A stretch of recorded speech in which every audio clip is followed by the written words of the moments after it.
Good evening. It is time for the fourth installment of the full Archon Quest playthrough on my Asia account for Fontaine. We finished up Act 4 last night. And yeah, I'm really looking forward to getting into that.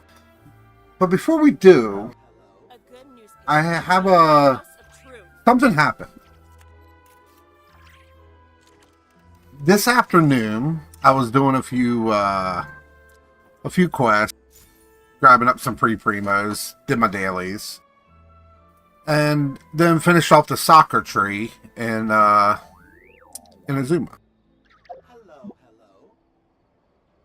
And at 55 pity, now I have a Zabai on the Asia account.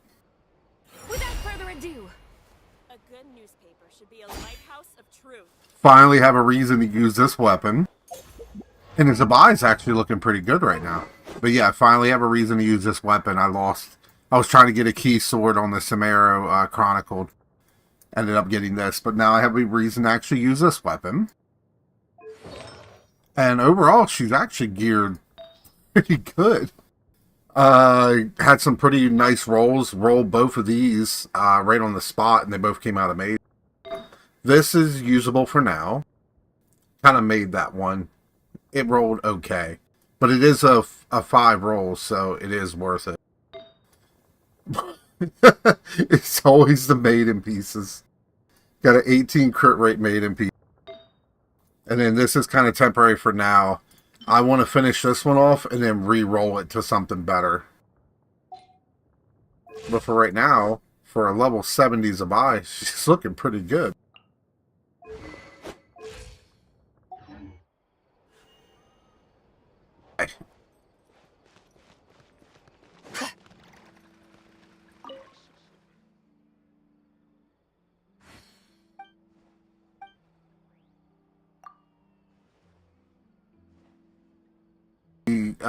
Weekly stuff, and then we'll get right back into the Archon quest soon.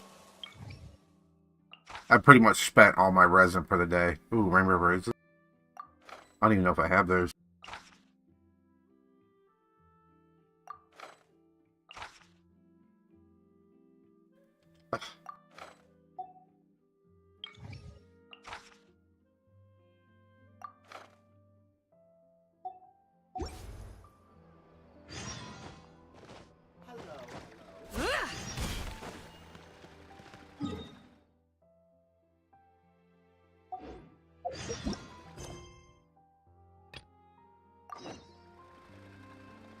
Really?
Lag? Buh.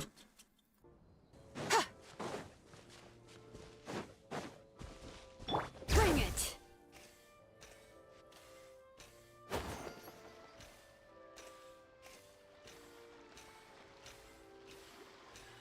Surge.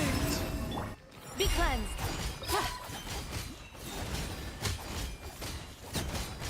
Smite the dust.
Nice. Nice.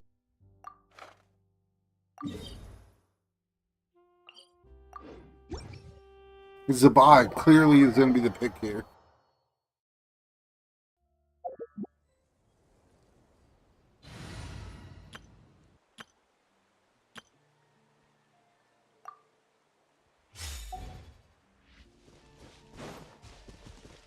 Full throttle!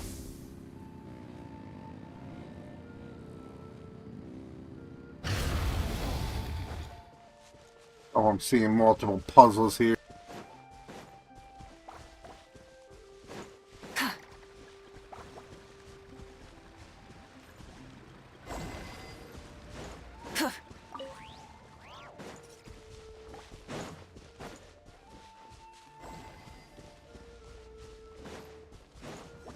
Come on.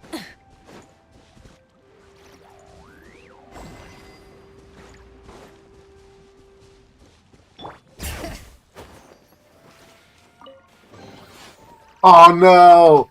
I knew it as soon as I saw the painting. I knew I was getting sucked into this. Hey, Salsa. Ugh, I knew it. I knew it was a bad idea.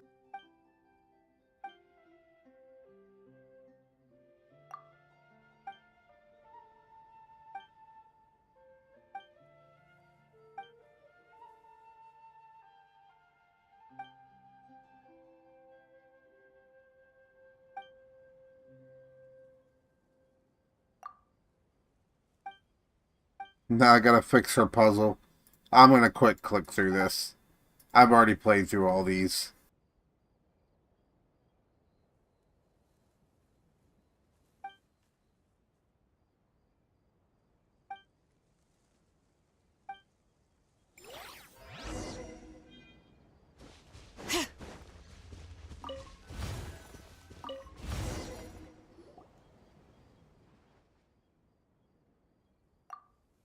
Let's destroy all of it.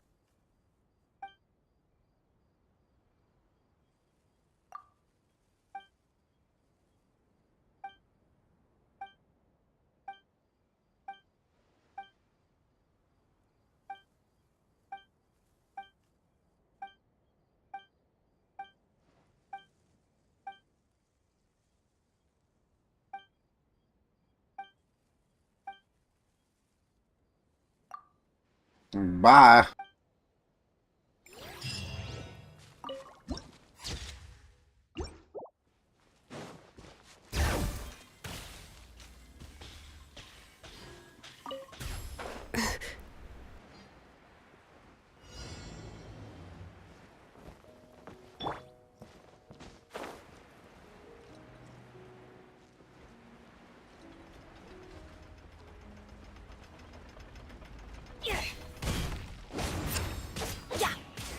Bring it! I'm going in! You two! Time check! Light of the blazing sun!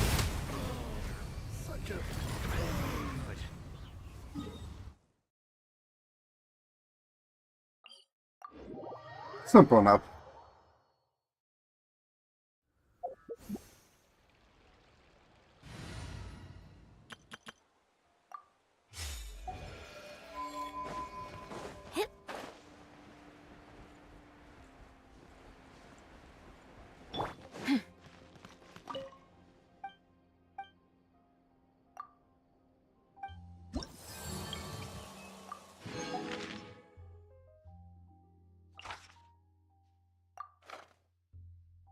Oh, I'm almost done with this. Oh, this is gonna finish it. Already? Are you serious? That was so quick.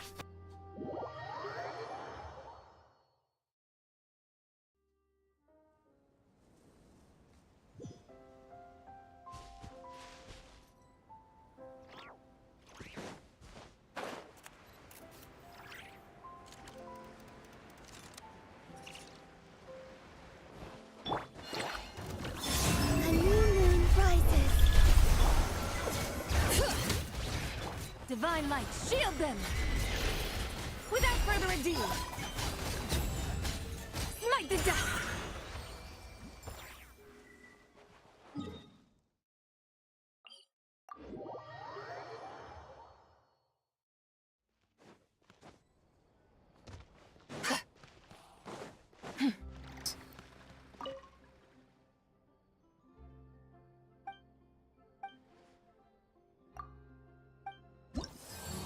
I mean, technically, I could use her burst to decrease res.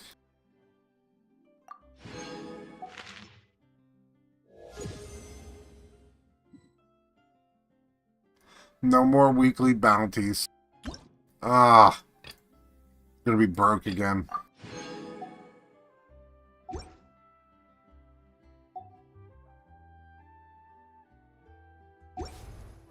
But... Ooh.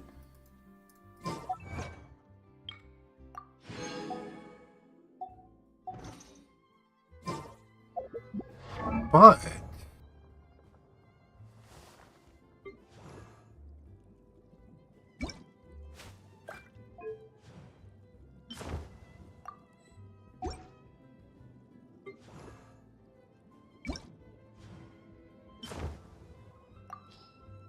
Oh, yeah.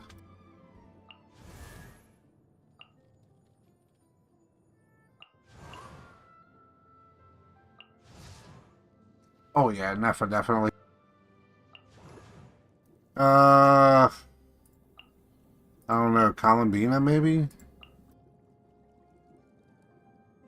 I mean, it does look better than the ones it has.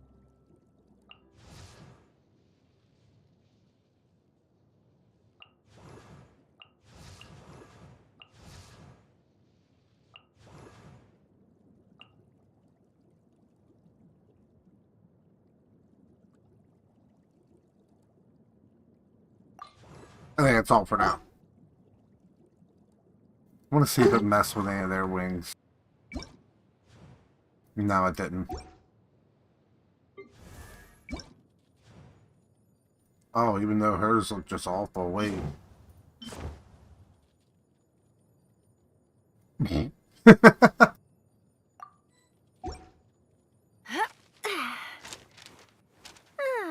Wait, where's Ina? What did she have?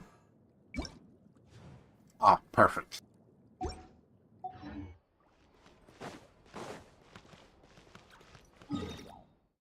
Alright, so...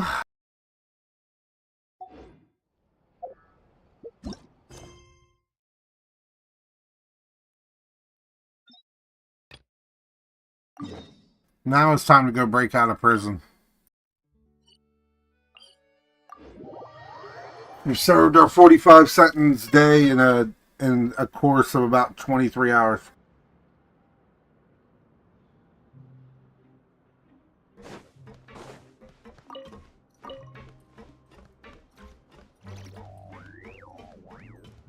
Actually, before I do...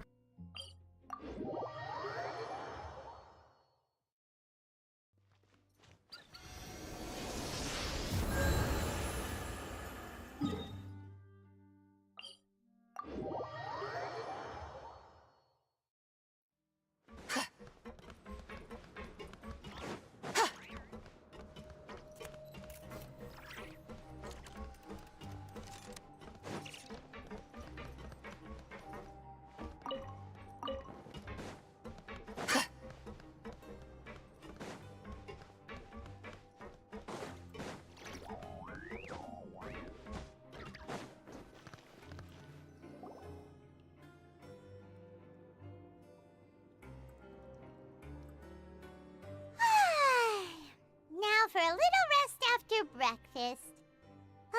This is the life. Wait a sec. Isn't something important supposed to happen today?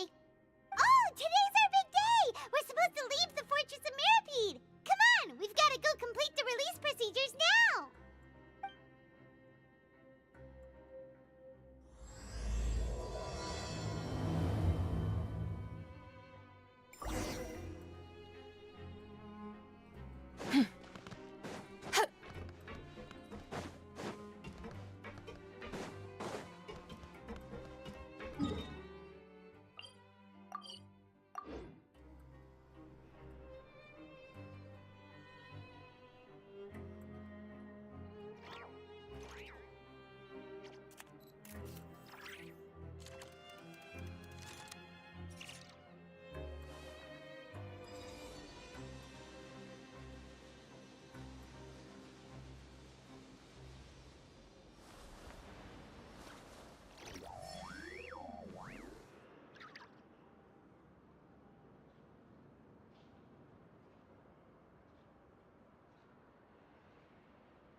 Please, sign here. This document will be effective immediately upon signing, and you two may exit the Fortress of Meripede via the regular channels.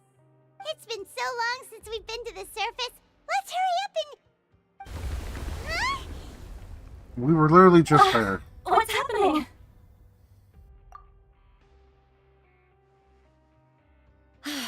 It's always some shit.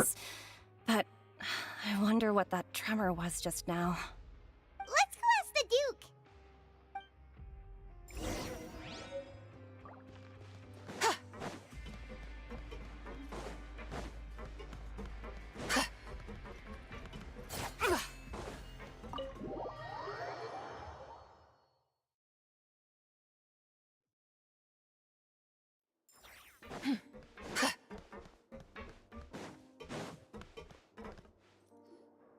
Your Grace? Ah, good to see you two. Is there something you wish to see me about? Yeah, what was with that earthquake just now? Ah, that. The tremor didn't originate from the seafloor. In fact, it seems it came from the surface. Over the years of serving as the warden here, I have developed a sense for distinguishing between what occurs on the surface and what occurs underwater. Besides, the seal that Monsieur Neuvillette set in place won't fail so easily. So the fortress is okay? If you recall our last incident, if there really were a problem, there would be crowds of inmates in a panic right now. Huh, you've got a point. Okay, seems we need to get back up to the surface and ask about what happened. By the way, do you know what day it is today? I believe today is this month's pipe cleaning day. Wait, seriously? Ah, yes. Have you completed your release papers? Yep. Hey, what's up, Hydra? Appreciate you stopping by. It's you two. Are you leaving now? That's right! Today is our last day in prison! But now that Paimon says that, it doesn't feel like we were confined here. It's actually been pretty nice! Oh yeah, Paimon feels fond of this place now! Then be sure to come back and visit. I'll miss you. If you've signed the release papers, then you're free to go. The guards will escort you out. You're not going to see us off? I knew you'd ask. All right, sure. Let's go. Well, you actually agreed. No worries, you must... Ah, so you do have a polite side, I see. After being down here for so long, I imagine you must feel like you're lacking companionship. Shall I come along too? Yeah, don't worry, we'll come back to see you. Paimon really likes the cafeteria here. The chefs sure do know how to make good grub. I hope you won't be here as convicts the next time I see you. We'll do our best to stay out of trouble. Well, it seems our work in the Fortress of Meripede is finished. That's the end of another chapter in our journey. And since Neuvillette was the one who asked us to come here, we should probably go report to him now. Next up, the Palais Mermonia. You're going to see Monsieur Neuvillette? Please pass on our kind regards. I'm sure just your regards will do, no? I believe it would be the polite thing to do. You're right. I've heard the Palais has been terribly busy these days. Tell him that I hope he hasn't been overwhelmed by the recent string of troubles.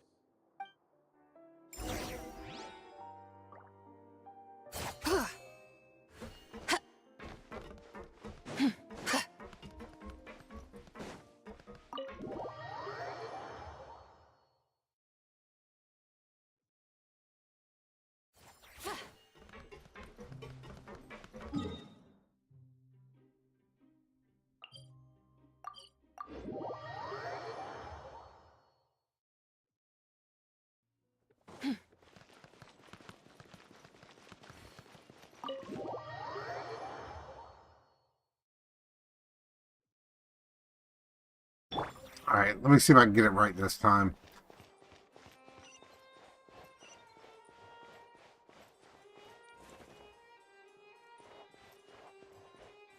Oh, they do. The Palais Mermonia sure is buzzing with activity today. I didn't get it right. Halt! Huh? Oh, it's you two. Apologies. Monsieur Neuvillette did say you'd be welcome at any time. Excuse me. Would you mind helping me take a look at this report? I'll be right there. Sorry, I've got my hands full here. You can see yourselves in. Hoot! Everyone's so busy. Seems a lot has been happening. Oh, you have no idea.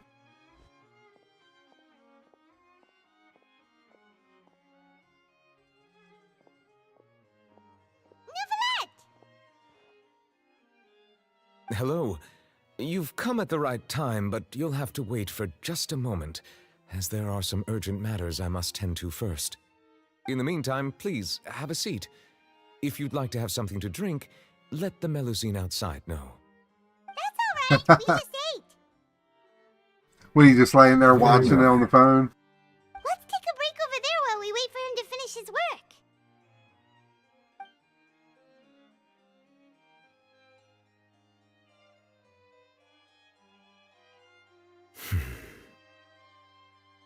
All right.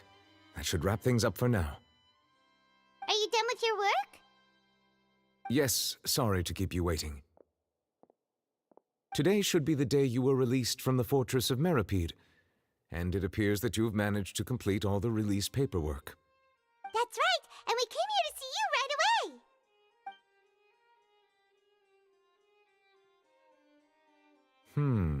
A massive whale.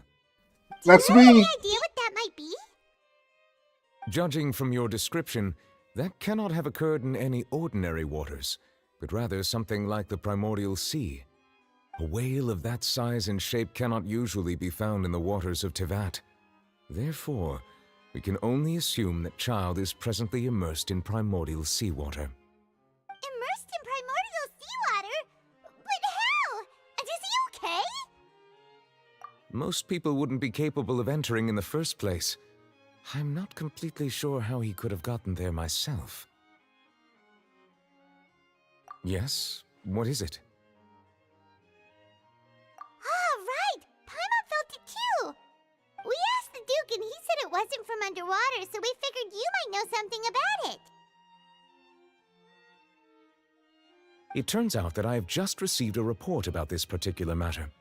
In fact, that's exactly what I was busy with a moment ago. The source of the tremor was here on the surface near Poisson. After the shaking stopped, the What? water levels in the Poisson area rose at an alarming rate. The water levels rose? Oh no! What about all the people there? Fortunately, the water levels only rose for a short period of time and have already returned to normal now. However, I still have a bad feeling about the whole phenomenon. If the change in water levels is connected with the leaking primordial seawater, then the situation in Poisson may be much worse than it appears. Navia should be in Poisson, right? We need to go check on her! Yes. I would also like to go there as soon as possible, but I'm afraid I can't leave just yet. We must immediately formulate disaster prevention plans for the surrounding coastal areas to avoid potential catastrophes. I'll have to ask you two to go to Poisson first. I'll meet you there to check on the situation once I've finished things here. There's no time to lose! Let's get going! Please be careful. Oh wait, she's here. We're good, guys. We're good. Quest over.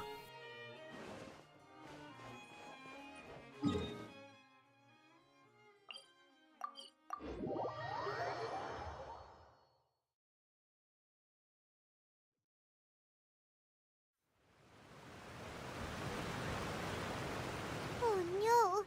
What happened here?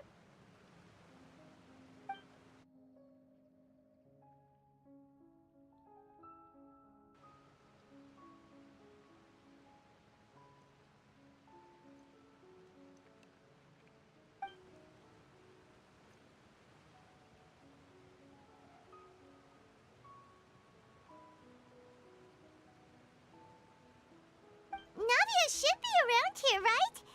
We need to make sure she's still... Paimon means we need to check on her.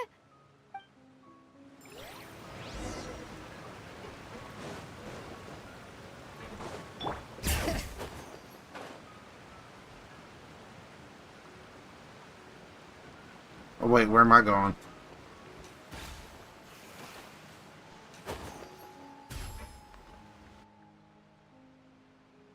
We haven't seen a single soul all the way here. Oh, this is getting scary. What will I ever do now? Look, there's someone on the roof over there. Just stay put. We're coming up. Watch your balance. All right, just hurry.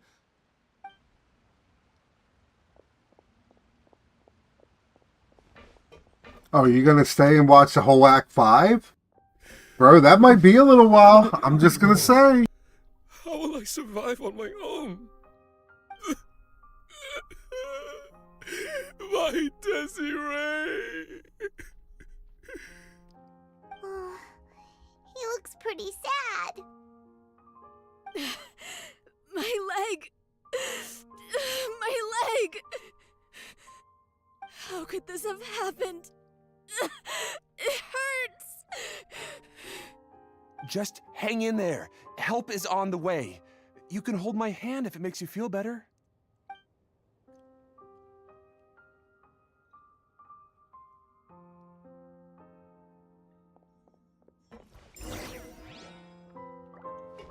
We need answers. Bring it!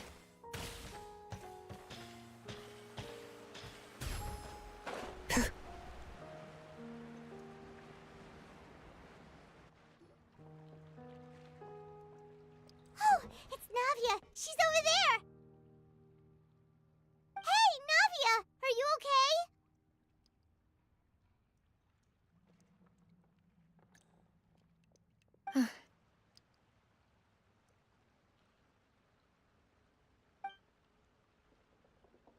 She does not look You're okay. here.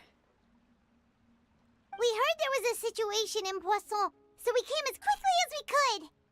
Yes. As you can see, the water level suddenly rose. It caused quite the disturbance, in fact.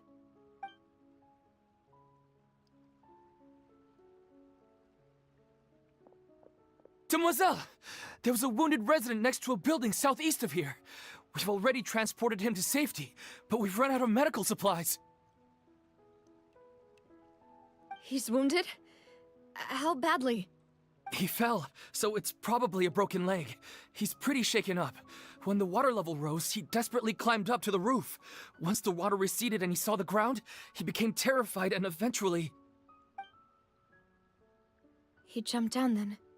Find the leader of Squad 1 and tell him to take the wounded resident to see a doctor. He should know where to go. Understood. I'll take over his search and rescue mission in the meantime. All right, you'll be in charge. Actually, this is my Asia account that's like on the same account as my main, but it's like the Asia server one. It's my free-to-play account that I've had for a little while now. Fontaine Archon quest. I've been sitting on it for a while, and I was just saving it because I wanted to just play through and enjoy it. So I figured, why not stream the whole thing? This account is actually already all the way through Nod Cry, so I've got the new outfit and everything. Because you were able to skip forward, so I just kind of been taking my time with it. I'm sorry. Where were we? The situation in Poisson? Ah, right. Allow me to explain. A little earlier, we suddenly heard a loud noise. At first, everyone thought that something might have exploded on an aquabus. But before we knew it, water started pouring out from everywhere. The rushing water seemed a little odd, almost like the unique color of primordial seawater. Some people didn't realize the danger and thought it was just ordinary water, leaking from somewhere. Everyone on the street who happened to be close to the water didn't have a chance to escape. As the water levels rose, they suddenly disappeared. They were all dissolved. Those who realized what was happening started to flee in a panic, desperately trying to get to higher ground. Many were injured in the stampede, and some people fell from significant heights.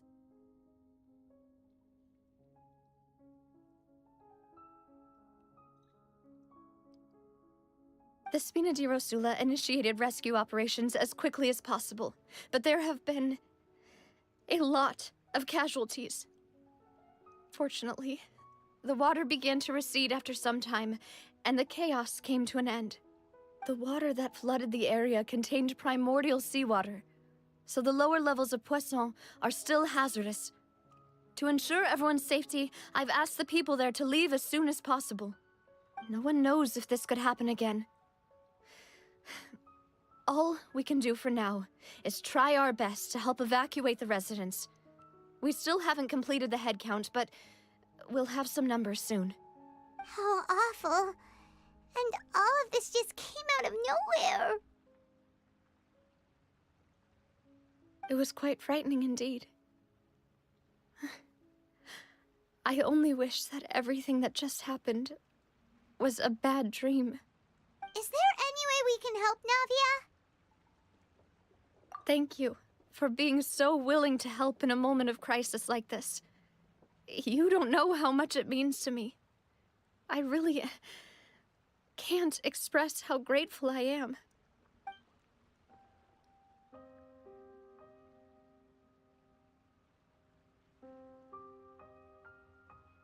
Don't say that, Navia. That's what friends are for.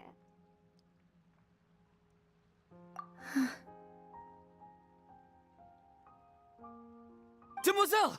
We've got a situation here! I'll be right there. Sorry, I need to go for now. And off she goes. Seems it might be a while before she can take a break.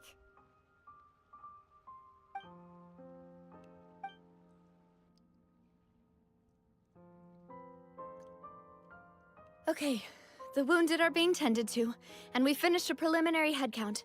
More support has just arrived, so I suppose I finally have a moment to focus on my own matters. Of course, we should remain ready for anything, and continue doing our best to rescue others. I'll be sure to have everyone at the Spina di Rosula ready to render assistance. Traveler, Paimon, would you two accompany me to my father's grave for a moment? Huh? Right now? Thank you.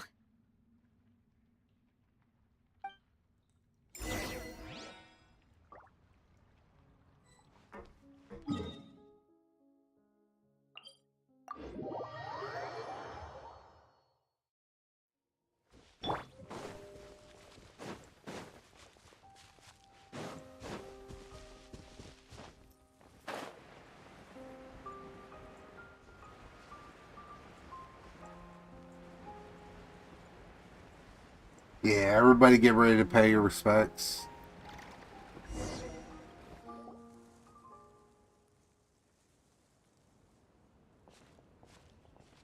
Not a lot of people here, huh?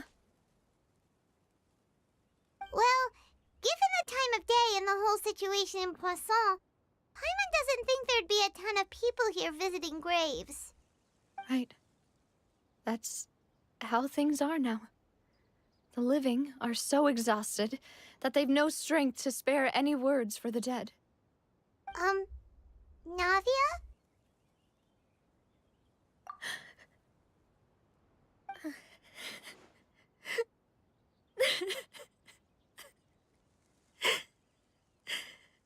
Navia, what's wrong? Sorry. I just... Malus and Silver. They won't ever come back here again. What should I do, Papa? Huh? What happened to them? Everyone agreed on the rescue plan, but still... I was the one who initiated it. They were helping evacuate the residents, but they couldn't leave in time. And they were caught in the seawater.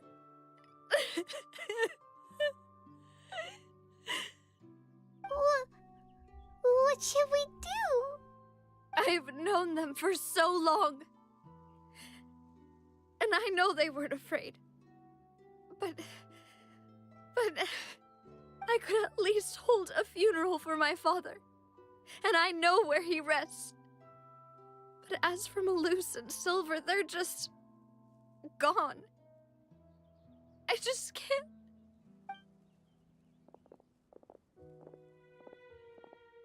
Everything looks so clean after it rains. Even the gravestones. I didn't expect that you'd enjoy a glass of red wine in front of Master Callus's grave. I can understand. Besides, the scenery here isn't half bad. See, it's not just me. I always want to bring something when I visit Papa. Perhaps we might even have a picnic. He wouldn't be angry, would he? How could Master ever be upset with you, demoiselle? Yet the cemetery is the home of those who have passed, is it not? Everyone ends up here sooner or later, no matter who you are. Buying yourself a plot in advance, are you? No need yet. But when I do, I hope you'll let me be buried beside Master Callus, demoiselle. Hey, stop joking around. I'm quite serious. That way, it'll save us both the trip to see each other whenever you visit your father's grave. That makes sense. In that case, could I be buried on his other side? After all, besides you, demoiselle, the two of us could certainly be considered Master's closest companions, no? Personally, I believe we fill those shoes just fine. Why are you bringing this up all of a sudden? Seriously. All right. I'll remember your requests. But I'd really prefer not to talk about this stuff. And what do you mean by saving me a trip? I'd make the journey even if I had to visit you two somewhere else. I'd promised to let them rest in peace here. But here I am breaking that promise. I'm sorry for letting you see me in a mess like this. I don't usually cry, really. Paimon doesn't know how to help you feel better. But, well, she understands how you feel. I had always thought I could make my wishes come true. But now that I think about it, that never solely relied on me. Many things can only be accomplished with someone else's help. Malus and Silver have helped me so much. But by contrast, I could do nothing for them. I'm so sorry. You can spend as much time as you need here, Navia. We'll stay with you. Thank you. Right now, you don't know how much that means. By the way, you can have a look at this. It's a list of victims from the incident that took place here. Obena, Khan, Burnett, Giverny, Francine, Karina, Daisy Ray, Joinville, Jolienne, Esson, as well as Malus and Silver. So, everyone else is safe. But still... It's okay. I know what you're thinking. And you're right. We lost Malus and Silver. But we were able to save more than we anticipated. The overall outcome indicates that the cost was worth it. Right! Don't think that way, Navia. One person might be saved at the expense of another, sure, but that isn't something we should ever consider a trade. Malus and Silver were not the price for saving anyone. They're heroes. You're right. Thank you, Paimon. What you said just now was pretty amazing, actually. I'll remember your words. Oh, really? Seems you've become more eloquent in the time since we last met. The knave? What are you doing here? Ah, is everything going well on your side? Yes, my people are carrying out the mission according to your request. All the residents of Poisson have been evacuated, and we're preparing to relocate them to higher ground. As for these supplies, we have everything taken care of. There is no need to worry. Thank you very much. Wait, do you two know each other?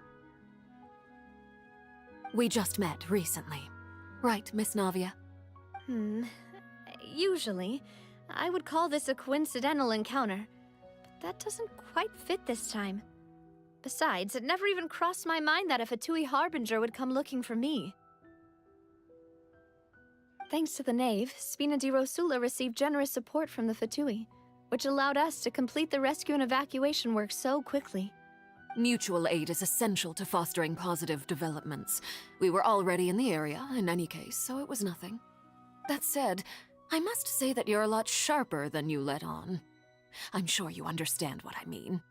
I apologize for all the ways in which I tested you previously. We've never worked with a Fatui before, and it's extremely important for us to know who we're working with. My subordinates have reported that Fatui soldiers have been observing water levels and taking head counts in various locations. I hear that they've also prepared a large amount of emergency supplies. I'm quite surprised. This is nothing to brag about, nor do I intend to. It is simply the way of powerful organizations to act forcefully, whether they are doing good or ill. You've witnessed that firsthand, in any case.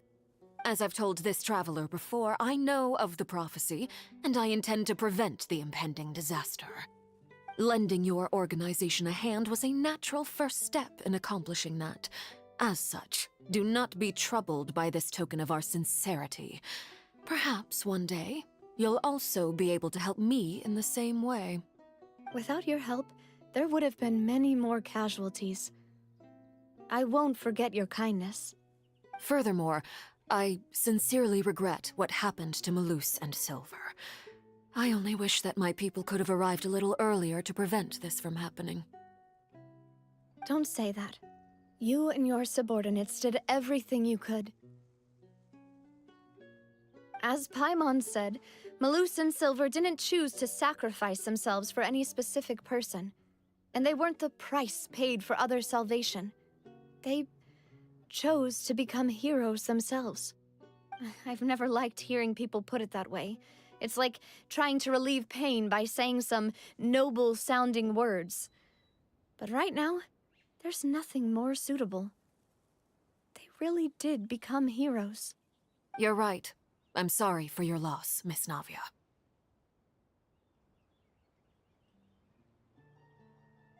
Water is life to Fontaine's people, and it also spells disaster. It's no wonder that people always say that prophecies represent fate. Fortunately, I've never been one for such opinions. So, you're one who will try to change fate, then? Of course. That is why I'm going to Hotel Bouffe de Thé. I still have some things to take care of, and the children need my attention. By the way, Traveler, Paimon, one more thing. Alright, then we'll just... Huh? This isn't right. Paimon thought you would ask us to walk with you for a moment so you could tell us something in private. That is a clever and useful conversation technique, which I do like to use when necessary. But there's no need today. It would not hurt to have Miss Navia listening in. Traveler, I'm sure you remember that I said we could work together when we had the chance. You and I both know that there may be issues with the Primordial Sea. Previously, it was the Fortress of Meripede's sluice gate, and this time it was the water levels in Poisson. These are both signals. Indeed. Allow me to share the latest intel I've received from the House of the Hearth's intelligence network with you. During some recent investigations, a child claimed to have discovered some ruins near Poisson. The ruins date back to ancient times and seem to be worth investigating in many ways. Judging by the dating of the ruins, they may be related to the prophecy and the coming crisis. The situation is becoming more urgent, so any pertinent information will prove extremely precious. My people initially came to prepare for ruin exploration. Unexpectedly, this disaster struck, and at present, we're all busy prioritizing the rescue effort. So that's why the Fatui were already in Poisson. I wanted to take the children along, but unfortunately, Linny, Lynette, and Fremine have all been dispatched to higher ground to assist affected residents. Linny told me that outside of the house, the person they trust most is you. Which is why I want to give you this task. The House of the Hearth's members see each other as family, but Linny, Lynette, and Fremine said that they also see you as such, even though you are not from the house. I'm sure you already understand how earnest they consider their friendship with you to be. Oh, that somehow makes Paimon feel kinda happy. The intel I just shared about the ruins could fetch a high price. But since the children consider you family, it's only natural that I freely share it with you. Got it! So all we gotta do is go to some ruins, right? We can handle that. Excuse me, but may I tag along? You Sure. wish to join, Miss Navia? But are you sure you're up to exploring some ruins? You need to rest. Well, I'm sad, yes. But I can't just go back and plop myself into a chair by the roadside and do nothing. There's no point in being depressed while we still have a disaster on our hands. As my father's successor, I must live up to the hopes he had in me. Besides, I'm also doing this for myself. I need something, a distraction, to keep my mind off Malus and Silver. Wait, actually, I don't know. Maybe you shouldn't come. Since you put it that way, I have no objections. What do you say, traveler? All right. The ruins are to the south of Poisson. Here's the map. Okay, the three of us will handle it. Come on, let's pack up and get going. Yeah, I just remembered something. Oh well, it's gonna happen anyway.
So, are these the ruins the knave was talking about? Whoa, talk about old. They seem to be pretty ancient, all right. Let's go in and have a look. Just be careful.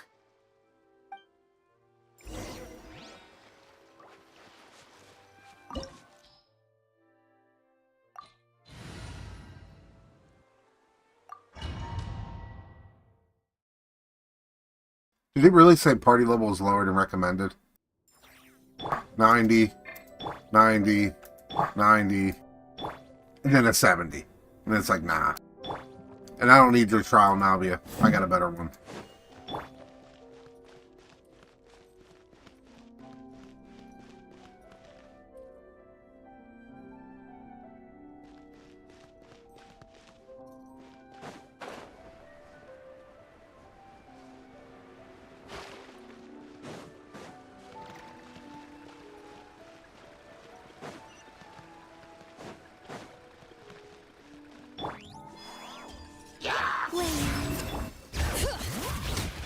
Be cleansed.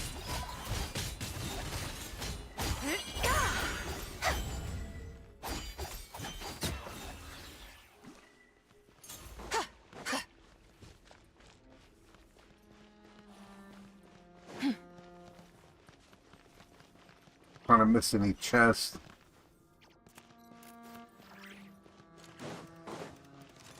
Oh no! The floor here isn't safe.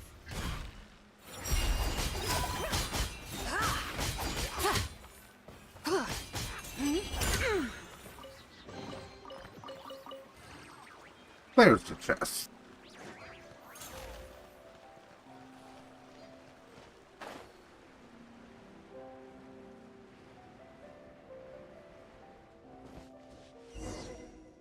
Honestly, can't believe how strong this character already is at level 70. This place has also been contaminated by primordial seawater.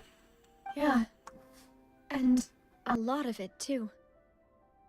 A Fontainian would most likely dissolve the moment they fell in. Right! You can't go down if there's primordial seawater. It's too dangerous, and it won't be any help for you to just stay here. Don't get by my wrong. We're not saying you're useless. It's just that... No, you're right.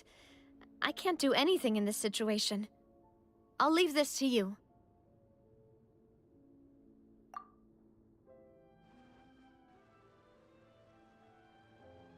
That complicates things. Maybe the only way left is forward.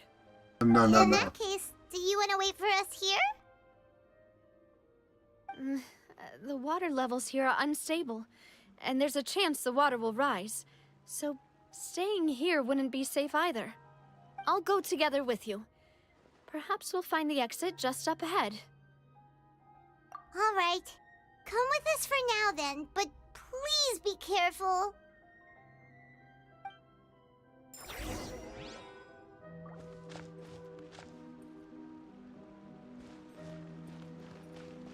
Oh no, it's a dead end!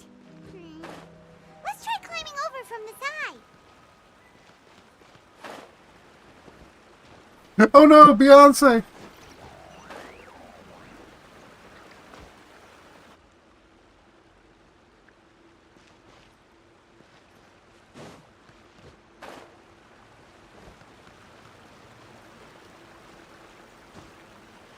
Oh, I forgot you can't climb in domains.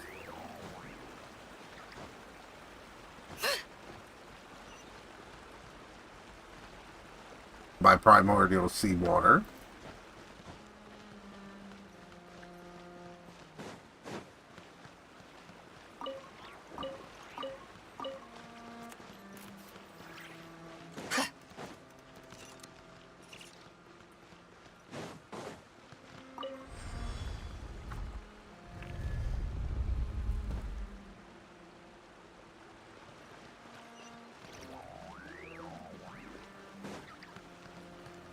Bring it!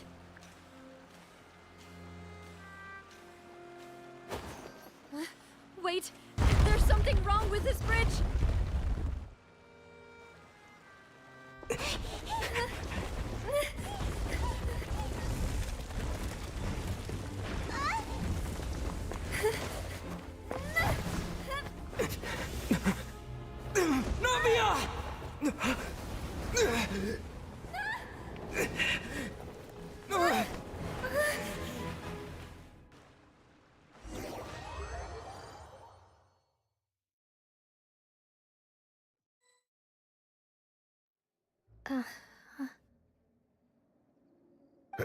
Demoiselle?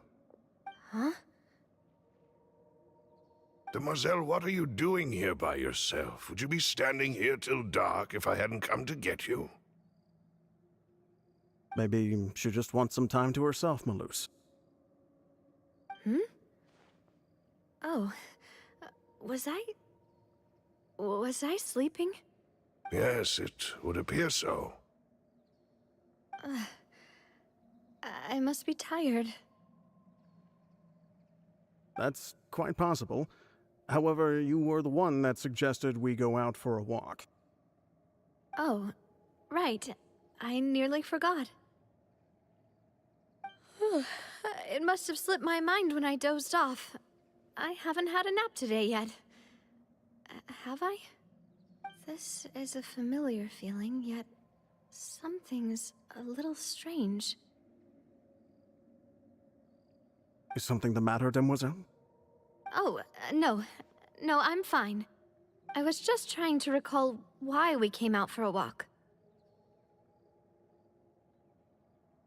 Do you remember Mr. Giverny?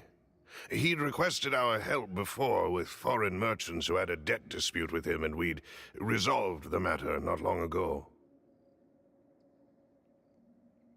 We were headed to see how things were going with him at the moment. Ah, right. Yes. I remember now. Oh, Miss Navia. Ah, Mr. Malus, and Mr. Silver, too.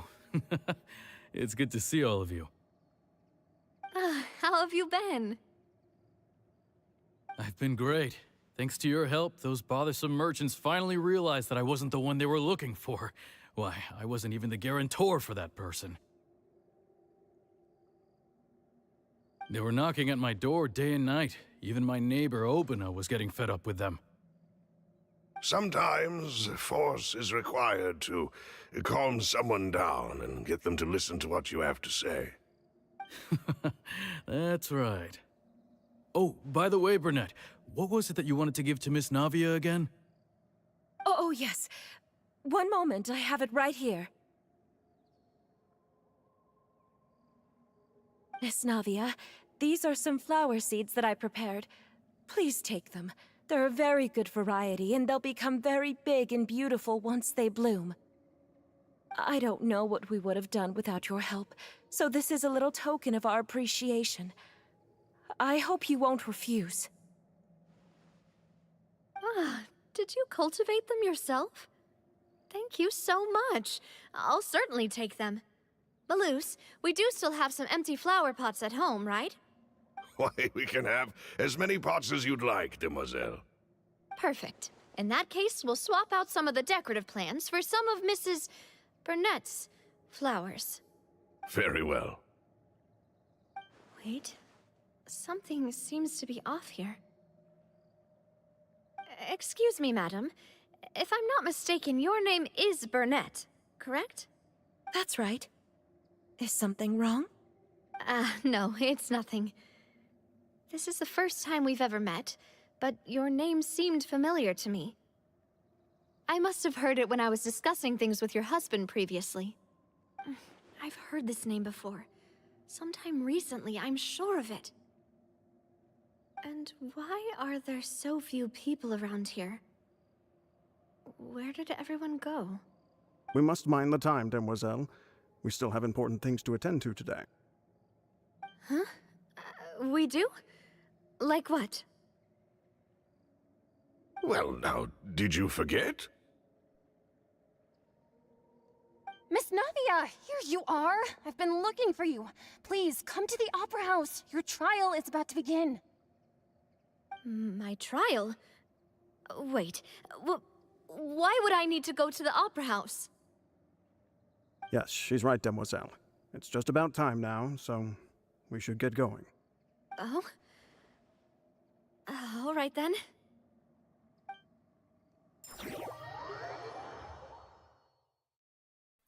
I forgot that was the bridge that did it. That activated all that. Ugh. Look, it's Navia. She's here. And her two attendants are with her. Goodness, everyone's finally here.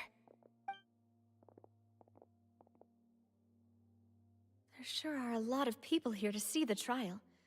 And they all seem to be oddly excited about something. I even know some of these people. Karina, Desiree, Joyville, Jolien, Essen. Why are so many people here? And why do I have no recollection of this case? And as for the judge... huh? Where's Mr. Neuvillette? Please sit in the defendant's seat. Don't worry, Silver and I shall accompany you. All right. But are you sure you can stand behind me? Typically, it wouldn't be allowed, but today is an exception.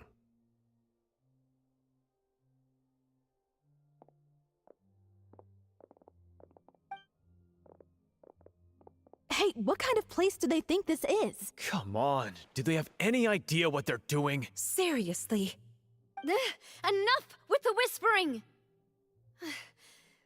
Could someone please tell me where Monsieur Neuvillette is? And why I'm standing trial? My dear Miss Navia, have you not yet realized what you've done? In that case, allow me to explain.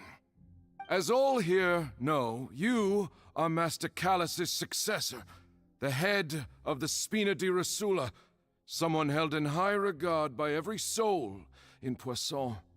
After you took over the Spina, you treated all of us just like the late Master Callus had. If anyone in need reached out to you for help, you responded. Not only you, but your butler, your subordinates, nearly everyone in the Spina di Rosula fought for the well-being of those in Poisson. Wait a moment. Aren't you just proving that I'm a good person? Yes, correct. Absolutely right. And that is why you stand accused. You have helped so many people get through so many difficulties. You are one with us. We are inseparable. We are one big family, all of us who are from Poisson, inextricably linked. And with you being so important, we couldn't possibly do without you. Therefore, this fair and honorable court shall declare you guilty, and you shall stay here. You will be together with us forever. Huh? What are you saying? Everything you have said is correct. I have indeed done a lot for my hometown, and I would be willing to be with you all, but what is the purpose of having me stand here like this? What is there to discuss? Ah, well, if that's what you think, then I have no further comments. How wonderful, Miss Navia!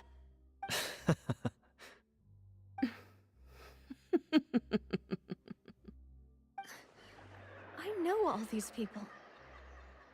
Why are they laughing? I seem to remember now. Yes, I get it. This trial is... Wait just a moment. This isn't right! Malus? What was that, Mr. Malus? Our conclusion is very clear and unanimous. Let the court judge her now. She's guilty! Stay here, Navia! You're one of us! Demoiselle, don't admit guilt. This trial means to keep you here forever. I wish to exercise my right to defend Our Lady. Mistress Ronville, you only know of Navia's goodness, but nothing of her utterly independent mind. She was born a free and independent spirit. She has never been tied down by anything. Indeed, even the death of Master Callus couldn't stop her. Her actions cannot serve as proof that she identifies herself as part of any group. She merely acted as an individual, extending her hand to help others. Please do not mistake her actions as being otherwise. Really? As an individual, you say? Don't forget, we are all Fontainians here. This is the nation of justice, the nation of Hydro. Even if Miss Navia only voluntarily rendered her assistance, that doesn't change the fact that her beautiful soul must return to everyone. Water accepts all, blends with all. It will surely accept her kindness. Everything is measured here in the nation of Hydro, and in the end, everyone shall meld together. Thus, when a unanimous opinion emerges, that opinion represents justice. Now I speak for everyone. Our opinion is consistent. Navia should stay. We and Navia are one. And you would call this justice? Preposterous! You are merely jealous that Demoiselle still has a chance to exist as an individual. Have you forgotten how much you all once longed to become individuals, to become independent? Do you mean to defy our justice? If your justice is flawed, then why should we acknowledge it? As you said, we can also have our own justice. Silver and I shall defend Demoiselle.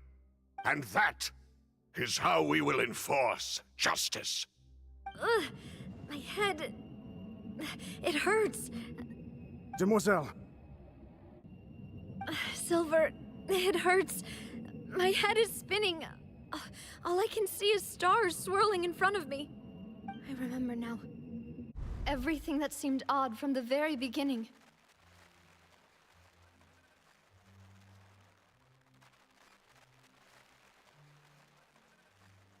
Karina, Desiree, Joyville, Jolien, Essen, and Mr. Giverny and Mrs. Burnett, who we met earlier.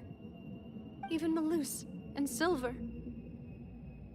I don't want to admit it, but they're all dead.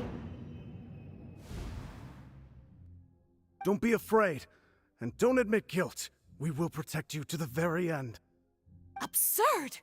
Who are you to say that she cannot be judged?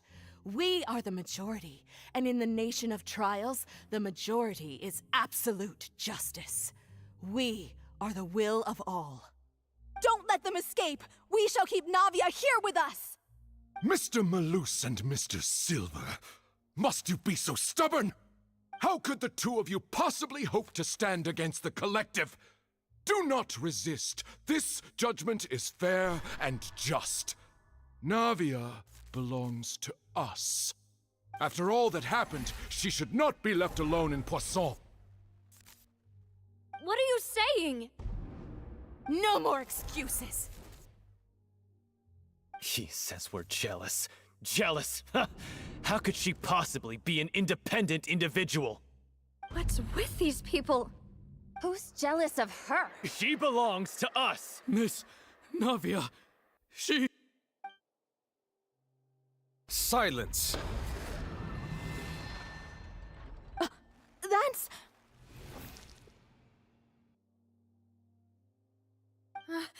Monsieur Neuvillette! Such commotion is prohibited in the court. The accusations you just presented are nonsense and cannot constitute a proper trial. The court will adjourn for the rest of the day. In this, I shall hear no objections from any unauthorized party. Our thanks, Monsieur Neuvillette. Please leave with me, Miss Navia, while there is still time. But... Go on now, Demoiselle. This is your only chance to leave this place. What, can't bear to leave us behind or something? Malus. My apologies. I couldn't resist making one little joke once I realized that this shall be our last goodbye. Malus... Silver... Quickly, you must come now! Goodbye, Demoiselle. Farewell.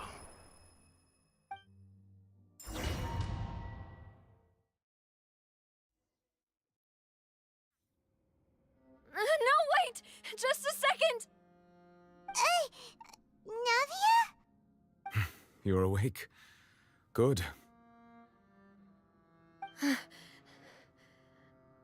I must have been dreaming. Malus and Silver were still alive, and they were defending me at some insane trial. It looks like you're all right. Did all the sad feelings cause you to have a nightmare? Paimon could give you a hug. The ruins you were exploring suffered a cave-in. When I arrived, I found you falling toward the water. You were just about to be dissolved within, but I...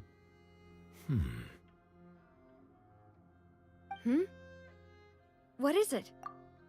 I don't think he wants to say too much. I think I saw two Oceanids protecting you. It was only for a moment, perhaps even a fraction of a second, but they gave me the chance to retrieve you. Were it not for their intervention, I would not have been able to rescue you before your consciousness dissipated. Wait, did you Oceanids? You mean like what happened with Vache? Perhaps those two Oceanids were the people you saw in your dream. I always told them that they didn't have to protect me. To think that they'd keep doing so even after death.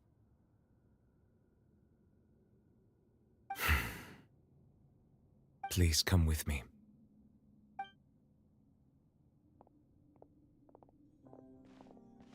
Neverlet, are you okay? Hmm? Oh, I am quite all right. Perhaps there's something we could chat about? Why do you look so stiff all of a sudden? Oh, Paimon knows. You're the type who feels awkward when there's nothing to talk about, right? I merely thought that we should give Navia some time to herself. Huh? Why didn't you just say so then? Don't you think it's even more awkward to call us over like this and then have nothing to talk about? I suppose so. Ah, Sigewinne. I hope all is well with her these days. Her work in the Fortress of Meropide has not been too much for her, has it? No way! Don't worry. She's doing fine down there. She's an amazing head nurse. I see. Well, that is good.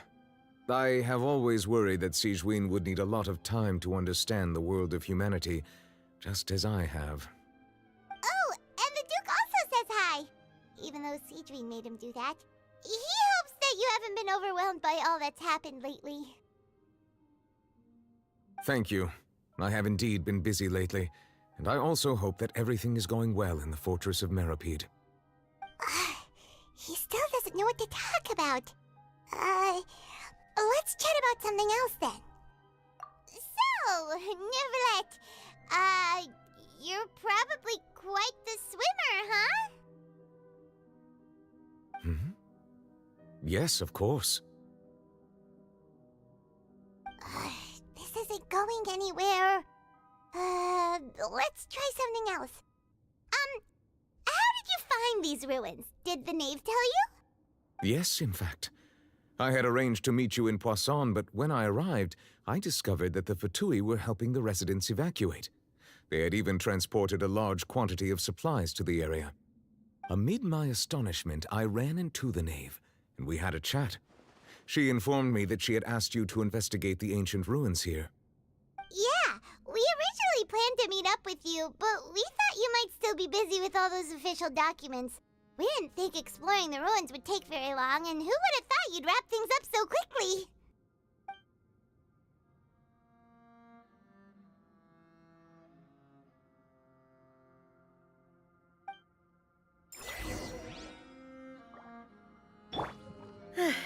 I'm sorry to have kept you all waiting like that. I'm feeling much better now. I guess we should get going again. Will you come with us, Monsieur Neuvillette? Yes, if you wouldn't mind my company. All right! Another one joins the party! Let's get going then!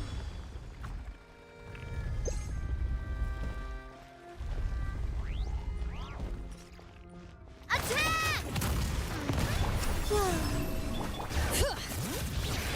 The sky's clear. The glazed moon shines.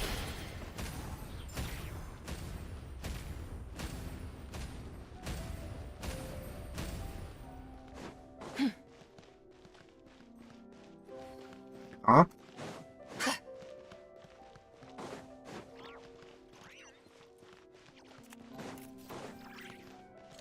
What is that angle?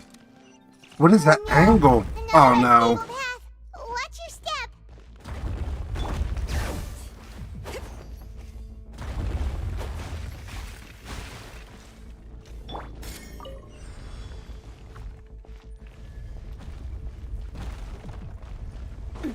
Watch out! There are rocks falling over here! Ow! I'm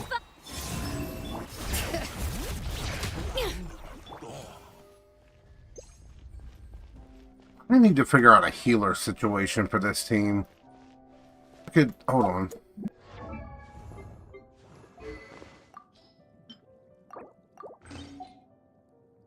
I could toss that on for now.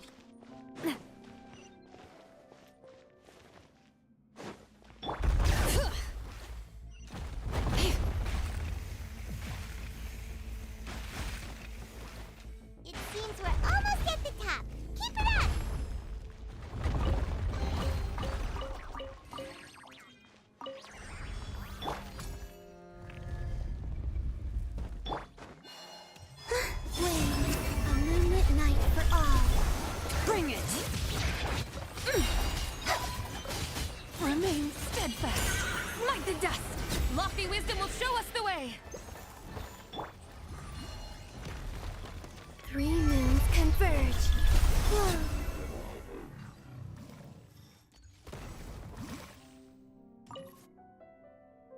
Yeah, prototype ambers helps them.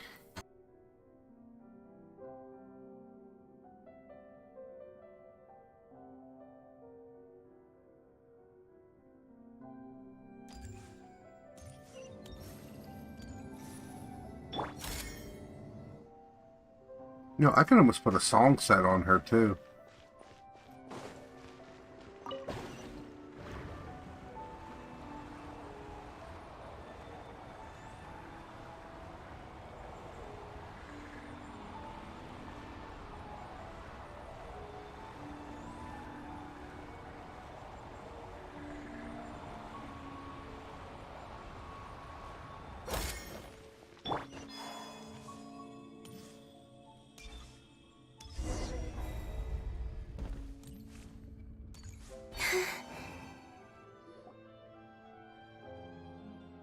Looks like we've reached the end.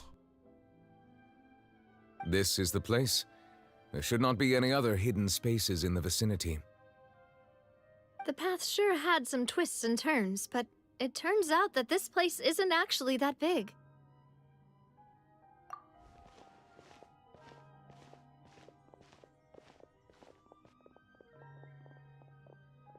Stone slates? It seems like they were put here as an offering.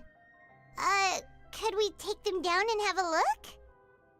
Perhaps we should just leave them be for now. There are 4 locations in total, but only 3 stone slates. The slate that should be in the first empty spot is missing. The surrounding walls also show signs of damage. There's something written below. Let Paimon see. Reason dictates that this nation be destroyed. I shall record the history of its future here in its past. Say what? It feels like someone left these slates and these words here for a purpose. But does he mean that Fontaine should be destroyed? That would fit the circumstances dictated by the prophecy, yes. Indeed, the slate's contents correspond to it. Take the second slate, for example. There's a person kneeling here. She seems so dedicated. And there's a whole bunch of other people behind her doing the same. She's facing this... what is this? Some kind of island in the sky? And is that Lady Farina in the third image? Did the Hydro Archon fall into the water? And is that a ring of people around her? Paimon doesn't quite get it. Are they all in the water? The fourth image. I know this one. This exactly matches the content of the prophecy. The people will all be dissolved into the waters, and only the Hydro Archon will remain, weeping on her throne.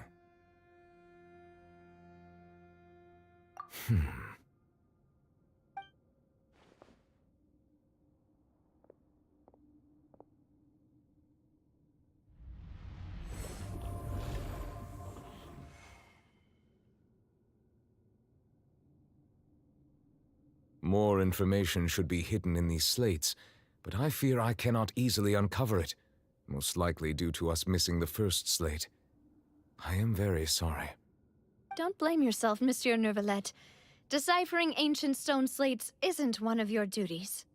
Ooh, Paimon's getting the chills just looking at these slates.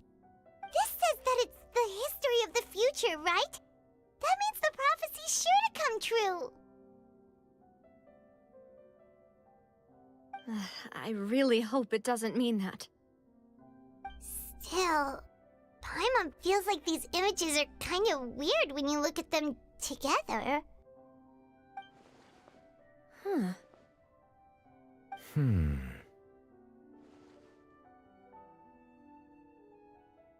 That's right!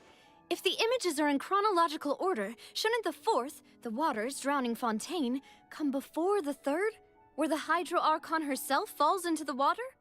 And yet the order is reversed here.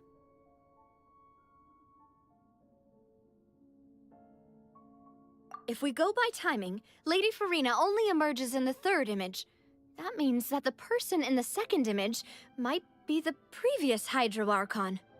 Egeria, then. I had never met her, but her appearance here does match the records. The previous Archon kneeling before the floating island in the skies, as if confessing a sin.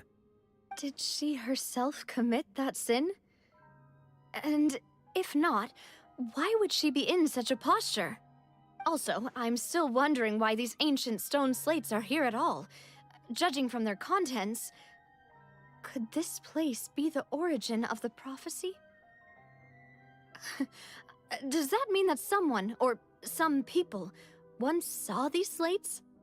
But who would have created these slates and left these words here?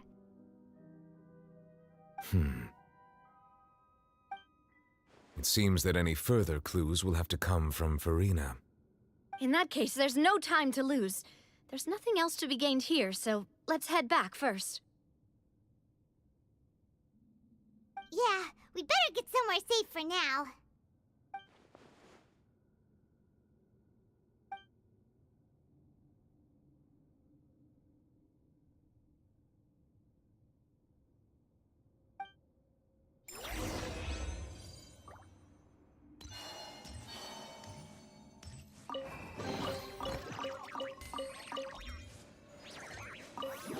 Creepy most.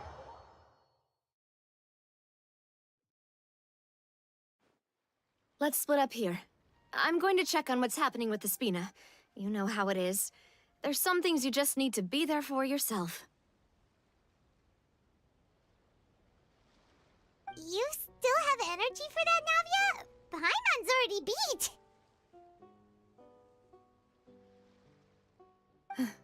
Just head back to the Fluvsandre and have a rest then. Thanks for keeping me company all this time. I'll depart as well. Thanks for your hard work today. Rest well, everyone. Traveler, I will go talk to Farina tomorrow morning to ask about the stone slates. I'm sure that you're concerned about this matter as well. If you have time, drop by my office. I will share the results of our discussion with you. Are you really gonna talk to her about this directly? Will that be a problem? Paimon's getting a little scared now that it's come to this. She has long been harboring secrets and will not give them up easily, which makes it all the more my duty to ensure that she understands the present situation. Alright, we'll leave it in your hands then. You're probably the best person to talk to her anyway. I will be carefully considering my words tonight. Traveler, Paimon, our safe house at the Fluvsandre is always open to you as ever, so please don't think you're an imposition. All right. I'll be on my way then.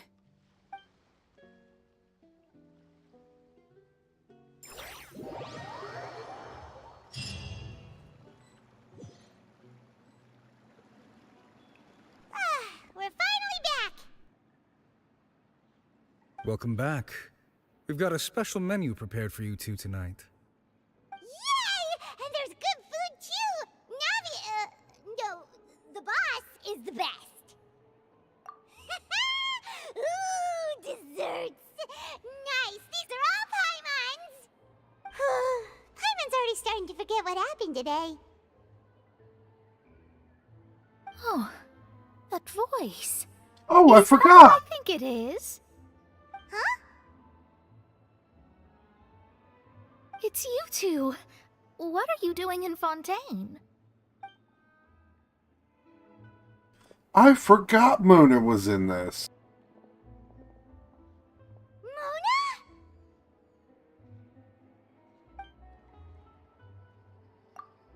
Seriously, nobody just uses a scry glass whenever they've got time to just see who they'll meet on the road. Still, we didn't expect to see you here. Wait, you're not a Fontanian, are you, Mona? Well, I have some business to attend to here, so I booked a hotel in the city. I was just out for a stroll when I bumped into you.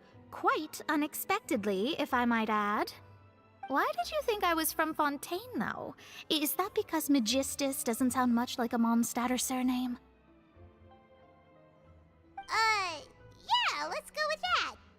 Well, I used to have my own surname, which was, well, some other thing. Either way, the old hag told me when she took me as her disciple that the first step to being a great astrologist's pupil was to change that name. There was nothing for it, really. She really is amazing at astrology, so I changed my name to what it is now according to her wishes. To my surprise, however, Magistus is not the name of some ancient house or clan. It isn't? Nope. Although it is used by us in place of surnames, it generally just means great. Wow! Imagine including a boast in your name. Wait, are you gonna have to put that into your genealogy as well? I reckon so. In any case, I'd give my disciple a name like this as well, if I were to take one. Astromancer Barbeloth Trismegistus. What? Whoa, that's a long one. Does it also mean great or something? My name means Mona the Great Astrologist. As for the old hag, hers is, in plain speech, the thrice-as-great Scholar of the Stars. Just take it as a title specific to astrologists. Thrice as great? That's so petty. I know, right? That's just how she is. She used to call herself Magistus, actually, but when she took me in, she changed her name to Trismegistus. Talk about excessive. Magistus is thus the calling card of our school, so to speak, which makes it about the same as a surname. It's all right if you don't get it. You can look into it further should you need to study astrology more deeply. That sounds terrible! But anyway, you're not Fontainian, are you, Mona? You're from Mondstadt, right? Well, I was born in Mondstadt, yes. My parents migrated to Dornman Port, and I traveled with the old hag for a while, after which I settled down in Mondstadt City. Oh, that's a good thing then. At least we know you won't be dissolved by Fontaine's waters. Speaking of that, I'm sure you're aware that a bunch of things have happened here in Fontaine, right? I know you're not a local, but I'd avoid getting too close to any water that looks strange all the same. There's something ominous about it. Well, the water, I mean. That was the main reason, yes. Just a while back, the Steambird invited me to take part in a panel and speak about the circulation of the prophecy as an astrologist. The invitation was sent quite early on. I don't think anyone expected Fontaine to be in this much trouble. What do you make of that prophecy, Mona? Just tell us what you think as an astrologist. Your word would go a long way to make things more certain and less scary. What I can tell you is that I'm an astrologist, and that this prophecy concerns the fate of Fontaine, even that of all Tevat. Ascertaining this is akin to reading the fortune of the whole world. I'm afraid that this is not something that just anyone can do. If I could do it, you would no longer call me an astrologist, but a visionary. But on the flip side, the prophecy is so huge and powerful that it must surely come from a powerful visionary. Its contents involve the fate of the world. Disregarding it would be a mistake. A visionary? Sounds really powerful and all, but does such a person really exist? Of course. The old hag could do it, and I'd bet there are others amongst those Hexenzirkel colleagues of hers who could do something similar. I have an idea. Huh? Are you sure? All right, I'll help you. It isn't often that I see you with such a serious look on your face. I'll tell you once I hear back from her. Thanks, Mona! You're amazing as always! Oh, well, this is something only I can do after all. So yes, your praises are quite welcome. That's the greatest of astrologists for you! Of all the people we know, you know the star's the best! Indeed. That's the spirit. Oh, sorry. I came to see what all the commotion was about. If there's anything you need, do not hesitate to inform the Spina di Rosula. Oh, whoops. Guess we were getting a little too carried away there. Well, I'll go tend to my own business now. If I receive any news, I'll be sure to come find you two again. And there she goes, quick as rushing water. And here we are with the Spina guy giving us suspicious looks. If Paimon hadn't spoken for you, it'd be you getting all the weird looks. The things Paimon does for you. That's more like it.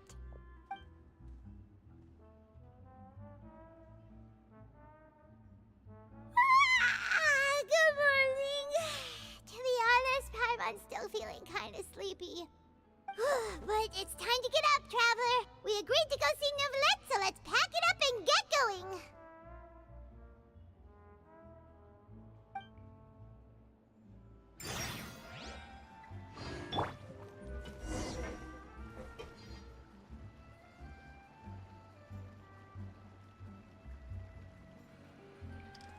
I'm gonna go grab a drink and use the bathroom real quick, but I will be right back. And then we'll pick this right back up. Just give me a few minutes.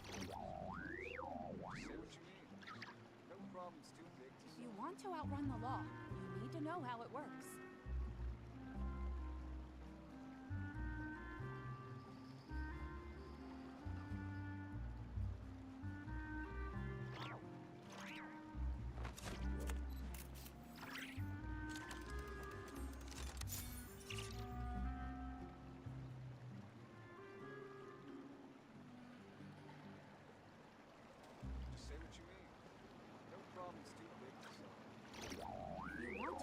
My time with the Spina has taught me that carrying an unreliable weapon is worse than not carrying one at all.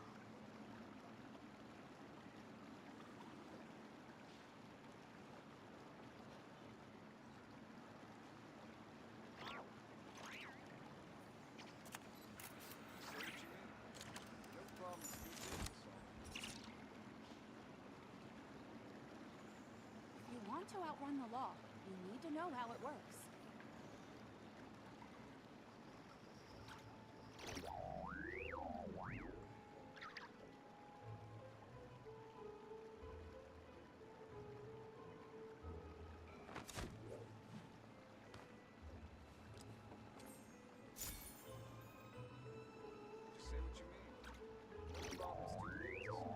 If you want to outrun the law, you need to know how it works.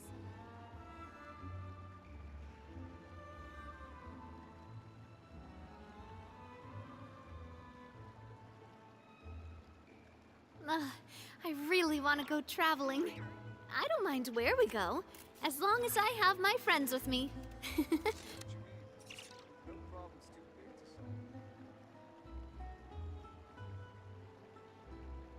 you want to outrun the law, you need to know how it works.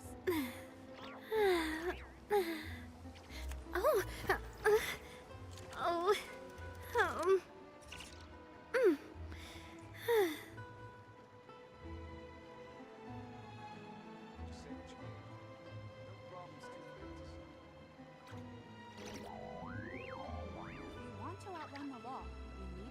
My time with the Spina has taught me that carrying an unreliable weapon is worse than not carrying one at all.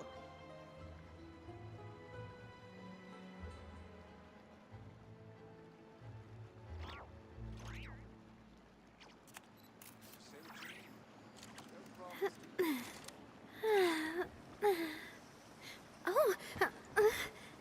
Oh. To outrun the law, you need to know how it works.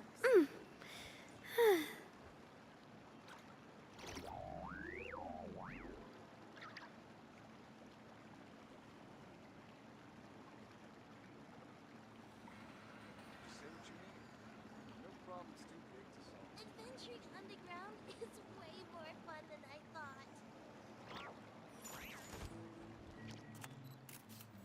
If you want to outrun the law, you need to know how it works.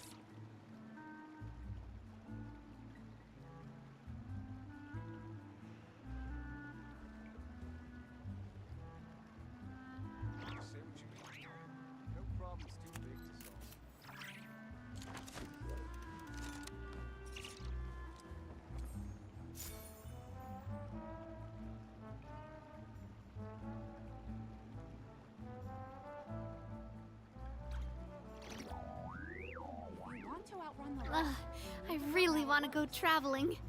I don't mind where we go, as long as Oh, sorry for the delay there.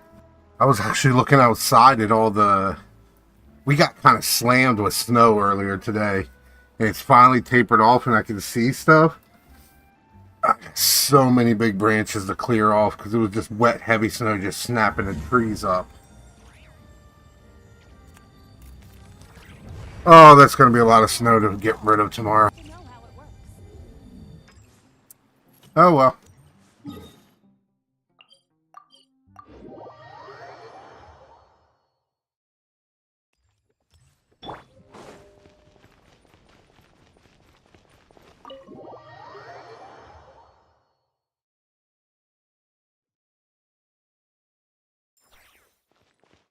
Can I do it right this time? A proper send-off from the Spina Club. Yes, coming in with a rug. Yes. Finally. Is something wrong? No, Miss nothing's wrong. Roulette and Lady Farina, they seem to have gotten into a dispute. Please go see for yourself.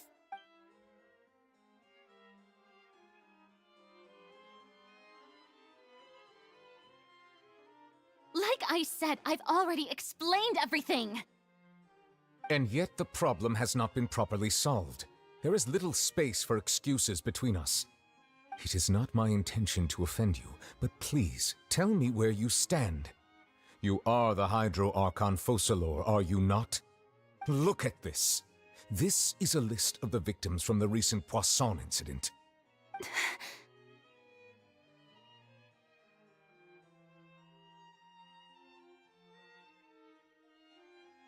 You mean... they're all... We did not arrive in time to avert this disaster, and I will not have it happen again. I will say this once more. You must tell me everything you know. Yesterday, I found 3 stone slates in some ancient ruins near Poisson. Do you know anything about those? Seriously? You're questioning me like this is a court case now. I don't know anything about that. But you found them in some ancient ruins, you say? That's correct, which is why I came to ask you some questions. There should have been 4 slates, but one of them was missing.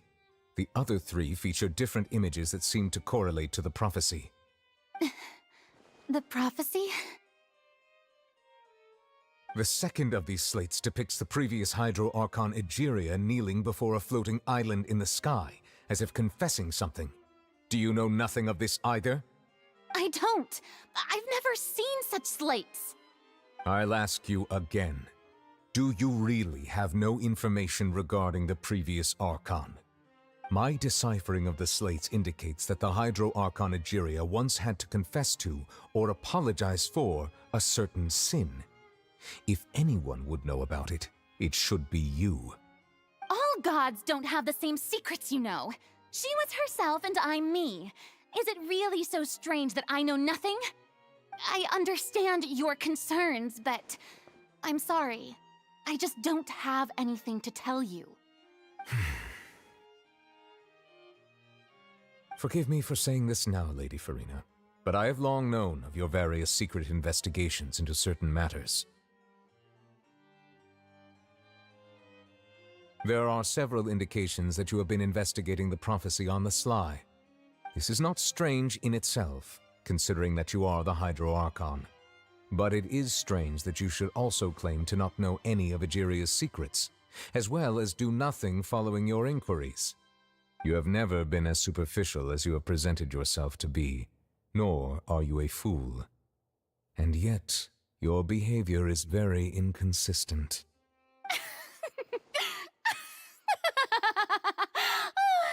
So you've been watching me all this time, have you? I didn't think you were that type. You... Well, since you know about my secret investigations, then you should know I'm actually working to take care of it.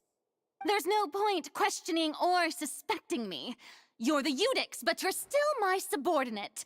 You should be following my lead. Just trust in me, your Archon, and do as I say. Never mind whether you can truly convince yourself to or not. It'll all turn out fine. That's all I have to say. We do not discuss this matter again. Oh, the opera's about to start. Toodles! Nah, I got questions.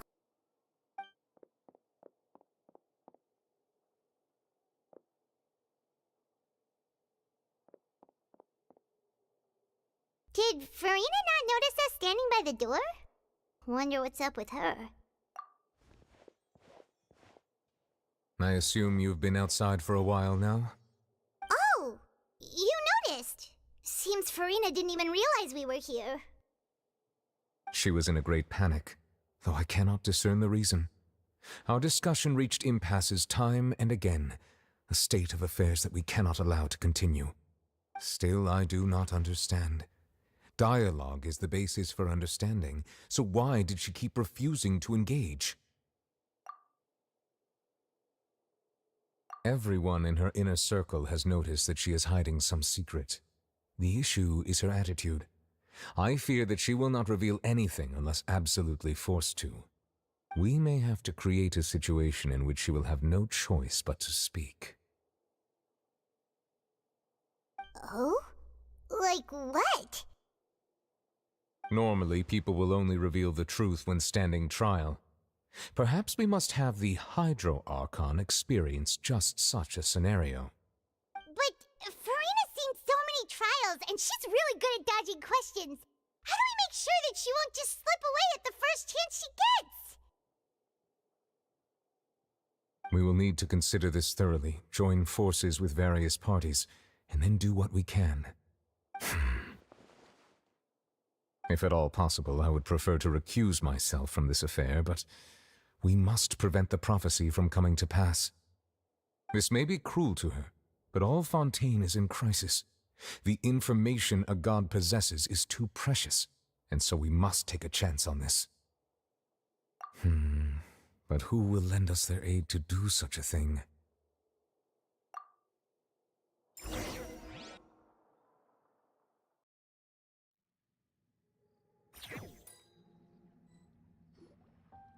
Well, that's everyone, huh? Speaking of which, it was pretty smart of you to think of hiding here. Poisson was just involved in a disaster, so it's presently devoid of people. That naturally makes it the best choice. And here you are drinking tea like it's the most natural thing in the world, huh?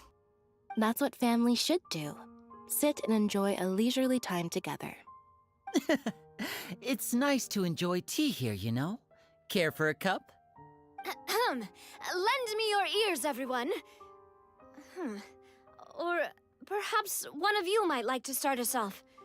How about you, friend? Pick the best one. Me? No, I don't think I can. Then, how about you, good sir? I fear that I will cause the mood on this boat to become as somber as it is in court. Well then, I guess we're lucky we've got a local like me to organize things. Wonderful, the spotlight at last. I guess I'll be facilitating things from here. That was a little long-winded, don't you think? Oh, you might be right. Anyway, to cut to the chase, our friend here, the Traveler, has brought us together to discuss something. As for what that is, well, let's start by saying that we'll be pooling our efforts together to create a series of traps. Oh, how intriguing. Well, it's just an expression, really. One that I just learned from Chlorand, and used on the spot. So, let's invite her to explain in detail. A round of applause, please.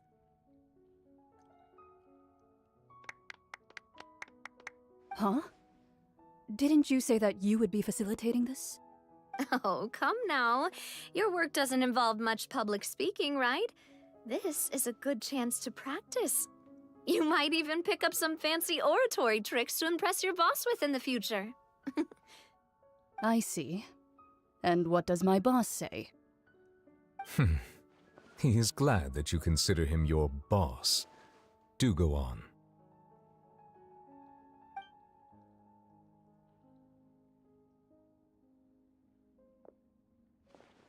In that case, do any of you have experience hunting? Not that I recall. Fremine and I once used a wooden stick in a basket to catch wild rabbits when we were younger. As for Lynette, oh, right. You were sick that day, weren't you? I've also gone diving to catch some fish before. Does that count? I'm afraid not. You may or may not have heard, but Fontaine once played host to a group known as the Marechaussee Hunters.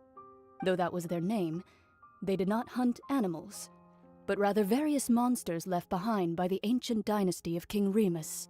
Today, Fontaine's monster population has already thinned greatly, so the hunters have blended back into society, taking up arms in other lines of work. They even left a unique methodology of hunting in their wake. A trap comprises of the following components: bait, a trigger, and a containment device. Sometimes a lethal implement will also be necessary to deal with the prey. So, if we were to build a trap together, right now, what would you choose to build it with? For me, I would prefer something basket-shaped. Pigeons and rabbits will see the bait and naturally enter the snare. Our line of work requires a deft hand, and we're some of the best in the industry, so you can count on our techniques. You used some of those techniques while moving the people of Poisson, didn't you? My subordinates mentioned that you even performed some magic for the bawling children. Yes, and I even managed to gather some intelligence in the meantime. I'm quite the multitasker if I do say so myself. I'm afraid I can't claim that as my strong suit. I prefer more stable methods, like placing bait in the water and waiting for the fish to come within reach. That's the kind of method I would count on. Calm and steady. Exactly the kind of person who would catch loads of fish.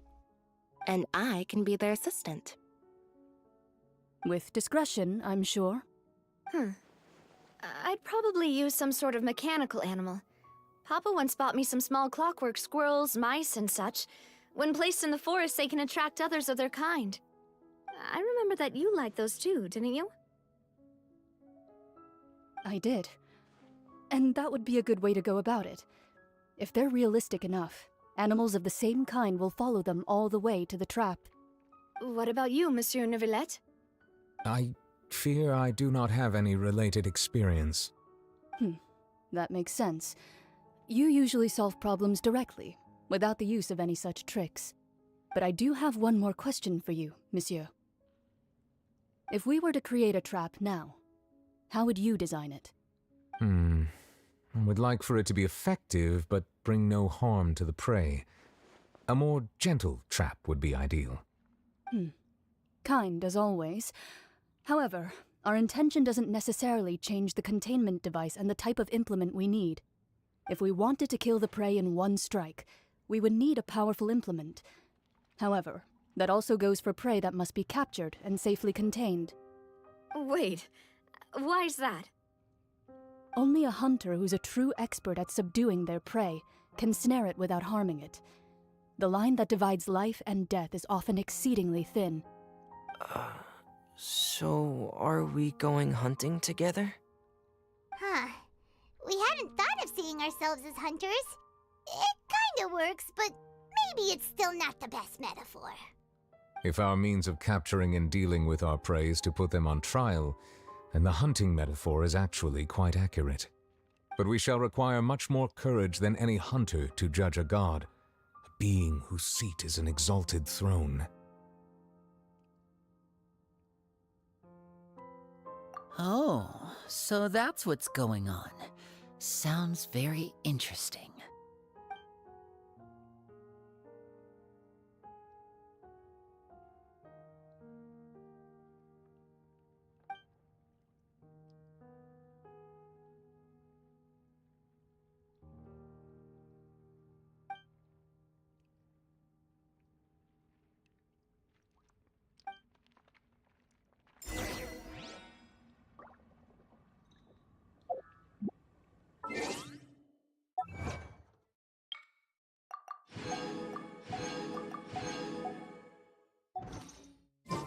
Primos.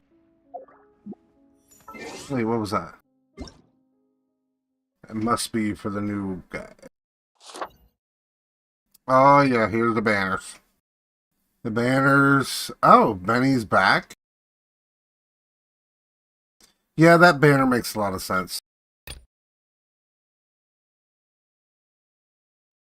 Not too much sense for him, but...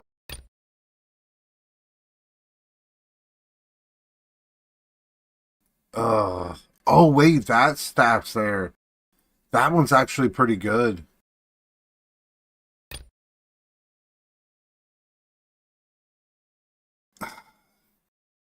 Such a scam. That is such a scam banner. I almost want to get a C2 Cleo on my main, but that's such a scam banner.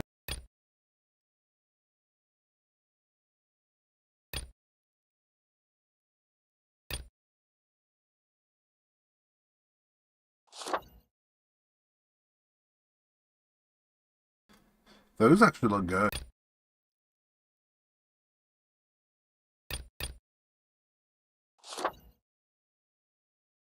Wait, why is it lagging so much? Alright.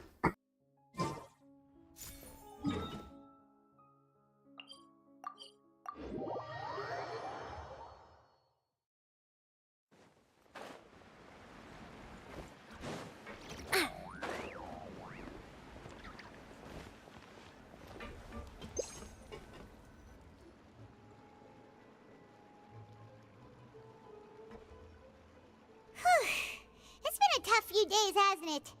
So much has been happening.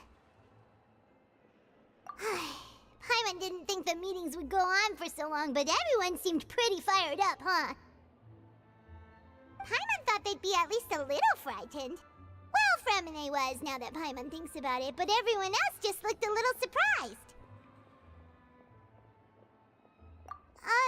Well... It's hard to say. Paimon doesn't have any experience with this sort of thing. But with you around, Paimon sure will do great. After all, you're the most reliable person in the world, aren't you? Huh?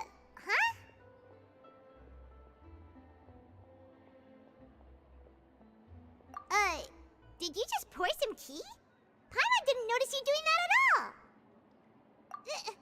Then what's that? Paimon's never seen that cup before. Don't be frightened. I'm just joining you two for tea. I merely refrained from saying anything till now. Who's that voice? But there's no one here. That voice is coming to a game soon, and I can't wait. Huh. Have you forgotten me already? Wait. You are familiar. You're the voice we heard from the sky in Sumeru. The voice from the sky, I fear that description is wrong, though not completely wrong. You're feeling lost now, just as you were feeling previously. I sensed that confusion, and thus came to you. Guiding people is an irresistible hobby of mine, after all. Consider me a passerby, just accepting a commission from my friend's disciple on a whim. The prophecy. Yes, what has been prophesied will be fulfilled. You may view such things as the history of the future. What? Then is there any way we can stop it? I believe you have witnessed a failed attempt with your own eyes. Can everything in Teyvat so easily be changed? Ah, so you've caught on.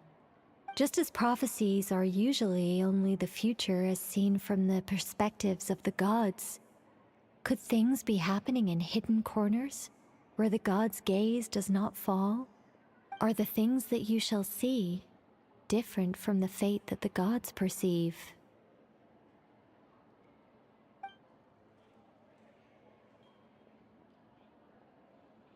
What is she talking about? It all sounds really impressive and important and stuff, but it also sounds kind of scary.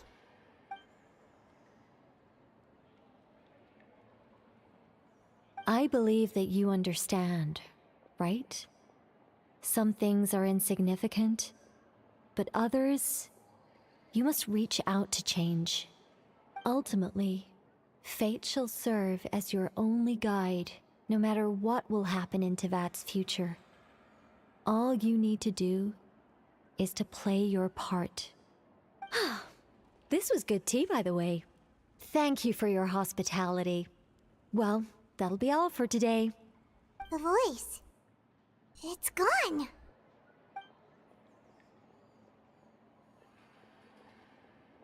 I can't wait till she comes into the game. I've been looking forward to Nicole for a while.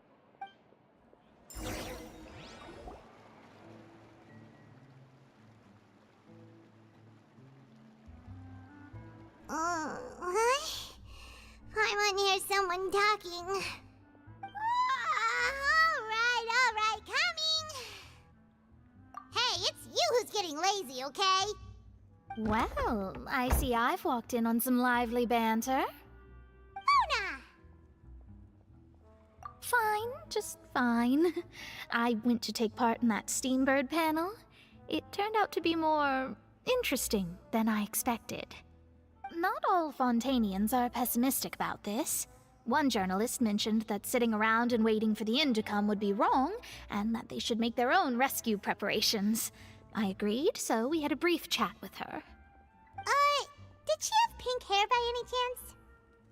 Why, yes, it was Charlotte. I assume you've heard of her, no? That daredevil journalist? I'm in full support of her view. Prophecies are very important, but how can people allow their lives to be commandeered by just a few words? That's right! Paimon's glad to hear something sensible for once. Ah, yes. About what we had discussed before. I did try, but I'm afraid I couldn't reach the old hag. I'll try again tonight, but I wouldn't get your hopes up. Huh?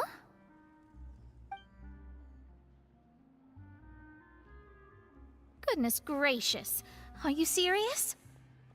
She said that even the god's gaze has blind spots. Pretty bold if you ask Paimon. Most people would believe the gods to be all-knowing, right? The Hexen Circle members are certainly anything but ordinary. As for the mage named N, the old hag has mentioned her a few times. She said that N's sense of direction is incredible, and that she loves guiding those who are lost. But I've never met her, and if she were still alive, she'd be... well, suffice it to say that the hag's at least a few hundred now, and N's been around for longer than that. Whoa. The Hexen Circle sounds like a scary group. But they must really stay in shape to live so long. Their abilities alone are pretty terrifying. If she came to see you personally, then the problem you're facing must truly be of great importance. Well, it's not like Paimon could understand anything she said. Yes, she was quite cryptic, but I suspect she means that there is still a way to turn things around. She didn't say when or what that would be, though, so... perhaps it is something that you cannot know right now.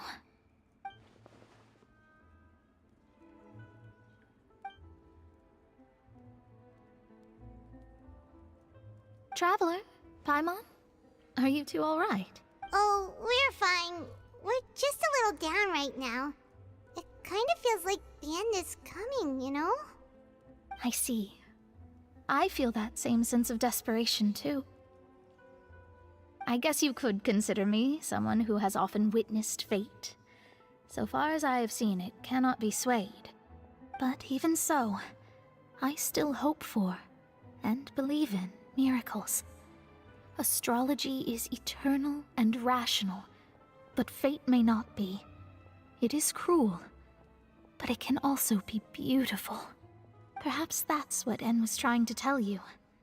Not to lose heart, and to believe that what you are seeing playing out before you is not yet set in stone.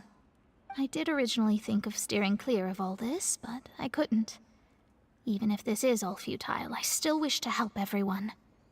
If we don't struggle to the last, then how can we face the end when it comes? Huh. You do have a point. There I go, talking about astrological principles again. Sorry about that. The moment I start talking about work-related stuff. I need to get going. It was worth trying to comfort you, even if only a little. I believe that you'll help those who are struggling in the same way I did. I suppose that might be why we always seem to meet by coincidence. Paimon feels kinda moved by what Mona said. But also kinda sad, too. Hey, Traveler. Paimon suddenly feels like going outside for a walk. Let's go. Let's walk around the city, shall we? There's a few spots we always like to walk by.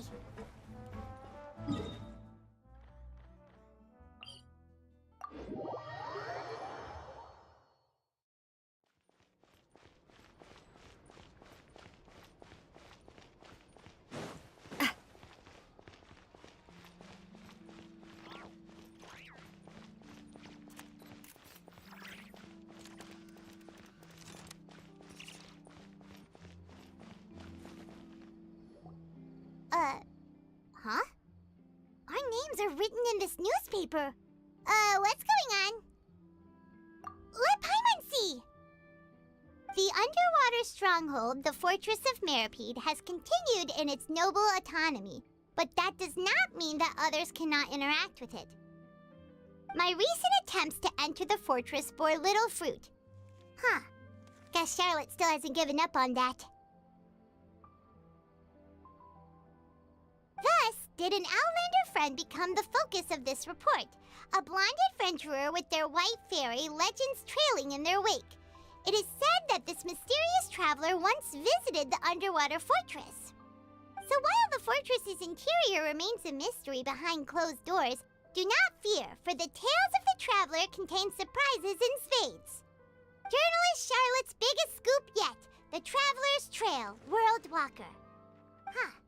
Charlotte took so many awesome photos of us and we never even noticed her! She hasn't been able to get a hold of anything at the fortress, so since we're easier to find, she's using us as the subject matter instead? Ugh, seriously? Well, fine. Those headlines and photos do look cool, so Paimon will forgive her this time.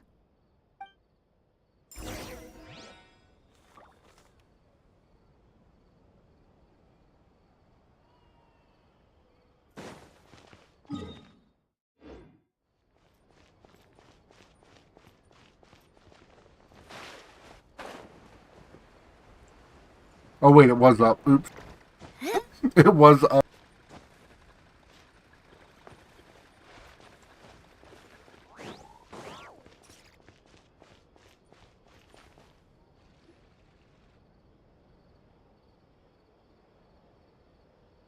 We're here! Paimon's hungry. Should we go in and get something to eat?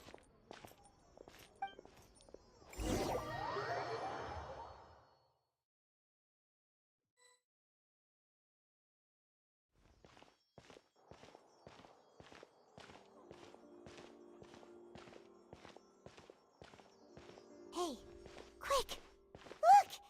That's the limited edition only 16 slices a day cake!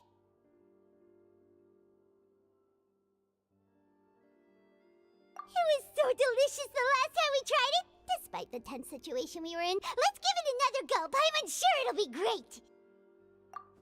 1 slice of cake, please. Someone showed up after all! Oh, wait, you're the one from the Palais Mermonia. Oh, are you here to buy cake too? It seems Monsieur Nervalette was right. You really can eat. Wait, did he really say something like that? That's right.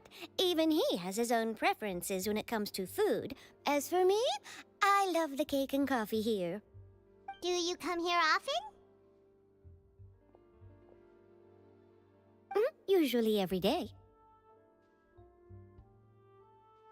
Every day?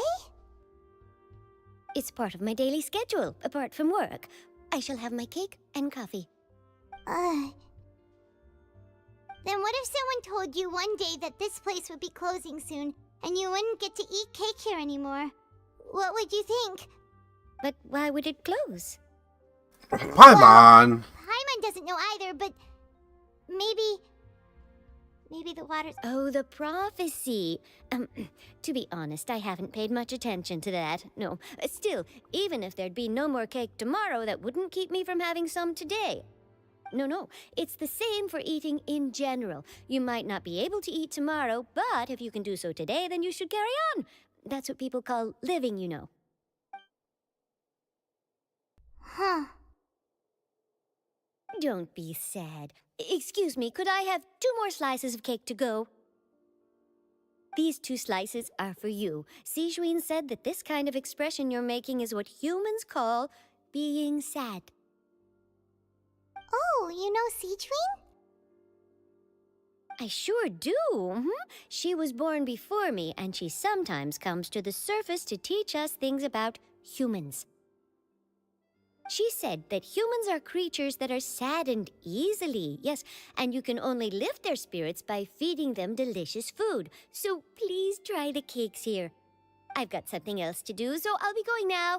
You two try to stay in a good mood after eating, all right? Bye.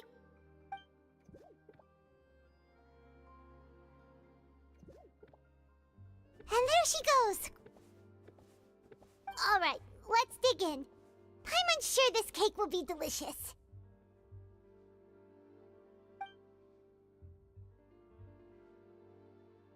It's more delicious than last time, and the flavor gets even better with a sip of tea. It sure would be nice if we could come again tomorrow. Sure would be nice if we could always eat delicious food here. Paimon, stop being a downer.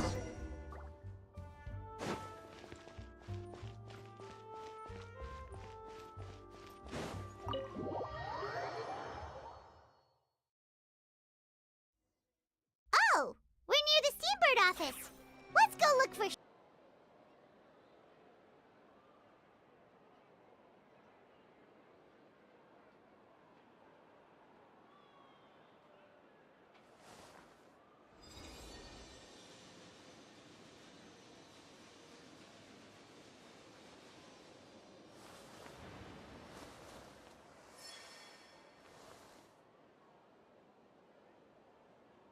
Wait, am I back?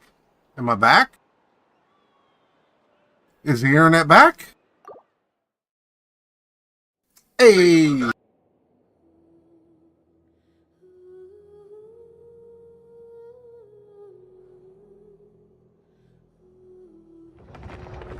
Sorry about that. I will say it is... The wind outside is kicking right now.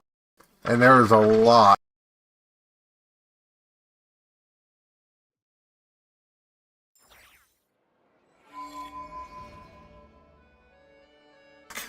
Hi.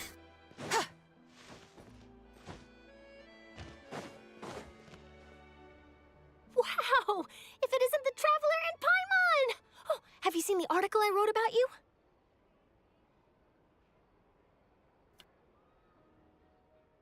Ha! You've got some nerve! You just used us to make some quick more...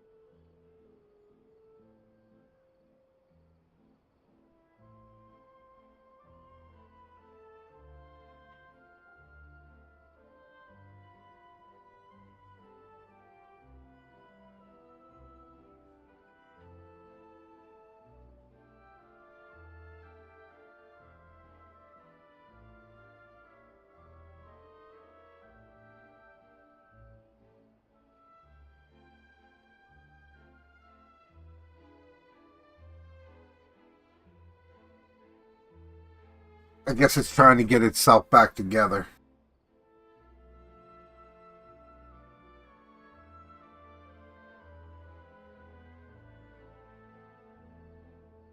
Sorry, we'll get through this. It's all right, though. I've set aside Yeah, it's all right. It's all for right. you. I've even set the table with some food. Really? Oh, you're the best! You're almost a little too easy to win over, Paimon. If I were a journalist with ulterior motives, you'd be in trouble now, you know. Oh, Paimon knows you're not like that. Still, what brings you here all of a sudden? Were you looking for me? A friend of ours met you a while back, and when she mentioned it, we thought of coming to see you. Her name's Mona. Ah, so you know Miss Mona as well.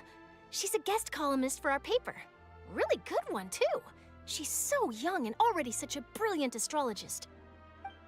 So she mentioned me? What did she say? She said that you're a real daredevil of a journalist. Nice. In which case, can this daredevil journalist dare to request an exclusive interview with the legendary traveler and Paimon? Huh? So your article in the paper today doesn't count? Oh, of course it doesn't. That was more like live photography. What I'd like to do is dive deeper and ask you to talk about the things you've seen and experienced. Yeah, are we even qualified enough? Why not? If I say you're worth an interview, then you're worth it. But not right now, of course. I'll need a few days to prepare. Oh, in that case, we'll just chat when you have the time then? Oh, so that's a yes? Ooh, splendid! I'll tell the editor-in-chief immediately. I'll have to apply for lighting, a venue, some props, and... Whew, so much to get done now. Talk to you later. Wait, Charlotte, Paimon's still got a question for you.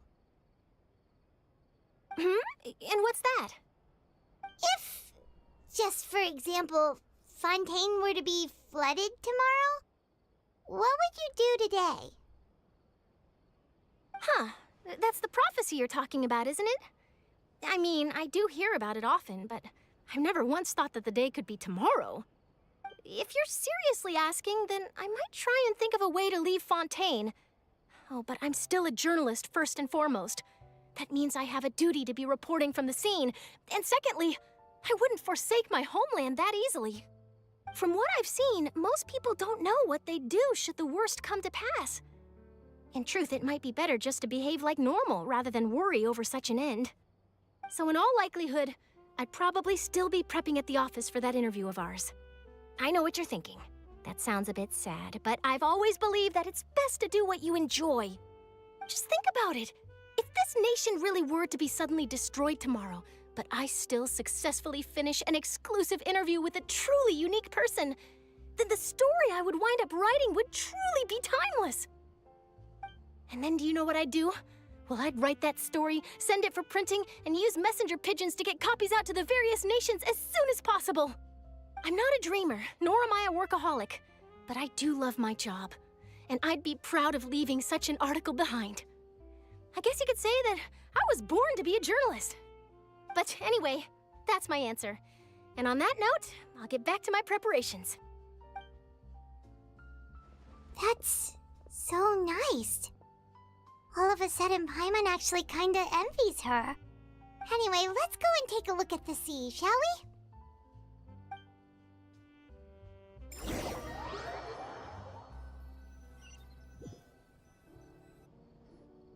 The sea breeze and scenery can be a pretty soothing combo, huh? Paimon's been thinking. If it wasn't Fontaine, but all of Tevat that would be destroyed tomorrow, where would we go and what would we do? No, Paimon should ask, if you could choose, what would you like to do?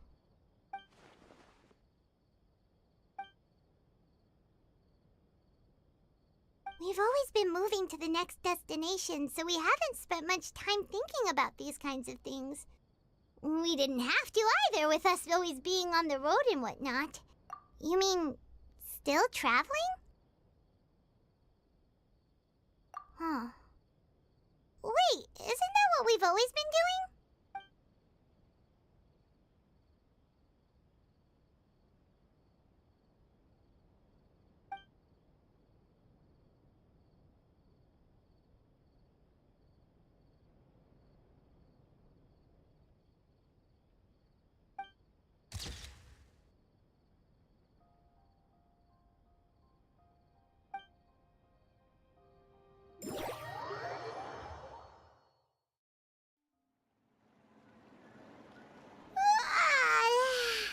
Feels like you'll grow mold if you stay here long enough.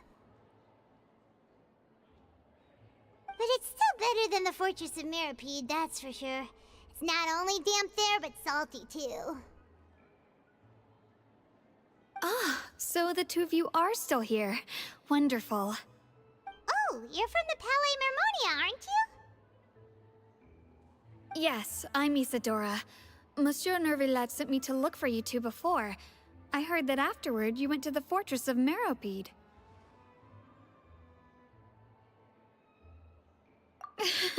Not at all. I'm well aware that you're friends of his. Actually, I'm here to pass along a message from him.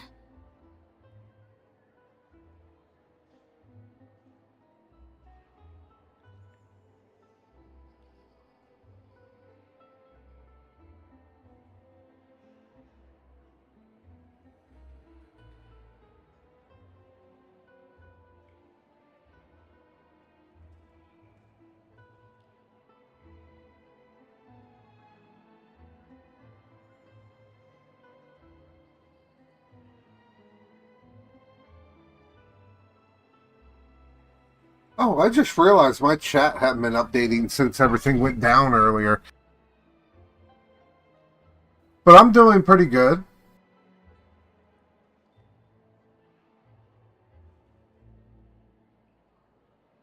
I'm just kind of listening to the wind rattle on the walls. Kind of hoping the internet doesn't go down again. Yes, inside the Opera House. The Maréchaussée Phantom has declared the incident a small-scale riot. A riot? Well, that said, I don't personally think it was that serious. Lady Farina was watching a performance at the Opera House, and while she was resting during an intermission, some other audience members suddenly started harassing her, loudly accusing her of doing nothing about the prophecy crisis. And before she could respond, others started to join in. The crowd continued to grow, and protests against the Hydro Archon started to break out. So people have started to put the blame on Farina. Guess they finally found an outlet for the pressure they've been under due to the prophecy. I agree. People will naturally rely on gods, as is customary. But the moment people feel threatened, gods are also the first to be blamed. So what happened after that? Is Farina okay? Seeing that the situation was spiraling out of control and that further argument was pointless, she claimed that she'd gotten tired of this and left in a hurry. The Maréchaussée Phantom had their hands full maintaining order and did not catch where Lady Farina had gone. Only when things had stabilized did we realize that she had gone missing. So, you mean she's still missing? That's right. The Maréchaussée has dispatched many people to search for her, but we don't have any leads yet. That said, I don't think there's much to worry about. She is a god after all. Even if she were to fall into the hands of rioters, what could ordinary people do to her?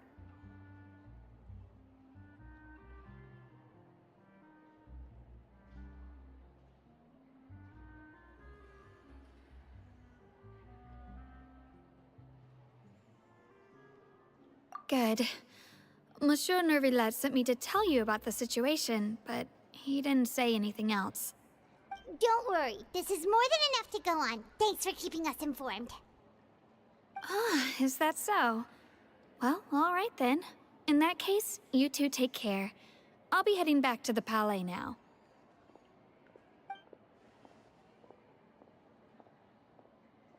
Well, sounds like we should hurry over to Poisson then.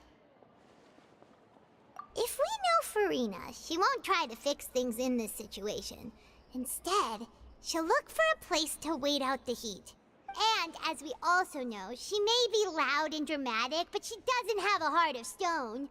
When Nervillet was talking to her in the Palais Mermonia, and she heard about Poisson, she couldn't hide her sadness and remorse. It would be hard for her to ignore being accused by the public today.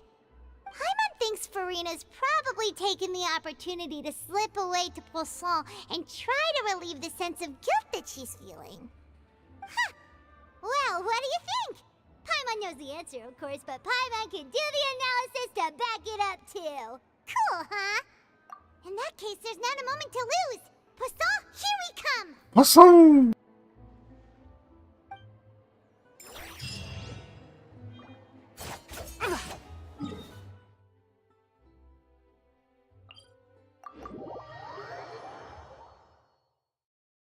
This place looks deserted. Guess all the survivors must have evacuated already. All that's left here are signs of devastation. Could Farina really be here? Let's try to find her as soon as possible. I see her.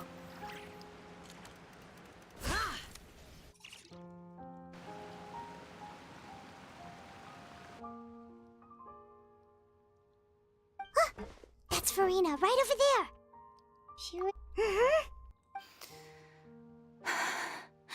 Should I just give up? This is all meaningless. What was meant to happen did happen after all. Everyone's dead. I'm sorry. I am so sorry. Give up, Farina. There's no point in holding out. I'm sorry. But what can I even do other than to repeat meaningless apologies over and over? Who's that? Don't worry, Farina. It's just us.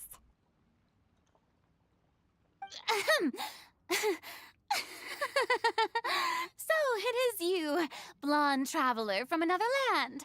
Why, I almost thought you were someone from that mob of my ignorant subjects, come to kneel and beg for my forgiveness.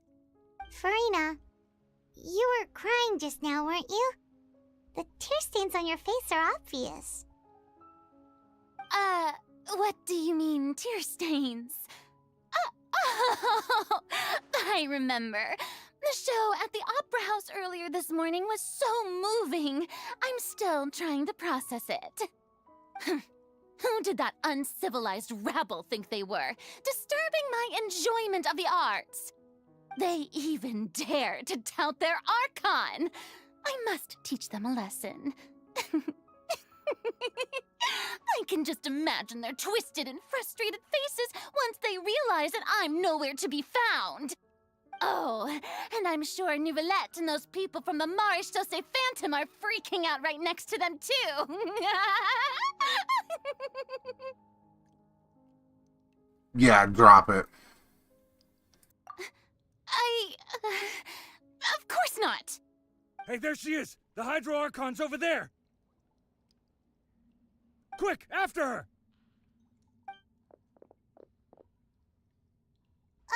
Farina, those people seem to be after you. They are?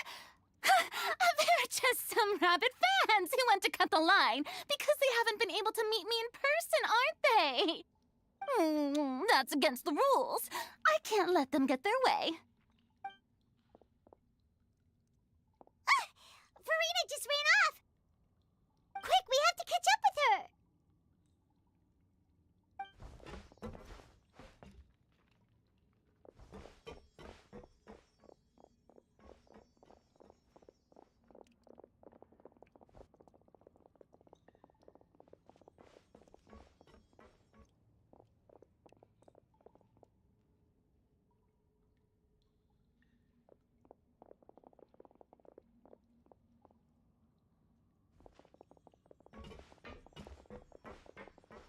This should be the place, right? Hey, Farina! There's a good hiding spot over here. Quick, come to Paimon before the rest of them catch up to you. What is this place? Hurry, they're almost here! Fine. I suppose haste is warranted. Lead the way.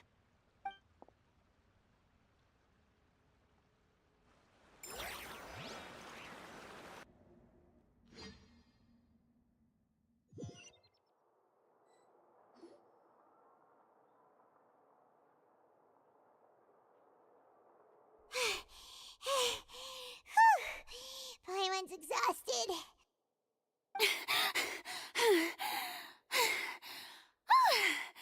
I'm so tired.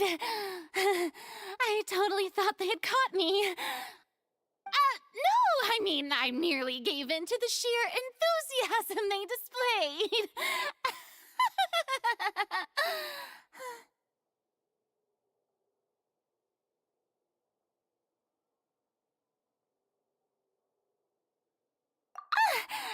You're right.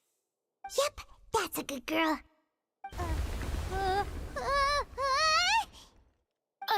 What's happening? The ground's shaking. Is it an earthquake?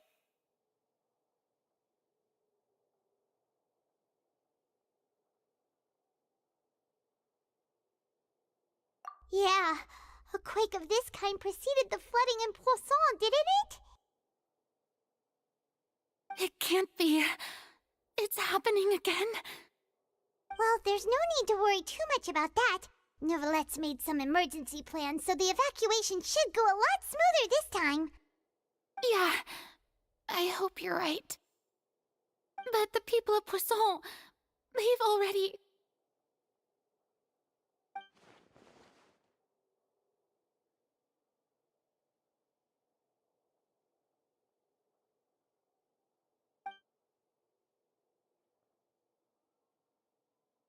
It's true. I've been investigating the prophecy for hundreds of years. I once had informants all over Tevat, searching for clues and feeding information back to me.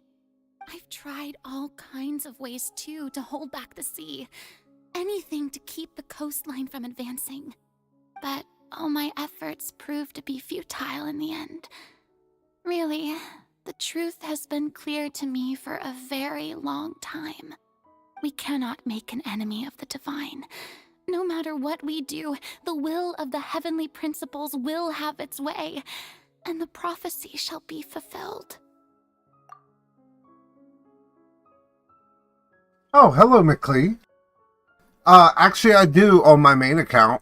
I am debating on getting her C2 on the Chronicle, but we'll have to see how that plays out.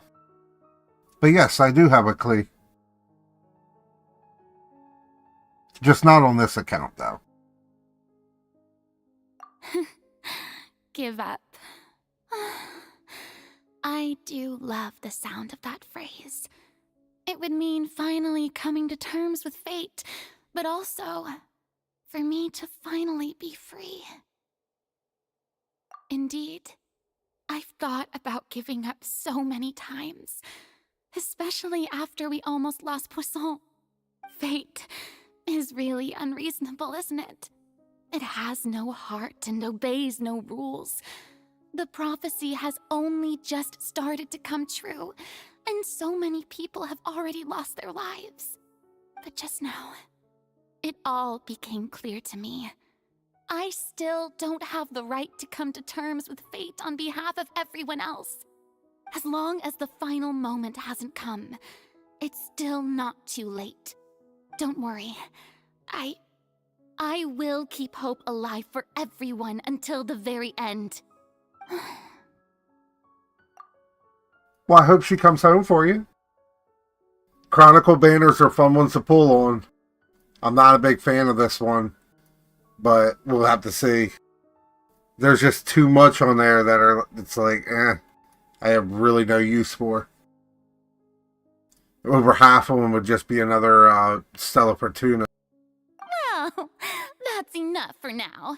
I got the impulse to play the stricken maiden, but honestly, considering my rank and station, that wasn't a good fit at all. Don't take any of what I just said seriously. How could I possibly let Fontaine fall to the whims of trivial prophecy? Come on! Paimon could have sworn you were actually being honest just now.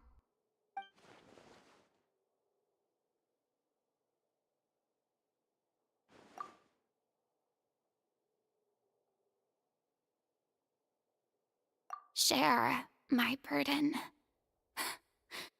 That's impossible. It was fated right from the start that this would be my duty alone.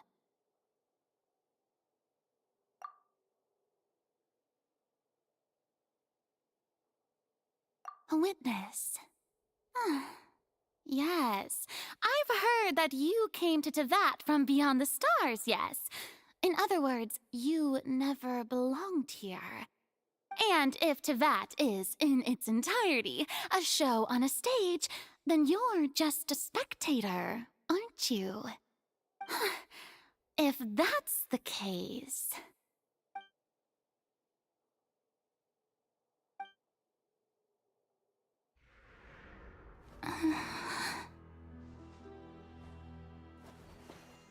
I...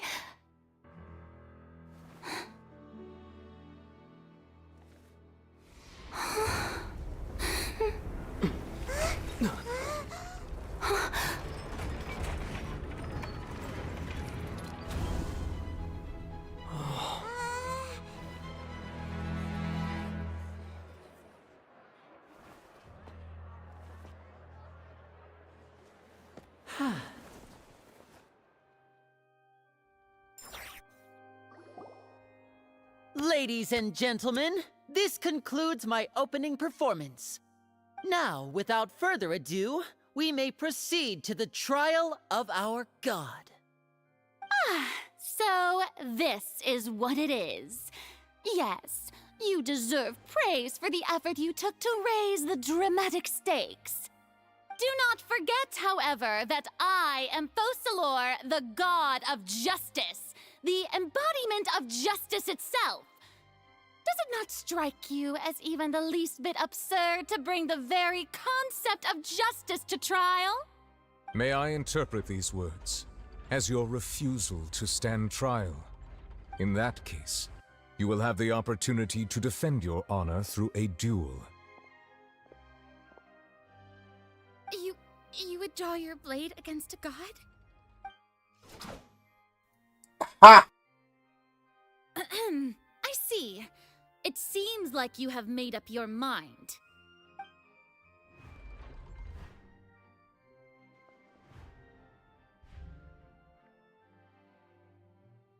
Paimon can't believe it. She just surrendered. What the heck is going on? Did I just see an Archon surrender to a human? Wow, how utterly humiliating. Lady Farina, what is the meaning of this? But yeah, no, see, that's the problem with the Chronicle for me. I don't want to lose my 50-50 to any of them. Like, there's not any of them I want. Or need, well, should I say need? It would seem that there has been a misunderstanding. To be clear, the raising of both hands is not always an indication of surrender. Looking for excuses again, huh?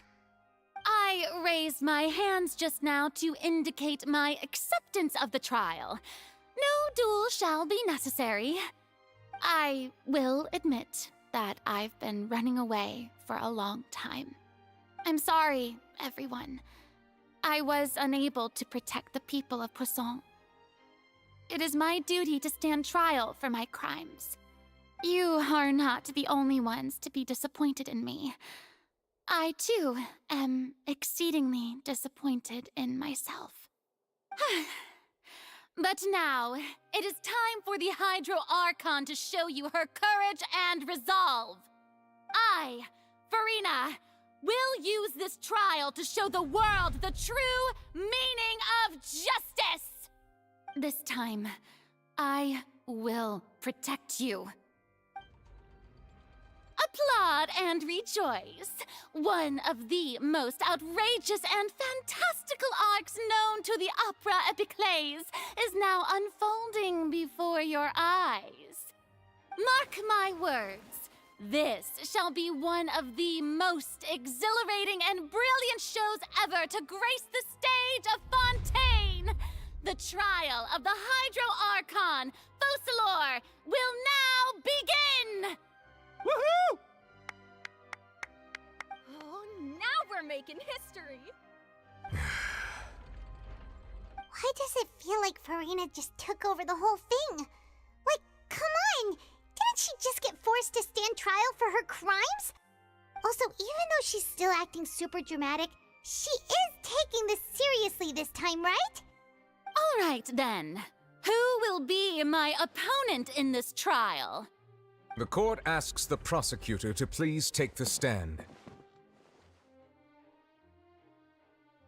Is that so? Very well.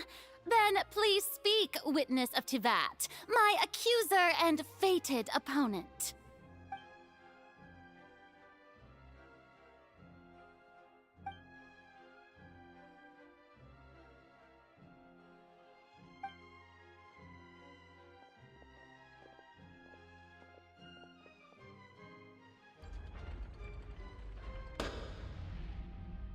Also, please allow me to ask, as a final question before the trial begins.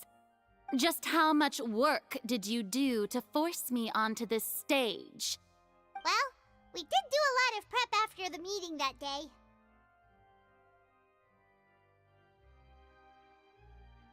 I can go over the tasks assigned to the Spina di Rosula, since they were rather straightforward and easy. Navia, the president of the Spina di Rosula.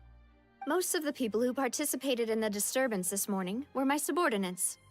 They changed into plain clothes and came to the Opera House as regular audience members, waiting for the perfect opportunity to incite insurrection against you. The people's resentment against their Archon has been building as more and more of the prophecy is fulfilled. A spark was all we needed to turn smoldering anger into a flame. Moreover, according to our understanding and analysis of you, when something like that occurred, you would likely flee the scene and head to Poisson by yourself.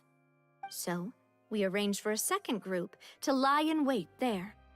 So, you mean, the ones who scoured the settlement for me were also from the Spina? And their goal was to force you to step into the giant magic box so you may personally participate in the greatest magic performance in all of Fontainian history. That's right. That house was a magic box, rather than someone's residence. As the super ultimate version of the setup that I used when I first performed at the Opera Epiclese, the volume of the box was increased by a whole order of magnitude, and the distance it traversed was the entire gap between Poisson and Aranias. Its cargo, of course, was an Archon instead of a human. My thanks, Farina. Without your help, we could never have pulled off such an extraordinary performance. You're welcome? Of course, this performance was only made possible with Father's support. The House of the Hearth spent a massive amount of labor in Mora to pull this off. We had to select a location, construct the giant magic box, dig a tunnel, and open up a path through the water. It was a lot of work for all of us. So, in other words, the earthquake that we felt within the giant magic box was just a normal tremor from the transportation of the whole house? That's right. It wasn't a sign of another disaster to come. Then, I can guess Nervilette and Cloran's parts. You gathered a crowd, prepared a stage, and made sure that the champion duelist would be immediately ready for a fight. Also that as soon as I appeared on the stage, the trial may commence without a hitch. Am I right? Yes, that is correct. Well, Clorand, I must commend you for your courage. Only the most outstanding champion duelist in all of Fontaine would accept a duel with an Archon without flinching. Thank you. As for you, Traveler, I suppose your role was to keep me distracted with conversation once you found me in Poisson. You'd make sure that I didn't notice anything amiss before revealing yourself as my prosecutor once we'd arrived onto the stage. Oh?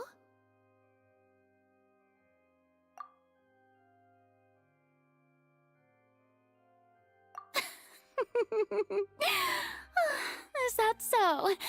Then I suppose I must have missed my final chance. It's fine. It matters not. What's done is done. The stage is already set, so there's no reason to disappoint the audience. Let's see this trial through to the very end.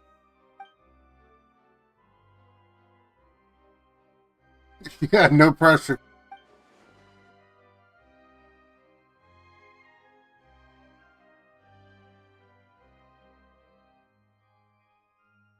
Sir Prosecutor, please allow me to pass this along.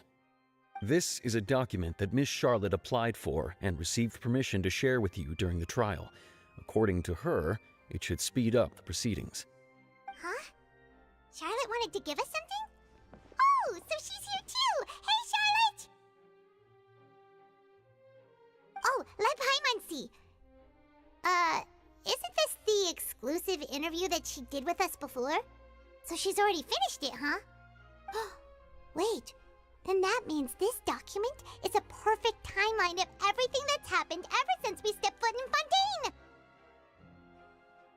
So in other words, we can refer to this anthology of evidence every time we want to use something from our journey as evidence for an argument! Let's quickly confirm the information in it. Just think of it as a refresher, alright? You defeated the Hydro Archon in the very first duels you took part in at the opera. I didn't think this is the first time a Fatui before. According to Miss, I nearly lost the words of someone as extreme. We'll go back to that later. The prosecution and the If we defense need are it. both in position. The trial shall now begin. Oh, come on, Nervylette. There's no need to repeat all the unimportant legalese. Just fast forward to the part where the prosecution lays out my offenses. As the defendant and the lead actress of this performance, I still haven't even been informed of my supposed guilt in all of this. Of course, it is only natural for humans to struggle to understand the actions of a god. However, you will need more than that to convict me of a crime. That's true, but my charge here is unrelated to your conduct as an Archon. Instead, I would like to charge you as a fraud who's never been the Archon in the first place. Wait, what was that? Lady Farina's a fraud? Hey, I came here thinking that we were going to try the Hydro Archon for forsaking her duty, but did I hear that right? She's not our Archon at all? Charge accepted. Lady Farina, do you plead guilty to the charge?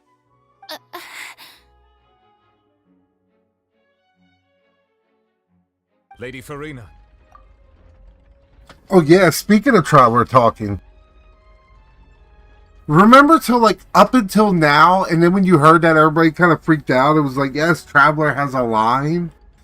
But now in like, I mean, in that land there was nothing because of the whole strike thing. But in like Nodcry, he talks a lot. The Travelers talk a lot in Nodcry this time. And you usually get like 2 sentences out of them during an Archon quest. I plead not guilty. How can I be guilty? There is no way that I, Focalor, otherwise known as Farina de Fontaine, a member of the Seven and the Regina of all waters, kindreds, peoples, and laws of Fontaine, could be anything other than your true Archon. Yeah. Even though Lady Farina can be rather eccentric, isn't it going too far to doubt her very identity? Yeah, I've never questioned her identity either. Sure, Lady Farina can be super irresponsible, but what grounds does that prosecutor have to make such a huge claim? I have cause to believe that common sense will prevail in this case. Many of the members of the audience have known me as the Hydro Archon ever since they were born. There would be no fooling their memory. See? Even the Oratrice has decided to show me its favor. Are you sure you want to commit to a charge that will never be upheld? If you wish to drop the case, I can promise you as the God of Justice that you will not have to face trial for making a false accusation. We will treat everything that's happened as a dramatic spectacle and move on with our lives. What do you say to that? Huh. An argument with near impossible odds, huh? We have to not only refute Farina's claims, but also overturn the long-held beliefs of the people. Well, I tried to give you the chance to surrender. If you must persist, then let me ask. If you believe I'm not the Archon, then what manner of being do you think I am? And if I was not the Archon, then how did I manage to live for over 500 years?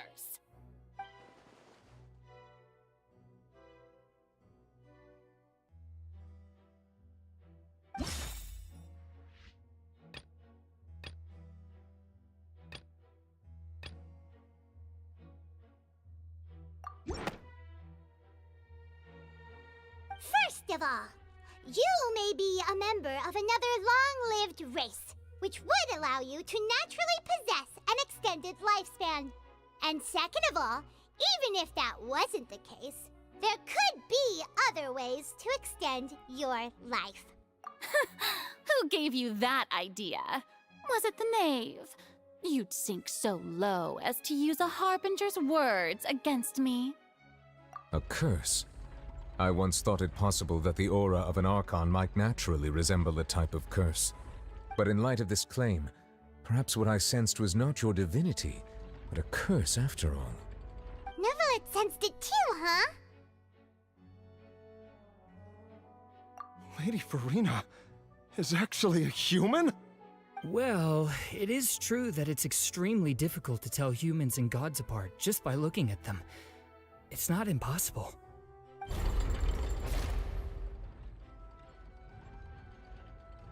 Well, don't start celebrating too early now. Even if I have been carrying a curse like you said, how does that prove that I am merely a human being?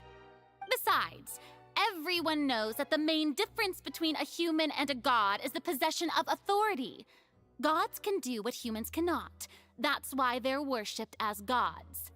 For centuries, manifestations of my authority have served the nation of Fontaine. One need only to turn their eyes towards the Oratrice Mécanique d'Analyse Cardinal in this very opera house, or consider the indemnitium that is used in every aspect of life.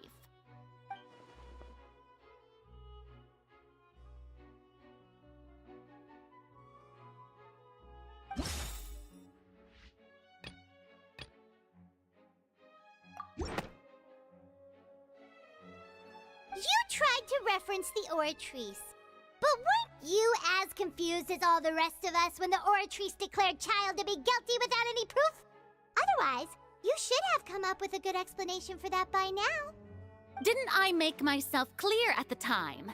The decisions of the gods are naturally difficult for humans to comprehend. There is no need to provide an explanation. Lady Farina, I believe a reminder of your current circumstances is in order. While the court is in session, the principles of justice and the law must come before all else. While you are an Archon, you are also first and foremost the defendant in this trial. You will prove yourself unable to defend against the prosecution's charges if you continue to withhold vital information against the rules of the court. I never thought you'd use that kind of rhetoric against me. That was no trick of rhetoric, Lady Farina. I've merely reiterated the rules of the court. Rules that all should respect and follow. So, you neither knew why Child was declared guilty, nor did you understand the structure and operations of the Oratrice. Instead of having been created by you, the manifestations of authority you mentioned have been made by the real Hydro Archon, haven't they? The real Hydro Archon?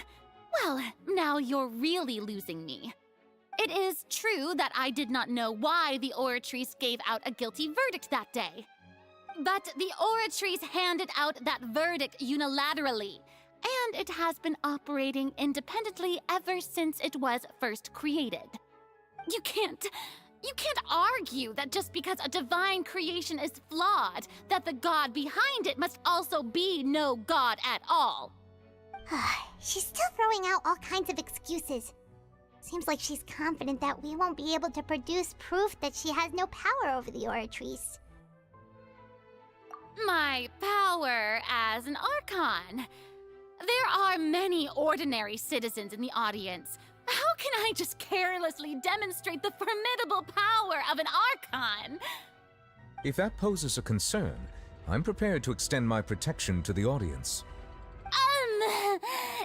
You don't need to go that far.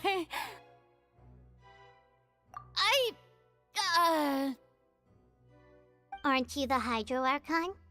Or is it that you can't even wield the power of Hydro, much less the authority of a god? Indemnitium! Yes! It's all because of Indemnitium! All Archons derive their power from the faith of the people, and I've converted the people's faith in justice into Indemnitium! Thus did I give up all of my divine power to provide everyone with energy for their daily lives. Have you ever seen a more magnanimous god? Isn't that a huge stretch? Yeah, no matter how generous an Archon can be, how could they give up all their power? Can a god with no power even still be called a god? It seems like nobody's buying Furina's excuse. Honestly, I don't know if I'm the one to ask for Klee teams. Like, I have her, but I don't really play her. I haven't, mine's not even really built. I just happen to have one. Hey, come now, everyone. Please don't stare at me as if I was a liar. I'm still the same Furina you knew, right? The one that you loved. Shouldn't you want to believe in me? Please? You've got to believe me. If what the prosecutor said is true, she really has committed a grave offense. Did she deceive all of us? And all of our parents and grandparents too? And all of our ancestors? Ever since they were born? Enough. That's enough. Tell me then, if I'm not the real Hydro Archon, then who is? If you have no evidence of another Hydro Archon's existence, nor can you find anyone who can back up their claim to be such, then what grounds have you to say that I'm not actually the real deal? Wow, she came up with yet another argument. How can we refute her now? Seems like she really doesn't want to give up.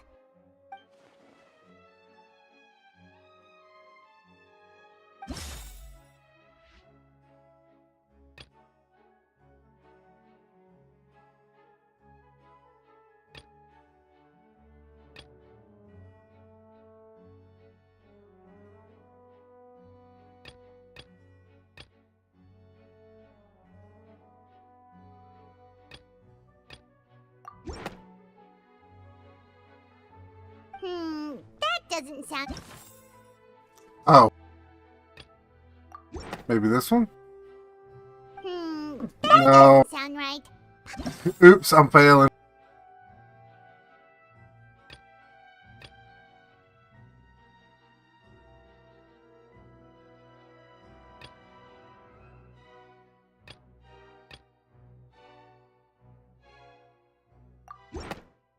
Maybe this guy? It has been established that all Fontainians can dissolve in water from the primordial sea. And that means... Since you insist on claiming to be a god and not a human, then there's a method that you can use right here and now to eliminate all suspicions of you being the latter. Miss Navia, please apply to serve as a temporary attorney for the prosecution before addressing the court. Though you act in partnership with the prosecutor, you must still adhere to proper procedure. Super sorry, Monsieur Chief Justice. I swear this really will be the last time that I'll speak out of turn. Now, I've brought some seawater from Poisson. As everyone knows, a massive flood struck the area not long ago, taking many lives, including those of some of my closest friends. So, Miss Furina, would you dare to touch some of this seawater? If we are to believe that you are indeed the real Hydro Archon, touching this seawater would have no effect on you. All it should do is strengthen your case. But if you don't dare to touch it, then we would have basically proved the reverse. Oh, and I must remind you that after the disaster at Poisson, nobody wants to see any more people dissolve. I do hope you'll act prudently and choose the simpler path of admitting guilt. Navia from the Spina di Rasula. The Spina has governed Poisson for many years. I guess her suggestion is valid. If Lady Farina is indeed just a human, she's probably Fontainian like all the rest of us.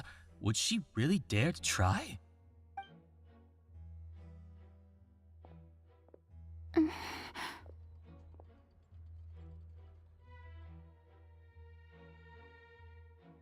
Lady Farina, this test has been unilaterally proposed by the prosecution. As it falls outside the realm of standard court proceedings, you possess the right to decline participation. Well, of course he had to tell her that. But refusing to participate is basically the same as a confession of guilt. She's just staring at the water without saying a single word. It really does seem like she's quite terrified of it. That could only mean... What's going on? Is she really planning to... that's not what we thought she would... Due to the inherent risk of the test, Lady Farina, you may... Hey!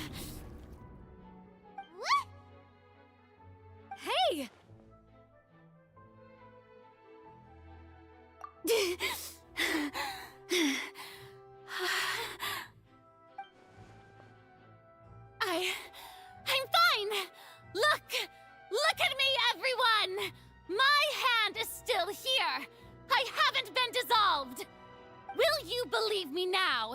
I really am your Archon! I'm nothing like a normal human who would fall apart as soon as they touch this water! Really, was this not the most obvious thing in the world? Miss Siegewien? If you're present, Miss Siegewien, please come forward and attend to the defendant. Siegewien? Don't be nervous. It'll just take a few seconds. Let me see.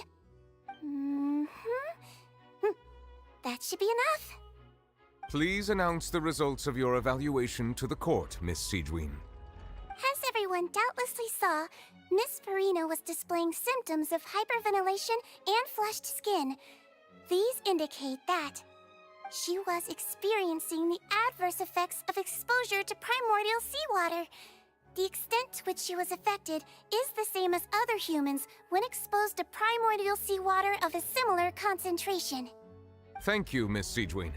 Lady Farina, you may return to the defendant's stand. Get wrecked. What did she just say? I didn't get dissolved! Shouldn't that be— Well, considering your tendency to run from your problems, we did originally prepare a direct sample of the seawater around Poisson. However, after extensive discussion, we exchanged it for a sample that is not concentrated enough to dissolve an actual human. After all, on the off chance that something entirely unexpected might occur, we don't want anyone else to lose their life to the sea. Yeah, so out of regard for Farina's life, you secured a low-concentration sample and asked the head nurse to serve as an expert witness. It's a great thing that the direct sample wasn't actually used. Farina could have... I can't believe... You...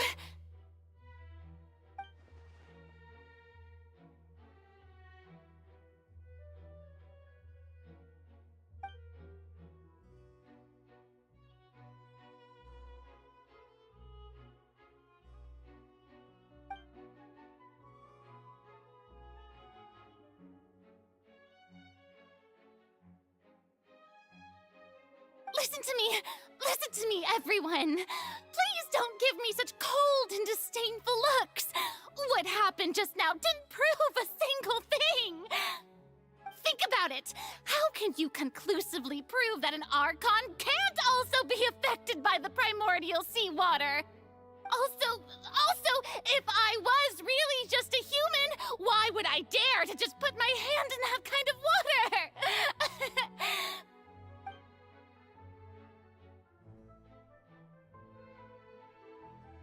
Please, anyone, just listen to me! I swear, I really am your Archon!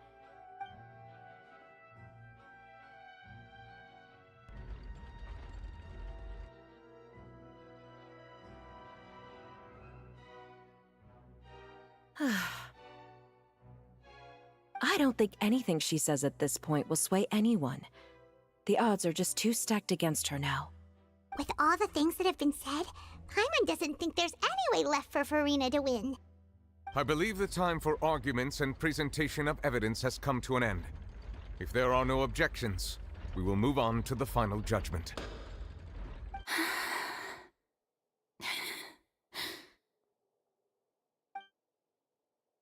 I don't think anything she says at this point will sway anyone. She's too stacked against her now.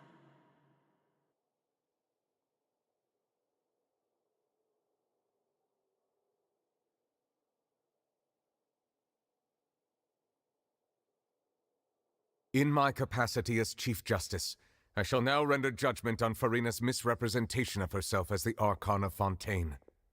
As a human who knowingly deceived her fellow citizens, Farina is guilty.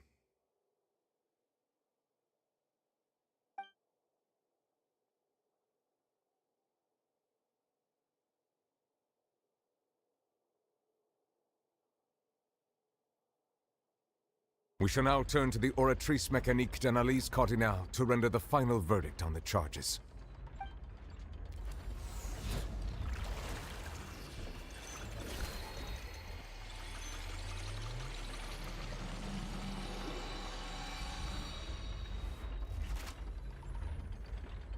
According to the judgment of the Oratrice Mécanique d'Analyse Cardinale, Farina is... Well, what's wrong? What's the Oratrice's verdict? No, the Oratrice also displays a guilty verdict. Isn't that correct then? However, the exact wording of the verdict is thus: the Hydro Archon, guilty, to be punished via the death sentence. The death sentence? That's actually one of the available sentences? I've always thought that it was just a myth. The one and only time the death sentence has been handed out at the court, and it's been given to the very person we've worshipped as the god of justice? What an unexpected twist. Farina's been sentenced to death by the Oratrice? We just wanted to use the trial to show her the seriousness of things so she'd tell us the truth. How did things escalate this quickly? This outcome is indeed quite strange. According to Fontaine's current definitions of justice, as well as its recommendations for criminal sentences, is this sentence really appropriate for the crimes that have been committed? Yeah! Even Vacher wasn't sentenced to death by the Oratrice. You know, the real evil mastermind behind the serial disappearances case. Indeed. Not only is Farina's sentence overly excessive, the very point of our trial today was also to prove that Farina has never been the Hydro Archon in the first place. But now, the Oratrice seems to have deliberately invoked the title of the Hydro Archon. What does this mean?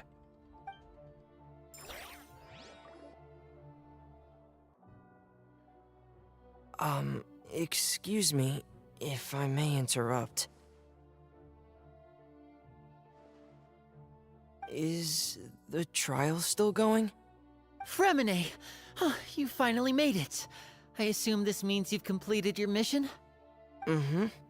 Any mission Father assigns to me will always be top priority.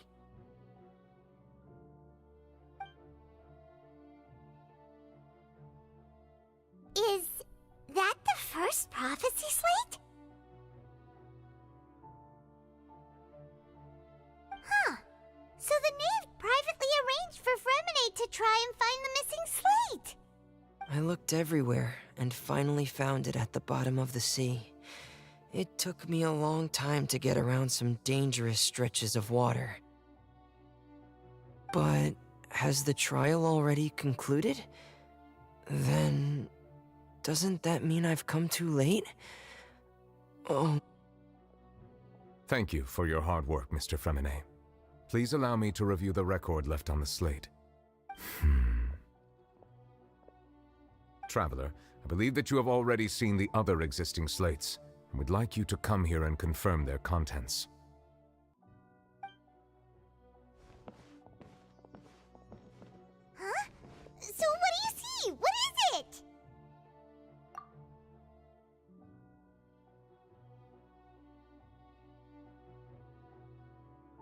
believe I've now made sense of the Hydro Archon's crime. It has to do with Fontaine's lost history. Huh?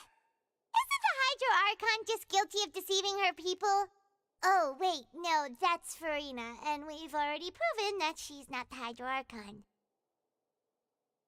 So when you say Hydro Archon, do you mean the real Hydro Archon we've been kinda talking about?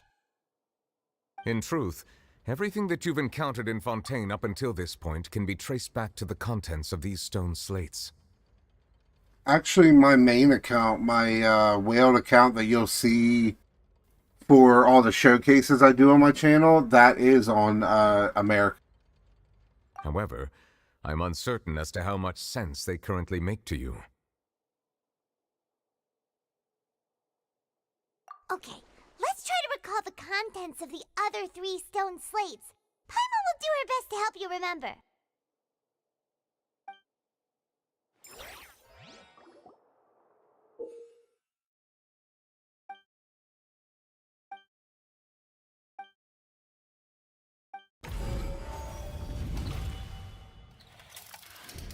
The first stone slate describes what you just said. It seems to show the previous Hydro Archon using her divine power, and then the Oceanids. Does that mean that Fontainians are transformed Oceanids? Oh, Paimon wasn't expecting that.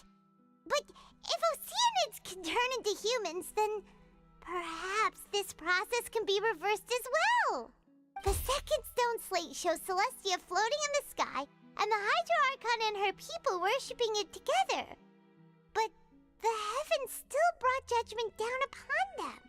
This must be the point when the Hydro Archon and the Fontainians were branded with their original sin. Does this mean that the original sin and the Hydro Archon sin are the same thing? The third slate shows the Hydro Archon sinking into the sea surrounded by many people. That reminds Paimon, didn't we also watch that happen to someone else? Well, the fourth slate is the prophecy the Fontainians have been talking about. People dissolving into the sea, the Hydro Archon crying on her throne, and so on. We didn't believe that such a crazy disaster could happen at first, did we? But after that incident, it was just a question of when and not if.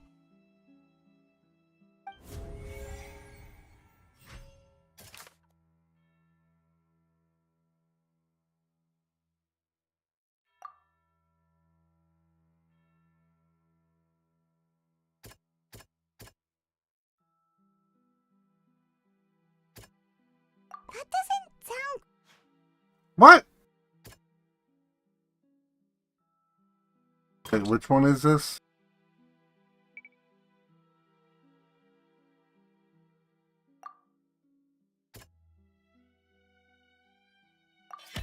We That's know one. from the case of the serial disappearances of young women that Fontainians can be dissolved in primordial seawater, and the first stone slate tells us that long ago, the Hydro Archon used her power to turn Oceanids into humans. This might be the reason that Fontainians can dissolve.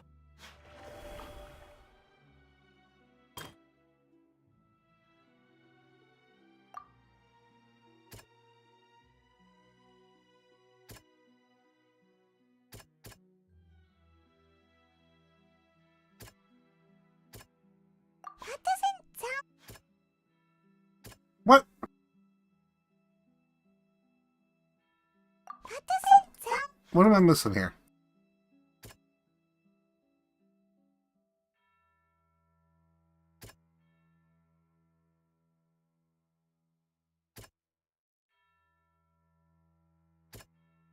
I guess that, Perhaps yes. what is about to take place has all happened before. The true sin of the Hydro Archon that Nervalette mentioned, and the original sin cast down on the people of Fontaine by Celestia, as recorded on the stone slates.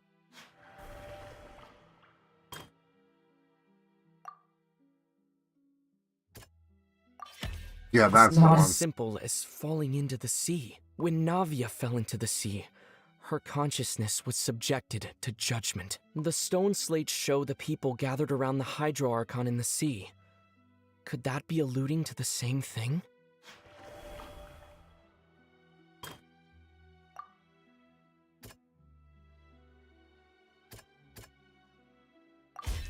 The prophecy from the stone slates found its way into society, but not many people believed it at first. The fortress of Meropide was nearly flooded with primordial seawater, which we know can cause Fontainians to dissolve. It seems increasingly likely that the prophecy may come true. If we hadn't dealt with it in time, things could have gone very badly. Hey, what's going on, Pika? Appreciate you stopping by. Dissolve into the primordial sea but won't cease to exist. Their essence will flow in the seawater, converge, and take the form of an oceanid.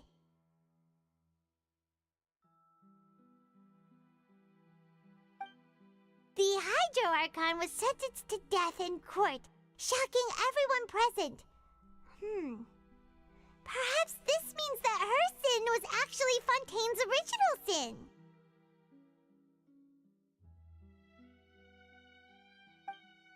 Navia fell into the water inside those ruins, and she nearly dissolved.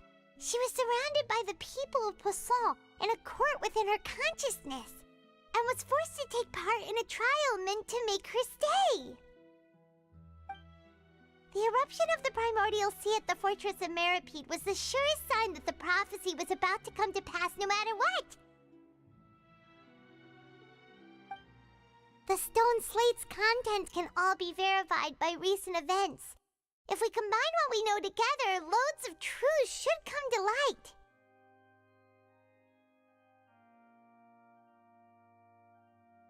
Oh, that's what's up. Well, I definitely appreciate you stopping by. And good morning to you too.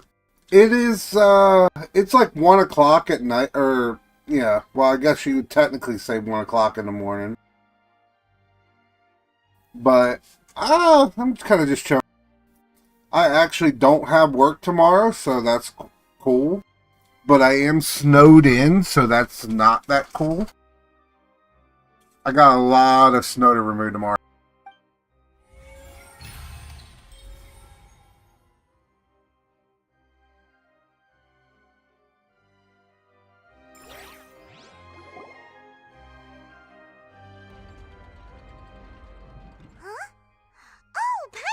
It now, so that's how you can make sense of it. But then it feels like we're going to have to share some truly shocking revelations. Let's hear them. Incredible. Linny, did you hear that? We're not real humans. All Fontainians were originally created by the late previous Hydro Archon, with oceanids as their basis. The evidence for that can be found in how only Fontainians could dissolve in primordial seawater, and how all the girls Vacher dissolved were also turned into oceanids. Oh, and according to Navia, when she was about to get dissolved, she also saw everyone gathered around for a trial, all of them in the shape of oceanids. Indeed.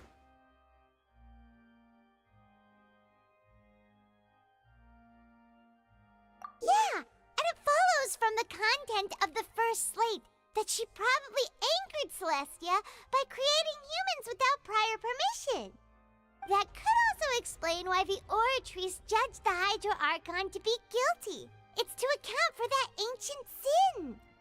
The Hydro Archon's true sin was creating us? And yet, after many hundreds of years, the Hydro Archon's creations have turned around to try to judge the Archon within the Opera Epiclese. The twists of history are often the most unexpected of all.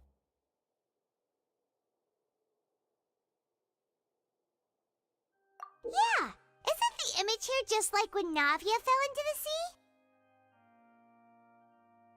So wouldn't it be trying to show the image of the Hydro Archon also falling into the sea once the prophecy has been fulfilled in the fourth slate?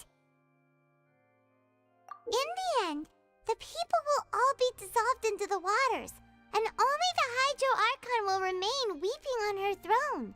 Only then will the sins of the people of Fontaine be washed away. Did Paimon get all that right? You've made some keen deductions. I must say, given how much you still don't know, It is impressive that you've already managed to connect so many pieces of the truth. However, while you were able to decode all the information on the slates, they've also been etched with an additional layer of hidden information using a different power source. When we were at the ruins, I tried to decipher the hidden information recorded in the slates. But since we only had 3 slates at the time, I was unable to come to a full conclusion. Now that the slate collection is complete, I shall make another attempt to decipher the narrative recorded within. If everything goes well, we should finally be informed of the unadulterated truth.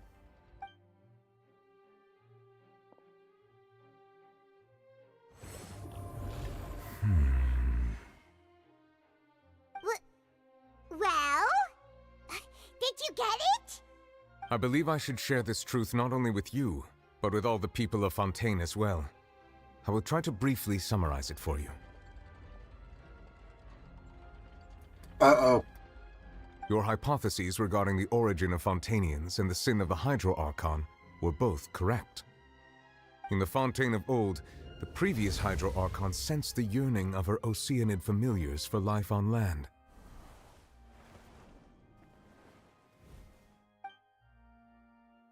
The Oceanids were enamored with the beauty and romanticism of human beings, and wishing to have those experiences for themselves, expressed to the Hydro Archon their desire to become of a similar kind. However, even though water as an element is intricately linked with the power of life, the Hydro Archon, as one of the 7, did not possess the authority to create a new form of human life. Not one to give in, she eventually found a way to create permanent humanoid bodies for her familiars by appropriating the power of this planet's primordial sea. She poured primordial seawater into the Oceanids' blood vessels, creating humanoid mimics in the process. But if Fontainians were to ever come into direct contact with water from the primordial sea, the power within their bodies would escape these artificial restraints and return to the sea. As a result, their forms would collapse, and they would be reverted to their original forms as Oceanids. Of course, the Hydro Archon never received permission from the heavenly principles to create a new human race. And thus, the Hydro Archon and all of her creations came to shoulder the original sin of appropriating the power of the primordial sea. That is the true history of how the people of Fontaine first came into being. So we were all Oceanids. Everybody's clapping. Human beings? That's way too much information for me. I think I'm just going to pretend that I never heard a single thing. Wait, but if that's the truth, we can't let the Hydro Archon be sentenced to death. After all, her only sin was creating us. This really might be too much information for your regular Fontainian, but it does answer a lot of our questions. Alas, your hypothesis regarding the 3rd and 4th stone slates was inaccurate. The slates' respective positions are, in fact, correct. A key point of the visual on the 3rd slate is how all the individuals depicted in the water are humans rather than Oceanids. They have not been dissolved, which implies that the water depicted in this slate is not water from the primordial sea. The nation of Fontaine is the nation of Hydro, as well as the nation of trials and justice. Instead of being the literal element, the water in the scene symbolizes judgment and justice. You may also recall Navia's experience. When she fell into the sea, her consciousness was surrounded by that of many others who intended to hold a trial to determine her fate. Therefore, the meaning of the 3rd slate is that the people of Fontaine shall try the Hydro Archon at the court of justice. Yes, it refers to our present situation. I think I'm following now. So, what you're saying is, even though we decided to put on this trial to avoid fulfilling the prophecy, in truth, everything we've done has happened exactly as the prophecy foretold. So now, it seems, we're the ones making sure it comes true. What should we do? Oof. Huh. No matter what, the prophecy will be fulfilled. Is this what it feels like to be a prisoner of fate? If that's the case, does that mean the scene in the fourth slate will also be fulfilled soon? Traveler, I would like to point out another small fallacy in your deductions. About the fourth slate, you probably thought that the eruption of primordial seawater beneath the fortress of Meripede served as the surest sign that the prophecy was about to come to pass, yes? However, I believe that rather than being a sure sign, that eruption could in fact only be a small warning of something far worse to come. As for the root cause of the catastrophe, I believe you've already encountered it once before.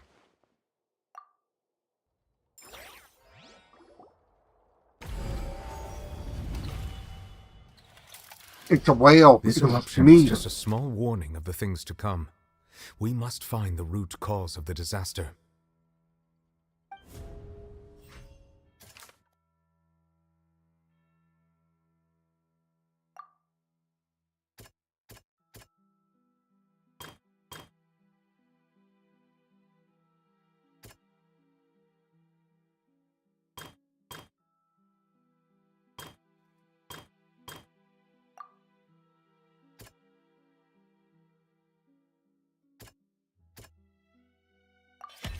It was both dream and reality. If we're talking about a true culprit, that could only be that thing inside the primordial sea, right?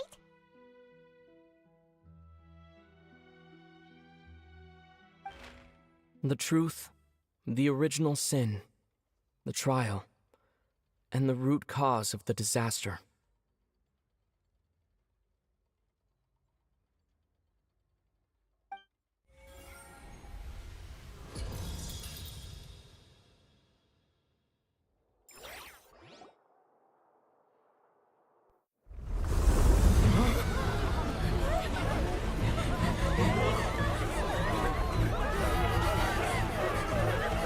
Right on cue.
He looks rough.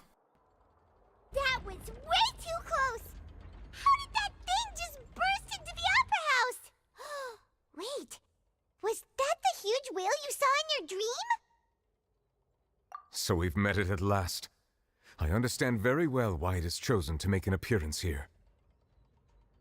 That whale does not belong to Tevat.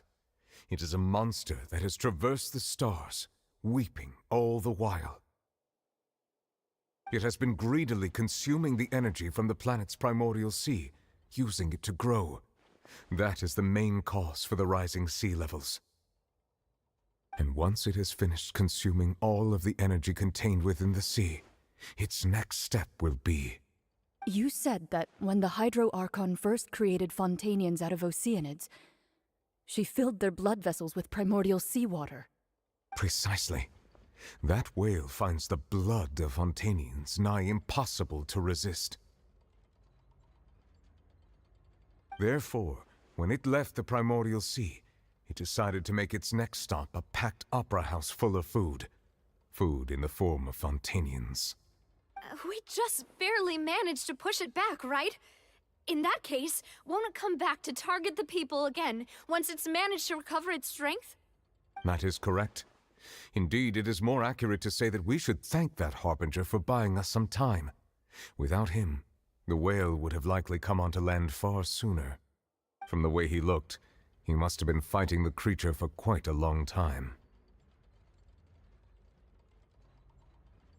That battle maniac. We've always known that he had a special connection with that whale, but we definitely didn't expect it to help us out like this. Anyway, now that we know that this whale is the actual cause of the disaster recorded in the prophecy, all we need to do to stop the prophecy would be to find a way to beat it up, right? It is too late. It had already absorbed too much of the primordial sea's energy before we could notice it. At this point, it has become practically integrated with the sea itself. Even if the entirety of Tevat were to be destroyed, it could still survive and swim off towards some other world. That's not something I will accept. We've already done everything we can, and we even found the true culprit. We've come so far. You can't just tell me that the last hurdle is some impossible foe. That's just not fair. Indeed, that's not how a grand performance should end. I'll fight it to the end, no matter what. So the prophecy will be fulfilled no matter what, huh?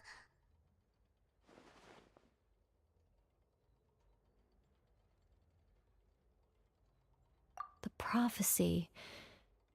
Yes, what has been prophesied will be fulfilled. You may view such things as the history of the future.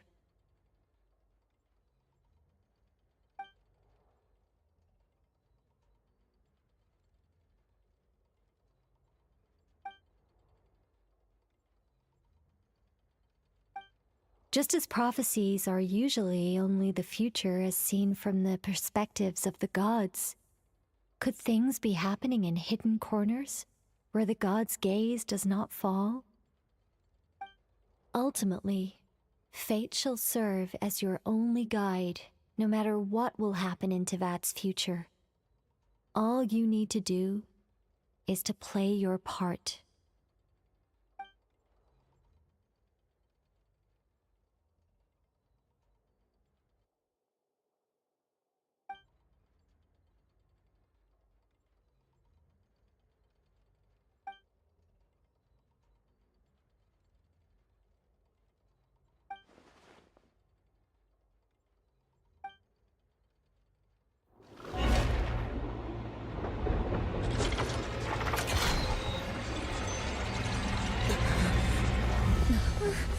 What's happening with the oratories? I believe it is preparing to carry out the death sentence.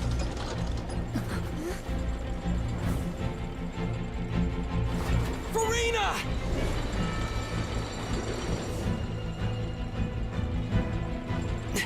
No, I still need answers.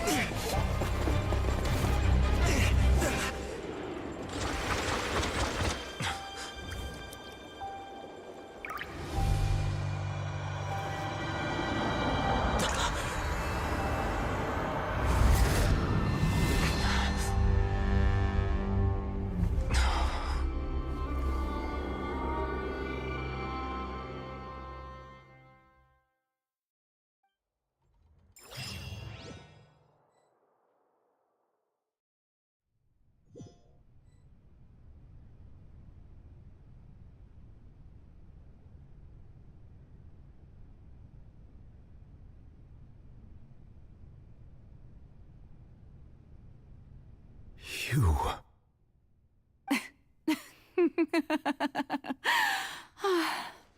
Sorry. That shocked expression on your face is just too amusing. I couldn't help myself. You are not Furina. Who are you? Ah, the sweet sound of bewilderment. Marvelous. A sure sign that my attempt to deceive everyone was a resounding success. But to answer your question, I am Focalor.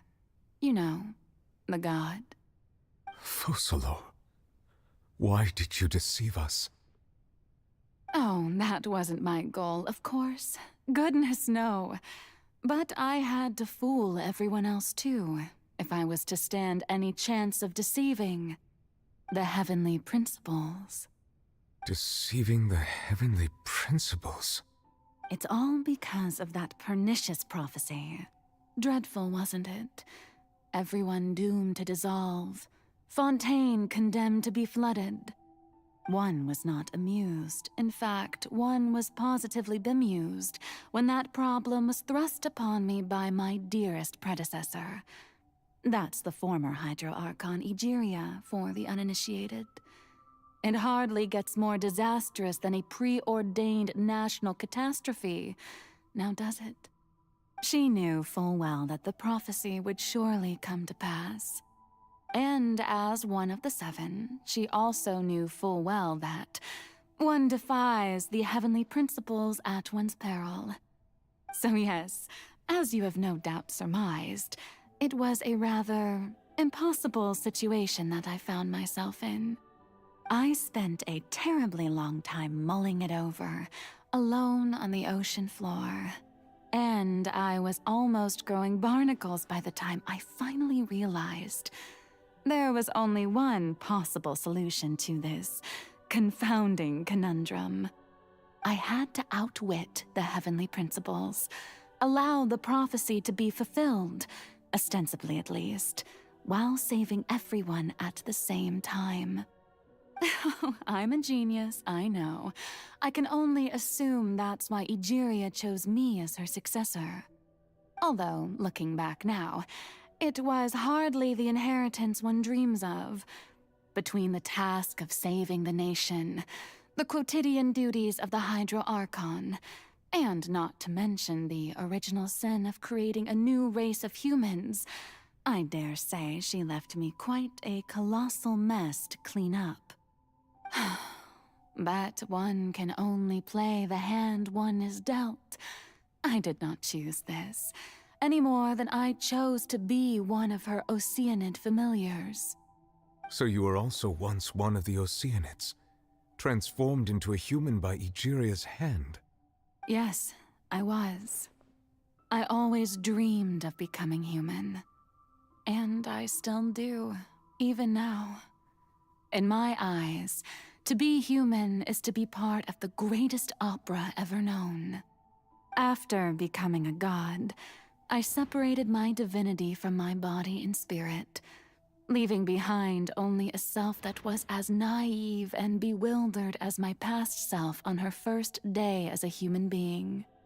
The me you see before you now is that divinity, and the human counterpart I left behind, I named Furina. She could feel joy, sorrow, and everything in between. She could be as vain and conceited, or as meek and vulnerable as she wished. Her strengths were of a kind only a human could possess, as were her shortcomings. But in my eyes, Furina's humanity was what made her perfect. She was perfectly human in every way. The person I always wanted to be. Anyway, so then I cursed her. All part of the plan, of course. The plan to deceive the heavenly principles. I had to stop it because I always love that person. So yeah, I cursed her. But yeah, no, the trauma. This was a peak a peak scene, or it still is. Do you still remember the final scene of the prophecy? The Hydra Archon alone, weeping on her throne.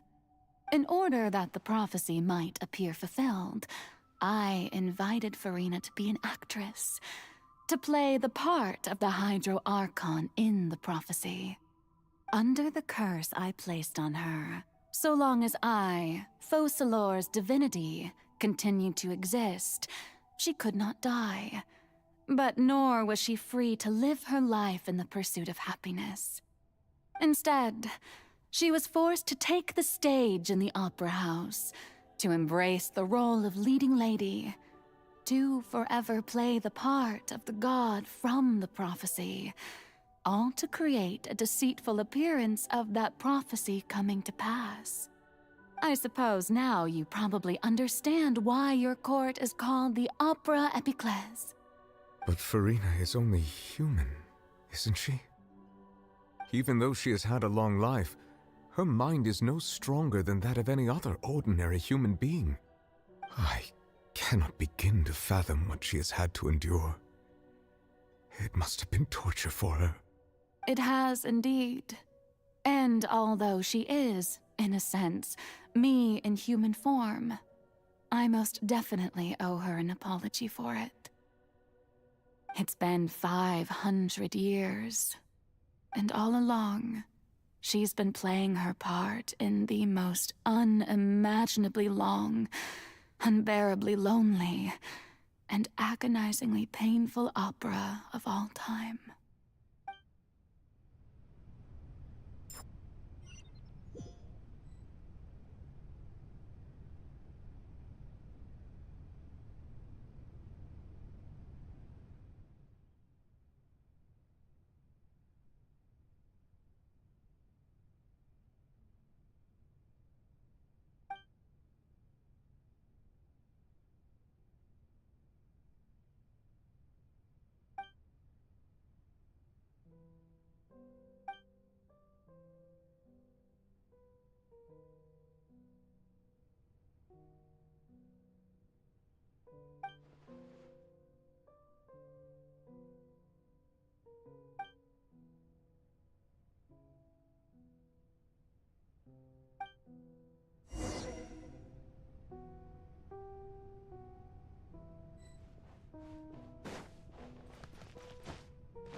Oh, who permitted you to come onto the stage?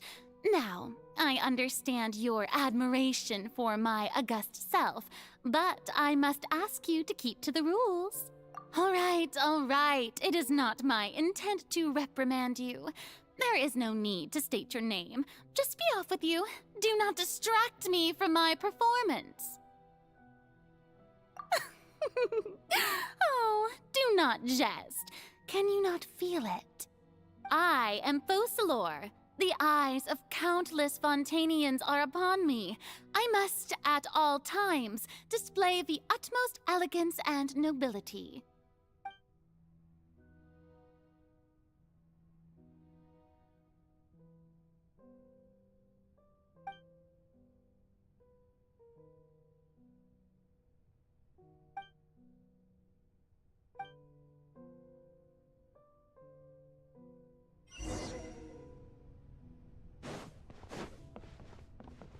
Dear audience, the performance is experiencing a technical difficulty, but worry not. The guards shall resolve it soon enough.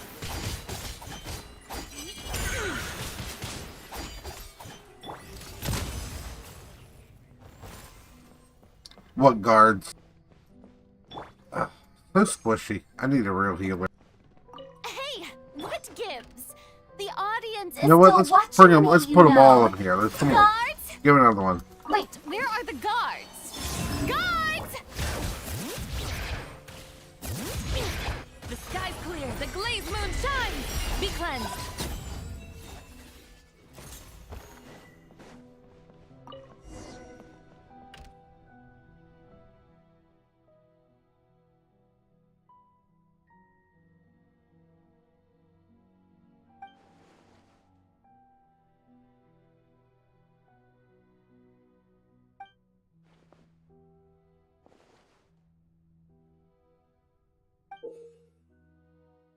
Ticket to the greatest show. In a front row seat.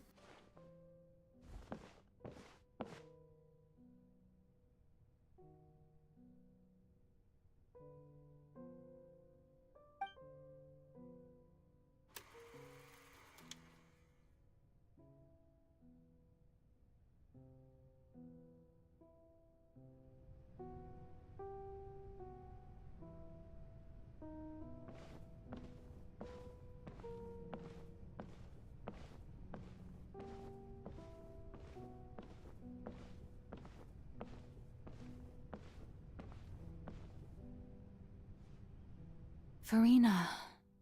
Farina. Huh? Who's that? Who's calling me? Where are you? Be not nervous. Be not afraid. I am before you.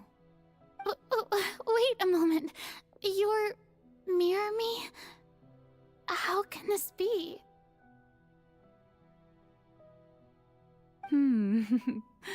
Mirror you, huh? You know what? That's not bad. Let's go with that. Mirror Me. What do you wish to say? The prophecy. Have you heard of it? What prophecy? Wait. I know. I think. I don't know why, but it's in my head somehow. The people will all be dissolved into the waters, and only the Hydro Archon will remain, weeping on her throne. Only then will the sins of the people of Fontaine be washed away. Oh, very good. You know it well. What's going on? I can't seem to remember anything clearly. The only thing I know for sure is this prophecy. Will it really come to pass? Yes, it will. And that is why I've come to you. Disaster will come to Fontaine sooner or later. Things will develop just as the prophecy declared. There is no escaping it. But doesn't that mean everyone will die? I'm a Fontainian just like them. Will I dissolve too? Oh, don't worry. Magical meetings exist in this world precisely to give people a chance to turn things around. It is the reason why you met me today. I will tell you how to save everyone, but you may have to suffer somewhat.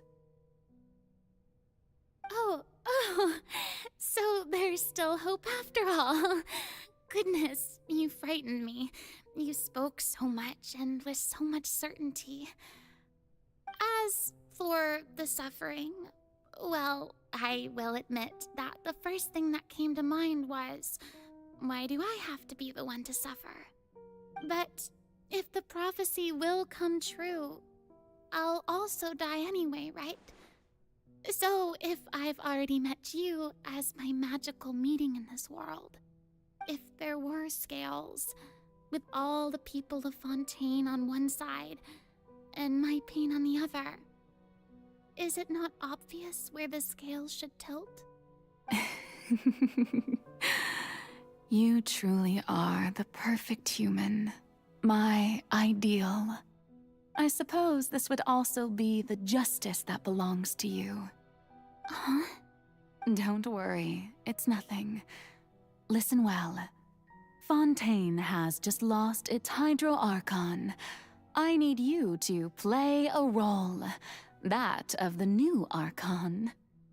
Play as a god? That's right.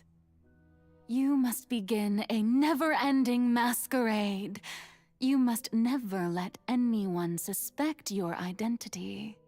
If you can keep it up, then I shall have my way of defying this prophecy. But should your identity be revealed, then all hope will be lost. But how will I do this? A human assuming the role of a god without being exposed. Don't worry. What you must do is not to turn yourself into a real god. You simply need to play the role of a god as humans imagine them to be. Being a human yourself, I'm sure you already know what such an entity would be like. Remember, Your true challenge will not be pursuing divinity, but contending against humanity. I'm still not sure I understand, but I'll try. I'll try to do this. So, how long am I going to have to play this role?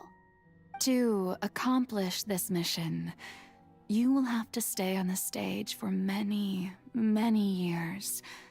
You will endure and not grow old until your task ends.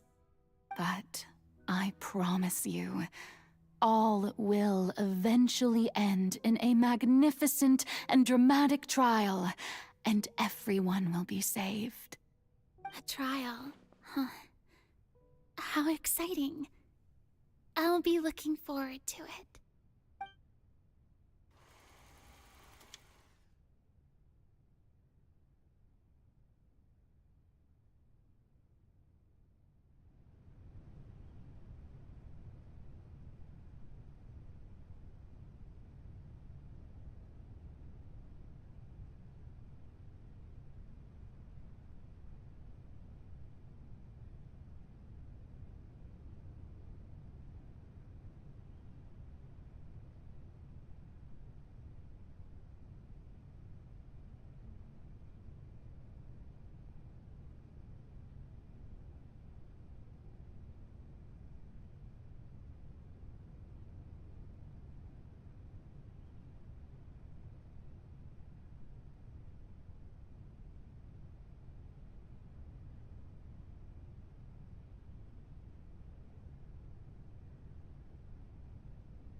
Sorry, I had to go away for just a quick second. I'm back.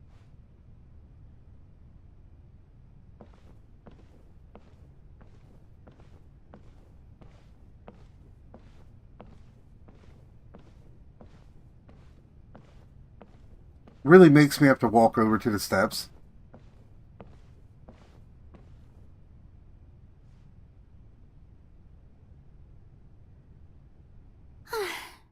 The Maison Cardinalise has announced my accession, but this is my first time facing the people. What should I say to most appear like a god? To be honest, I still don't know. Perhaps I should first try to act natural. Ladies and gentlemen, good evening, and welcome to the Opera Epiclese. I'm sure you've all heard about how I have taken on the role of Hydro Archon. Indeed, I am Verena de Fontaine, your new Archon. In truth, I know little about becoming a nation's new god, but it will be my honor to guide you all. As the god Focalor, the god of justice, I shall do all within my power to lead you into an age of fairness and justice. Once again, thank you all for coming. If you should have any questions or suggestions, please send them to the Maison Cardinalise. Yeah. The future of Fontaine will work. require us to work together, after all. This should do it. I thought I might stammer, but thankfully, I was able to convey my thoughts just fine. Okay. That's the new Hydro Archon. Is this some kind of joke by the Maison? I would have thought that a being that surpasses humanity would be a bit more assertive. Hey, did you hear that? She even told us to send her suggestions there at the end. Shouldn't gods be all-powerful? She's being so modest. What's the difference between her and an ordinary person, then? If you ask me, perhaps the succession didn't actually happen. She might just be a Maison-back puppet. Wait, what's going on? Why is everyone suspecting me of being a fake? Oh, this is bad. If I get exposed here, there'll be no saving the people from the prophecy. Right. Mirmi said that I just need to play the role of a god as humans imagine them to be. Calm down, Farina. Think. What do the people want? How would they imagine a god to speak and act? Assertive, with a strong sense of presence. One who can dispel all doubt. That is the character I'm fated to play.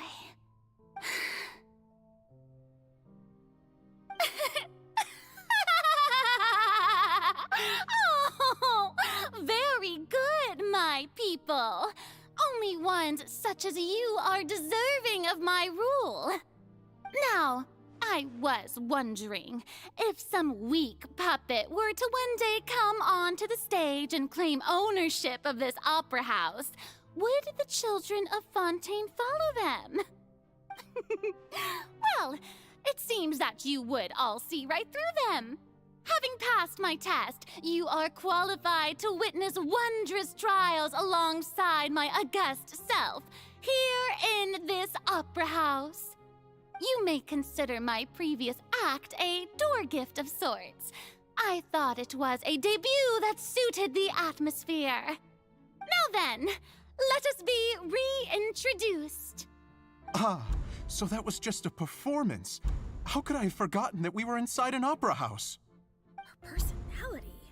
It's quite shocking, to be honest, but I suppose it's a better look than before. Such a fascinating and bold deity. How wonderful! Our future may yet be bright after all. It seems I've turned them around. Best follow this flow and restart my accession speech. My dear people, whether you acknowledge me or not, whether you trust me or nay, I say to you, keep faith in your ardor for justice. We have heard it said that this nation's sins can no longer be washed away. Well, I say that justice is most fragrant when it blooms amid sin. The scales of justice should not weigh heavy in the hands of its God. On one side, it must carry fairness and justice. And on the other, praise and applause. May law be the prayer on our lips. May judgment be our worship. Let us light the fires and drink to the future of Fontaine. There is no trouble in this world that justice cannot solve. All that is needed is for you, my people, to believe in it, heart and soul. So long as I, the Archon Focalor, stand within the Opera Epiclese, so long as I stand before the Oratrice, I shall even judge the gods of this world!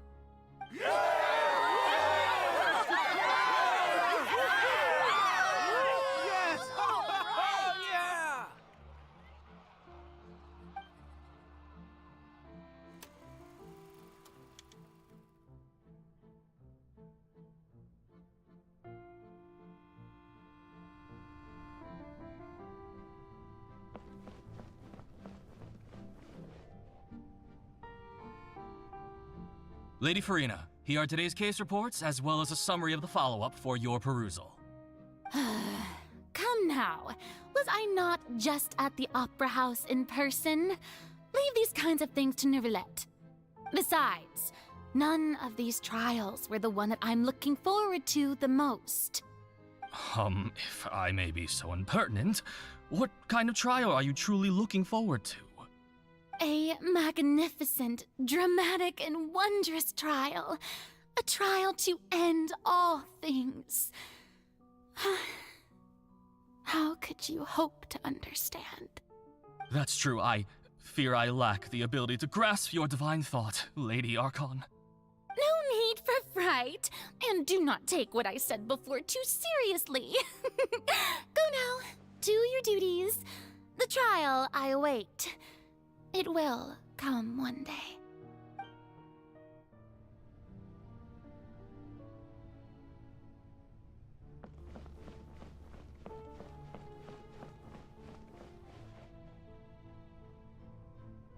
Lady Farina, I don't know what to say. Thank you for agreeing to see me. No need to thank me. Or rather, thank your own sense of perseverance instead. Long have you stood in line to meet me, have you not? Oh, I'm afraid that's just an inevitable consequence of my divine charm. All right. Deuteria, is it? How is your son's illness? You remembered me, and you knew of my family, too. He is doing much better now. In fact, he is far more of an ardent believer than I. He was the one who forced me to seek an audience with you, and to bring your words back to him. Oh, good. Very good. If this should happen again in the future, please do not hesitate to come and tell me. Going down to citizens' homes every so often, while not usual practice, should serve as a fine change of pace. You're such a gentle and wise god. Thank you once again, on behalf of my son.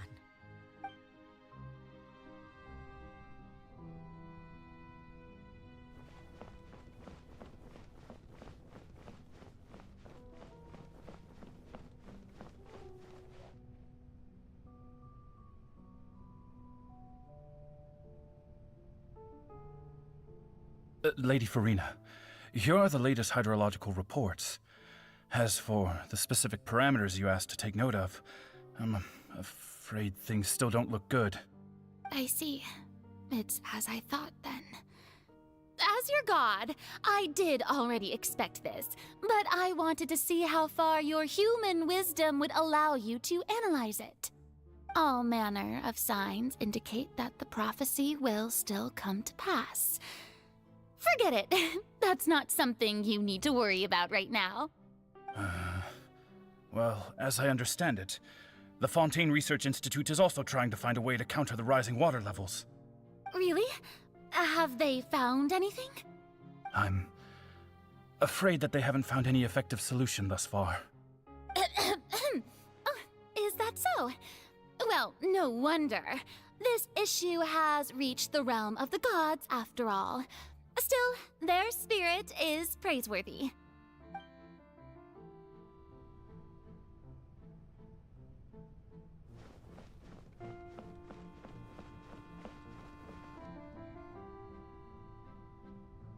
The day is finally over. I haven't had a moment to breathe this whole time. But it's good to see that everything's getting on track. There are no longer any voices of suspicion. Maybe this is fine.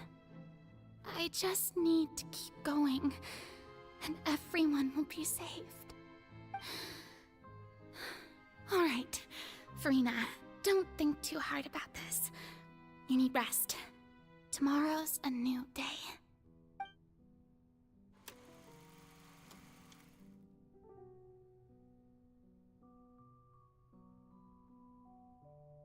Lady Farina, here are the new trial reports for the latest cases, as well as a summary of the follow-up. There'll be no need for that. I've seen them already. There's no need to go back over scenes I've witnessed in person before. Lady Farina, I've waited so long for this chance to see you in this manner. Alright, well, I appreciate you stopping by, McLean. Have a good sleep. I'm probably going to wrap up with this Act 5 because I'm starting to get a little tired too. But, I have a feeling it still goes on for a little bit, so once it's over is when I'm going to sign off. But I hope you have a good night, and thank you for stopping by. Indeed, my dear, loyal citizen. This joyous moment is an honor for us both.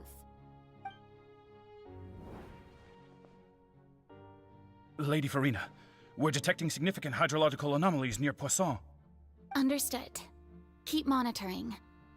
Keep me informed should anything come up at the Institute.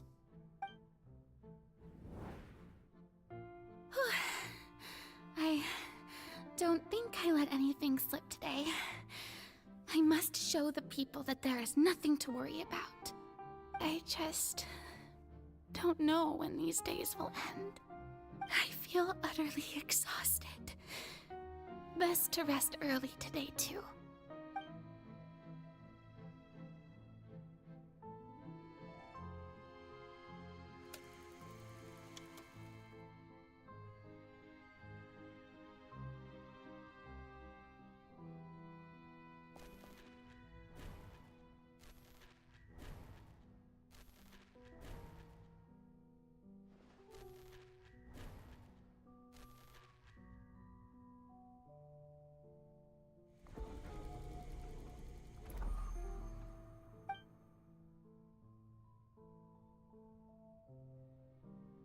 Lady Farina, it's like a dream being able to speak with you up close like this. I've heard that the first member of our family who was honored to receive an audience with you was Madame Deoteria, almost 20 generations ago. And what a fine family yours is indeed. It brings me great joy to meet such a faithful believer, a descendant of a line most ardent. Surely you exaggerate, Lady Farina. My lady? What is it, good citizen? Oh, are you crying? Uh-huh. Oh, really now? I didn't even notice. This must be the overflow of hydro from my person. Well, can't quite help being the god whose dominion is the waters, can I? No wonder. No wonder. A manifestation of your power, then. Oh, Archon, I am honored to have witnessed it. Honored indeed.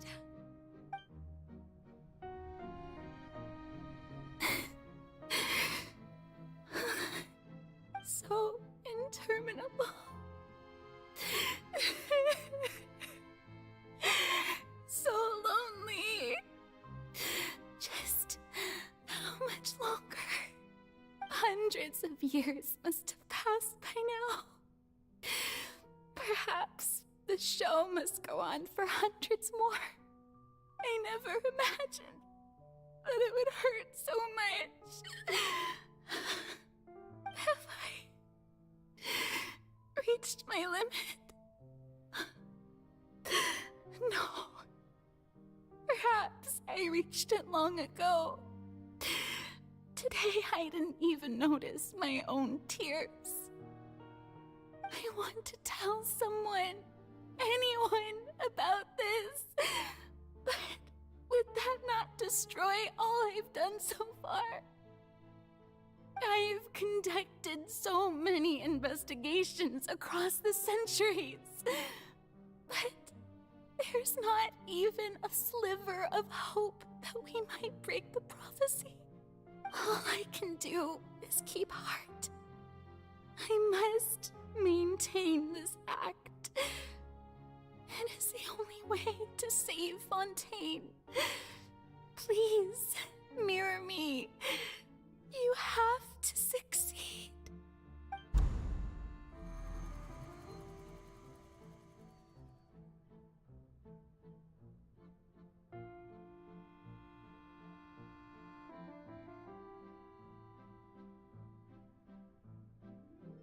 Farina, you don't have to shoulder this burden alone.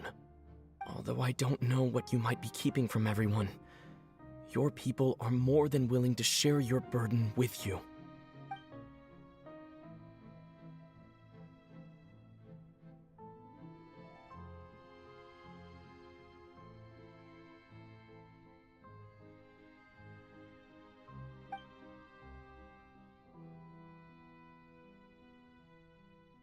Share my burden. That's impossible. It was fated right from the start that this would be my duty alone. But even if your burden doesn't need to be shared, you can still choose to confide in someone. Just share it with me.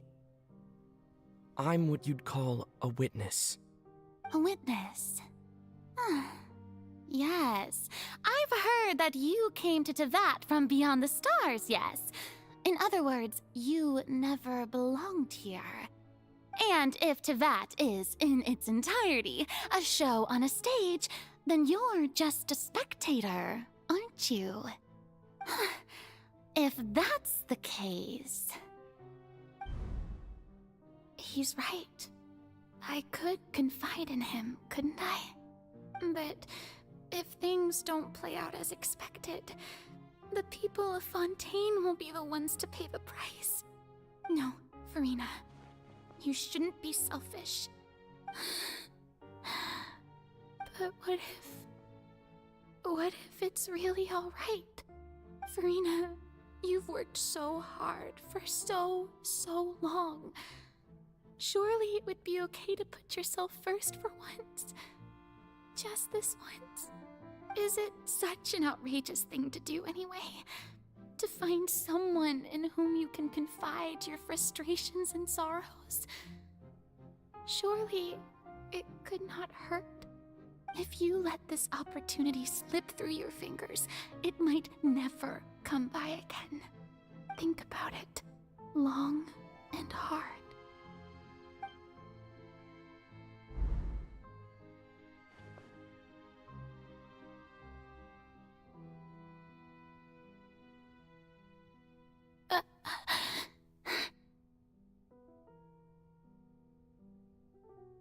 No, I have nothing to say. I am Farina, the Archon of Fontaine. Everything will surely get better. All you need to do, dear spectator, is to witness my performance until the curtains fall.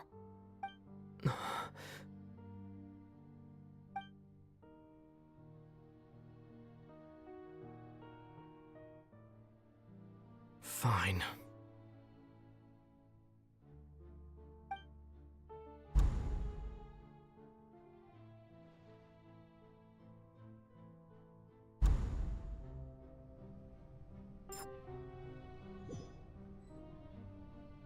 So even Farina doesn't know the truth?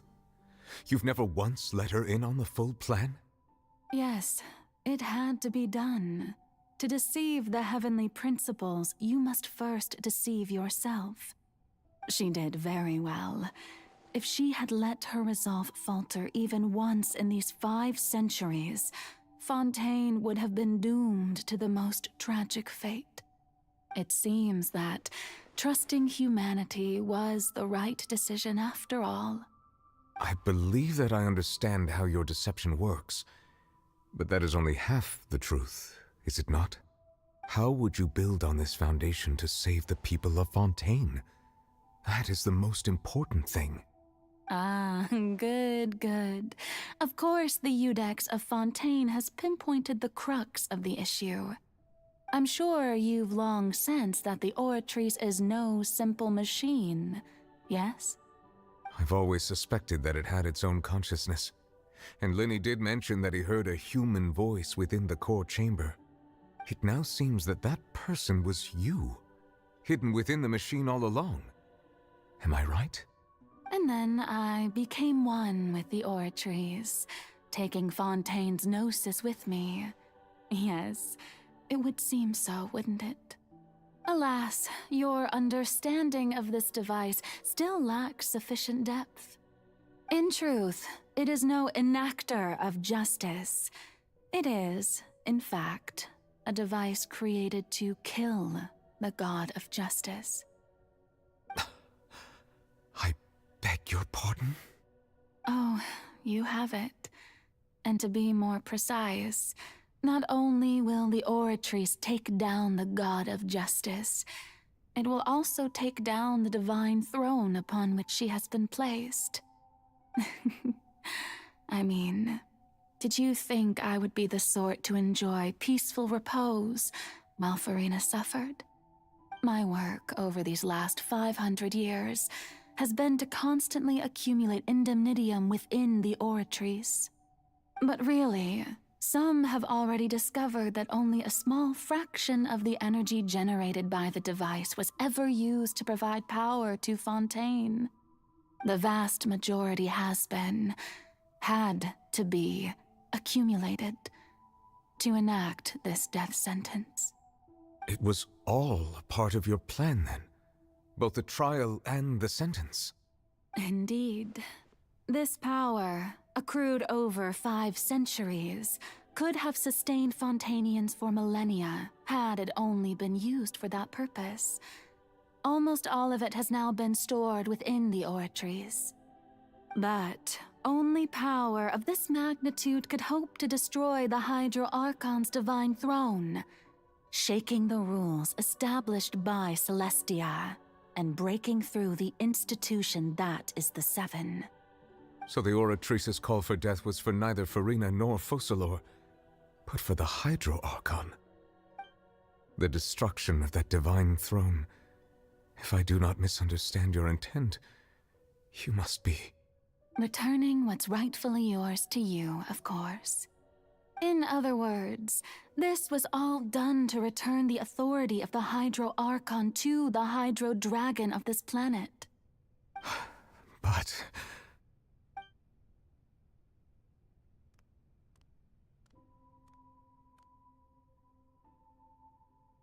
Oh, what?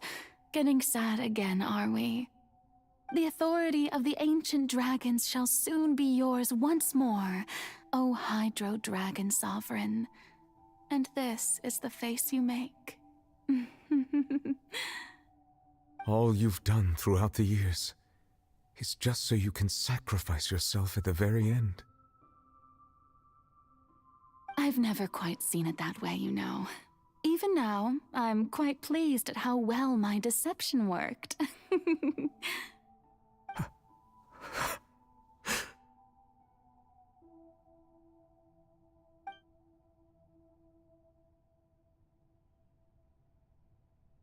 Hydro Dragon, don't cry. I must say, had it been within my rights, I would have loved to judge the heavenly principles themselves. Were they not guilty of essentially the same crime? Egeria stole the power of the primordial sea, and the heavenly principles stole the power you ancient dragons possessed. I, for my part, am the god of justice. And is it not just that your original powers should be returned to you? Speaking of justice, I have always believed that justice lies in the process of pursuing human existence itself. So, if the theft of the primordial sea's might was Fontaine's original sin, then, leaving matters of procedural right and wrong aside, the descent of the Fontainians as humans and their right to exist in this world would be Fontaine's original justice. In other words, existence was Egeria's justice, and to me, justice is the continuation of that existence. Defying the prophecy and ensuring that Fontaine's people shall live on, that should be the justice enthroned over all others. At this point, we, whether it be myself or all other Fontainians, have shouldered the burden of this sin for far too long. Iudex Nervillet, the highest judge in our land, when you regain your full power as an elemental sovereign, what verdict shall you pass upon us? So when I was invited to the court of Fontaine to serve as Iudex, I see now that that was your idea too. At last, I now understand the true purpose behind this position. In the beginning, I was uninterested in human existence. But these 5 centuries of living alongside them have gradually brought about mutual understanding between us. And I have even attempted to feel as they feel. You are a devious one, Focalor. Things being as they are, surely you know that I could never declare them to be guilty.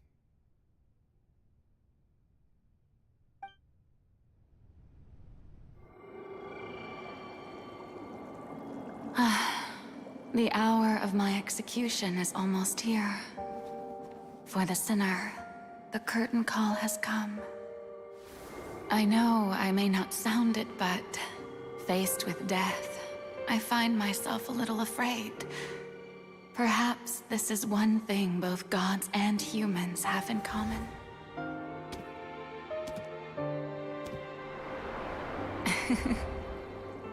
Farewell, Nervalette. I hope you've enjoyed the part you played these 500 years.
I, Iudex Nervalette, hereby declare,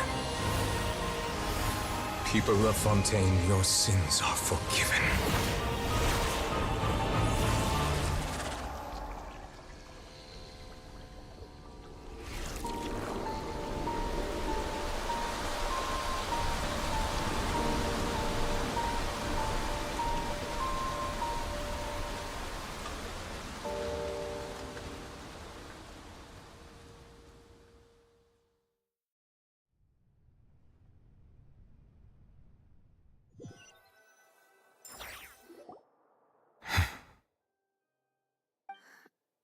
What just happened? Has the death sentence been carried out? Was that bright light some sort of misdirection? I have a feeling that something huge just happened. But since we're all still alive and haven't been dissolved, I assume whatever happened was good for us. It's time to end this. We must mete out punishment to that beast. Didn't you say just a moment ago that it can't be defeated? I have gained the strength sufficient to deal with it. Through certain means, I now have the ability to separate the power of the Primordial Sea from that creature. We should seize the opportunity to pursue our quarry. Traveler, now that the oratories can no longer function, I require an executor to help me mete out justice. The root of the calamities befalling Fontaine, the beast that enacts the prophecy. Its name is the all-devouring Narwhal. Come with me, traveler. The hour of execution has come. Yeah, that scene always gets me. They did so well on it.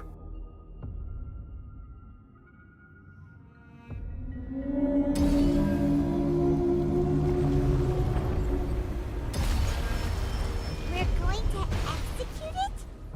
But how are we going to Easy. do that? It's huge! I've already done my best to separate the power of the Primordial Sea from the whale. But considering the size of the beast, I cannot reach the power source. Unless we can find a way to attack it from within. I shall share a part of the ancient dragon's power with you. We shall look for an opening together. I can feel its sorrow turning into Come on, bring it. No!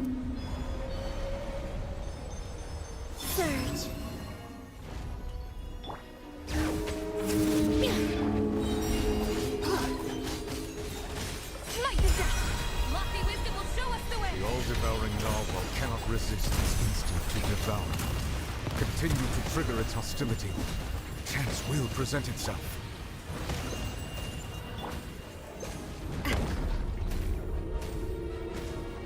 I should have just tried to take it down off the bat. It would let me take it down. Why is there a hole-looking thingy over there? It looks really scary.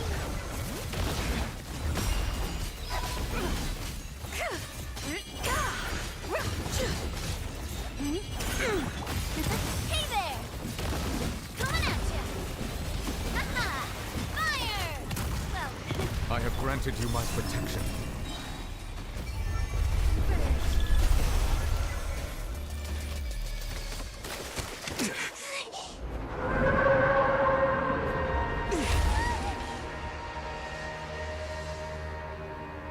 Oh, I was about to let him have it too.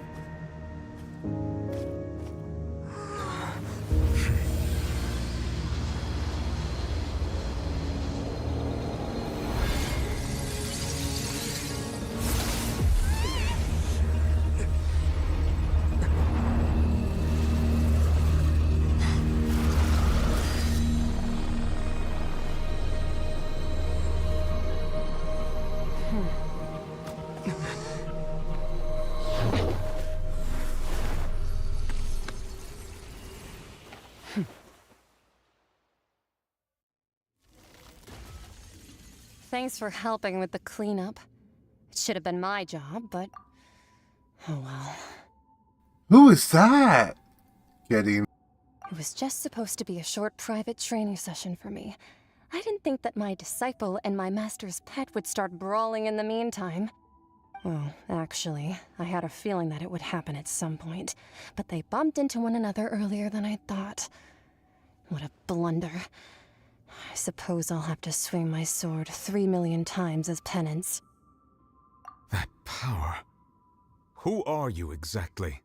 Paimon has an idea. From what she said earlier, she must be Child's master. Skirk, right? It's just that he gave us the impression that she was the less talkative person. I simply did not have anything to say to the weak. But you, on the other hand, managed to defeat the all-devouring narwhal without using power from beyond this world. So you may speak to me as equals. I have to agree. It's a strange use of a planet's primordial waters just to raise an all-devouring narwhal. That kind of power is wasted on it. It's not cooperative, it eats too much, and I have more important things to do with my time than pet sitting. The only thing that creature has going for it is its looks.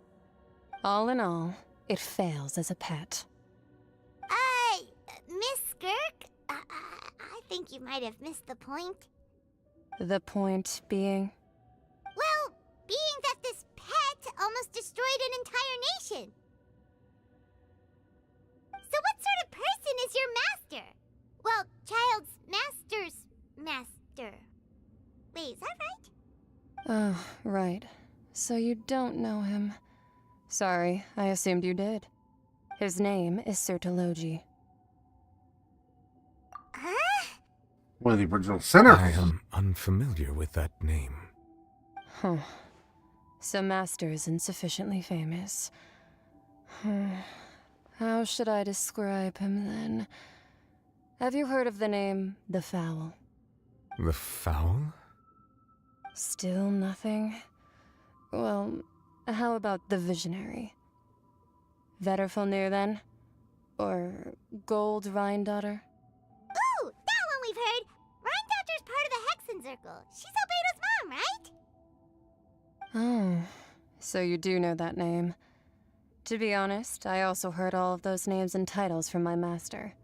I don't actually know them either. But I suppose you understand now, yes? My master is likely a similar sort to Rhindaughter. They are both pursuing some form of perfection. Wait! Didn't you also mention a visionary person? Paimon didn't quite catch their name. Actually, never mind that. I believe it expedient to inform you that the all-devouring narwhal used up nearly all its strength fighting you. Such roiling hydro energies will prove difficult for the planet's deep seas to digest. As such, the Fontaine back on the surface has most likely been thrown into chaos. In other words, the prophecy that you've been fretting over should now be in full swing. What?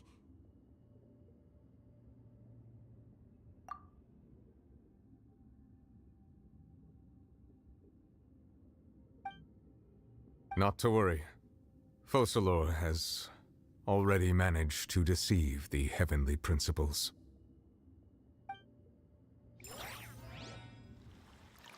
In the end, the people will all be dissolved into the waters, and only Farina will remain, weeping on her throne.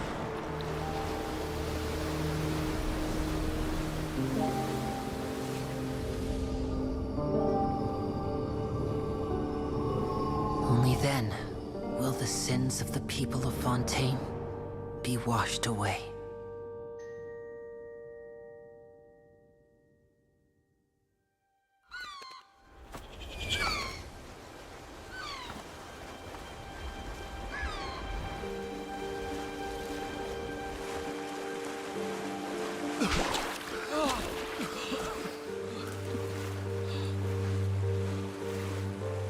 Hey!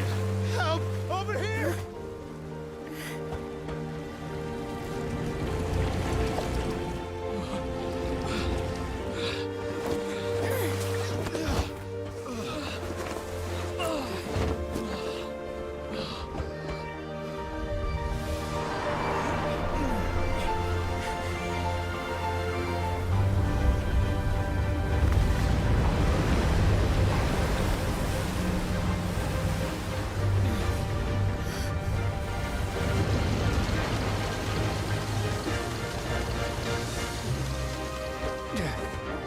All hands, initiate emergency rescue!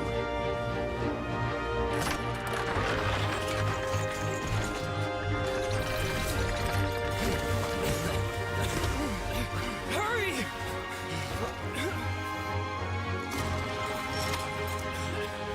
Hey, lend a hand!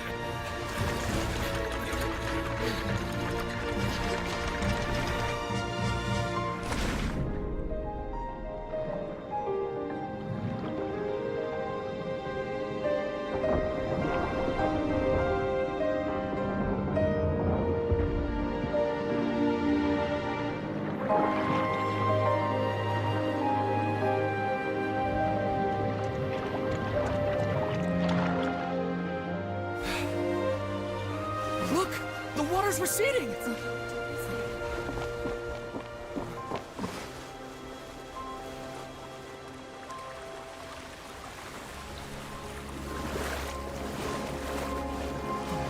It's a miracle! Water's receding.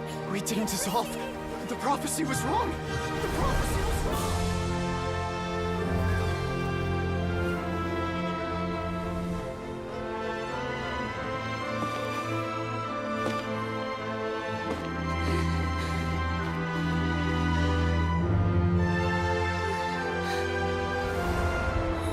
Are you alright? We're saved. The prophecy was wrong.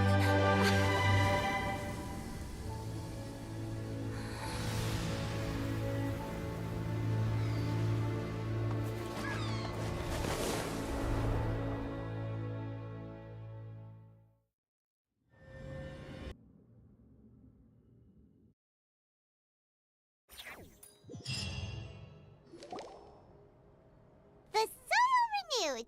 The Spina di Rosula talks post-disaster rebuilding.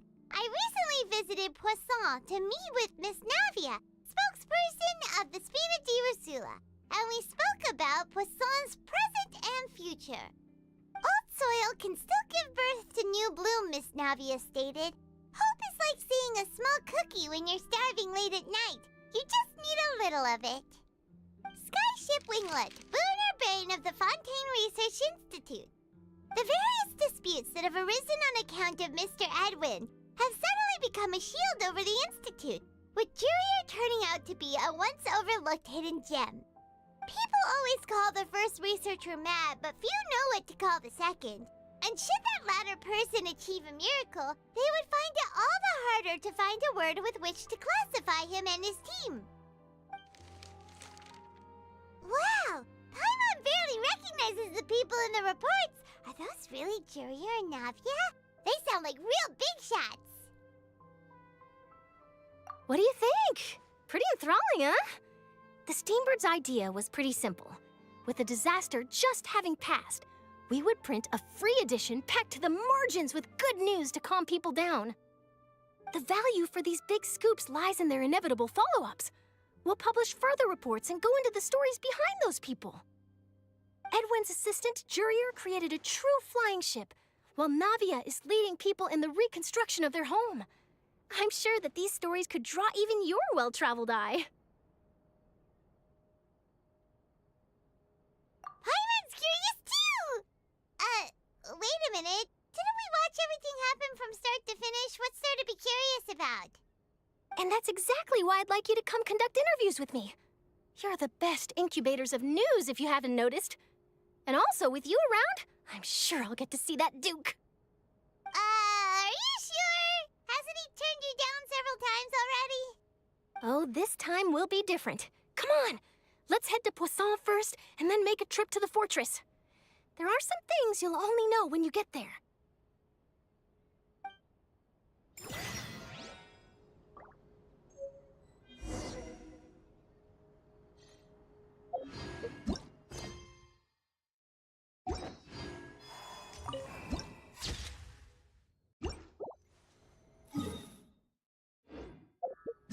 Wait, where is it?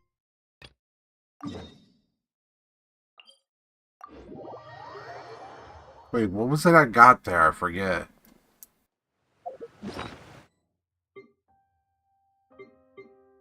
Oh, yeah, that's right.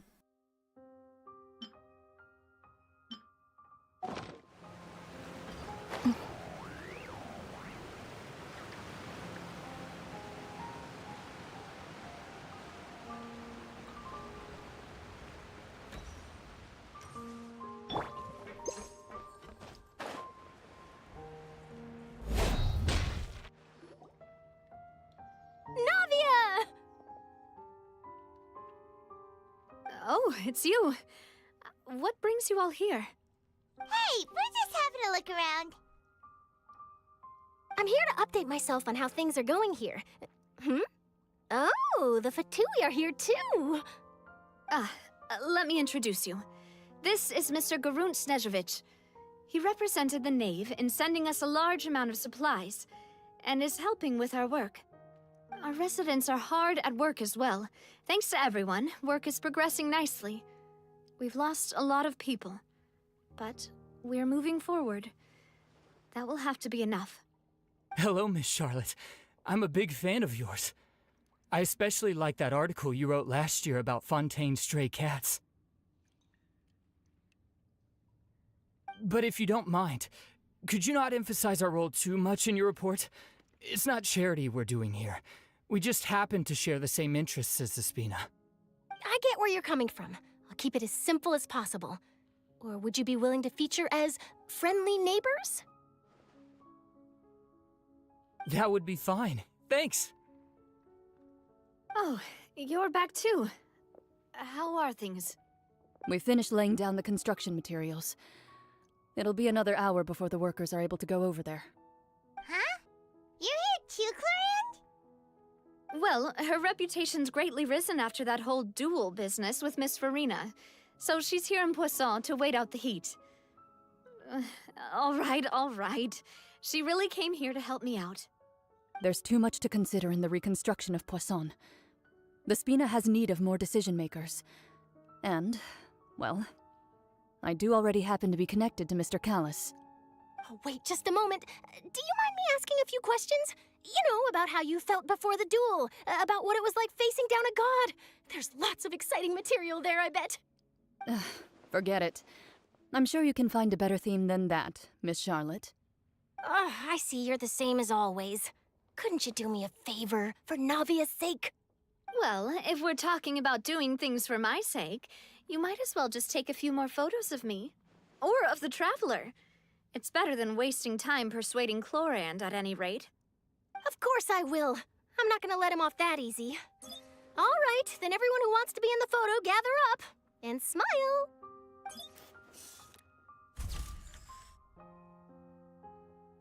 How did it go? Was it a good shot? Did Paimon look cute in it?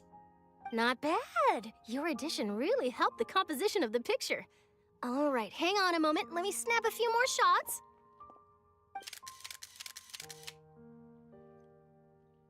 All right, that should do it. I'll be back here later anyway, so let's call it a day. You're very quick. Speed is of the essence when it comes to the news, and freshness is the key. Also, not to brag, but I'm pretty good at building connections. Who knows? I might eventually get that interview with you after all, Miss Chlorand. Wow, you really do have that never say die spirit. I'm impressed. I'll hazard a guess that this is how you got that interview at the Fortress of Maripede. Whoa, you're well informed. Let me make a guess too. I asked Sijuin, who told Monsieur Nervillette, and he told you, right? That's a very complete information chain. In truth, all Monsieur Nervillette asked me was, when did the fortress become so friendly towards the media? I told him that it was best not to speak too soon. There's no guarantee that Ridesley will make a personal appearance. You're right. I've got to treasure every moment I have with them. In which case, I'll be making a move first. Stay safe now. And tell me if you hear anything interesting. I'll treat you to afternoon tea in exchange.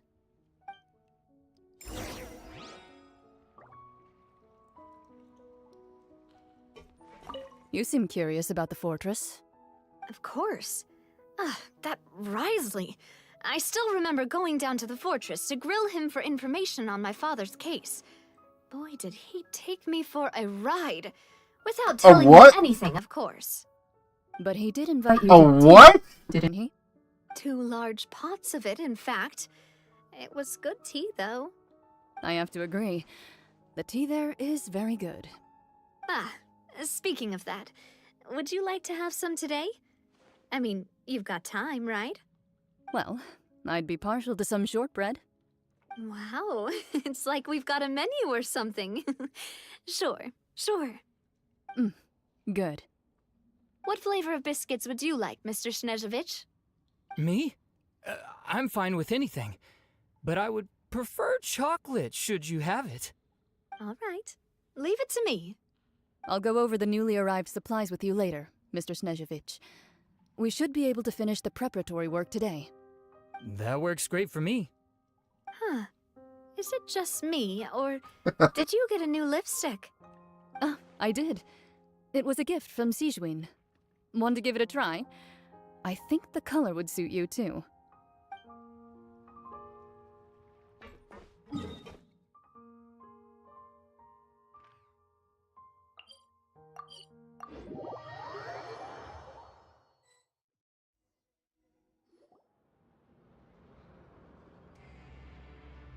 Wow, guess we're here again, huh?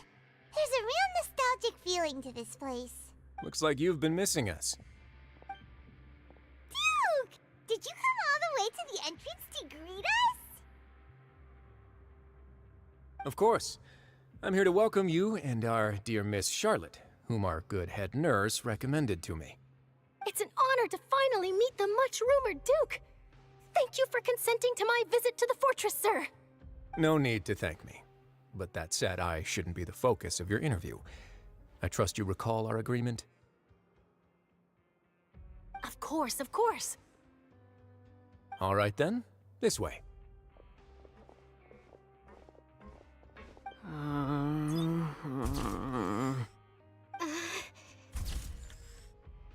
Hey, no need to be so nervous. I've already taken all the photos we need. Miss Charlotte, do these pictures really need to be published on the cover of the Steambird? It would seem that Miss Lorvine doesn't want her face to appear beside that of Mr. Jurier, Sir, please don't say things like that. But it looks like dear Mr. Jurier denies it. Might this interview be very important to you then? No, I just... This is my first time being interviewed, and I'm very thankful to the Steambird for... Now, I might not look it, but I actually did meet Mr. Edwin once. And I'll be honest, I enjoyed chatting with you more. You've definitely got more of that genius vibe going on. The boat that brought about a miracle, the ark that saved the people. Why, you recreated a myth back there, like an emissary of legend. Still, if I might ask, where's that flying ship now? Huh. Looks like Charlotte's trying to get herself another exclusive scoop. I have to apologize, but that ship is presently in the bowels of our factory.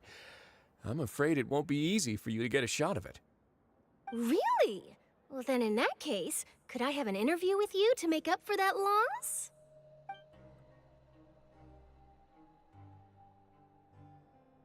You already know my answer, I'm afraid. Best you interview our head nurse instead. Or perhaps you'd like to take another photo of this couple of researchers? Did you really have to use the word couple? Well, then, 2 solo photos will do.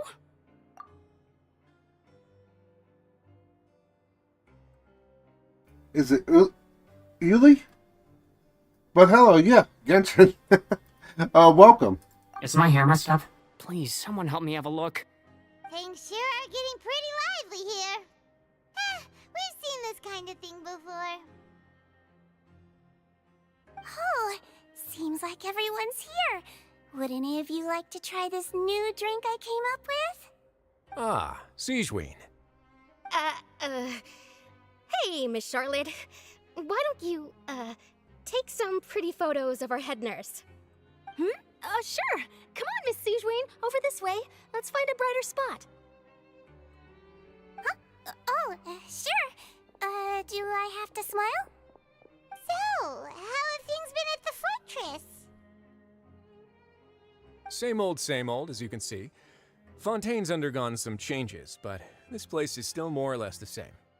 Other than that flying ship, it got a tad too much attention, I think.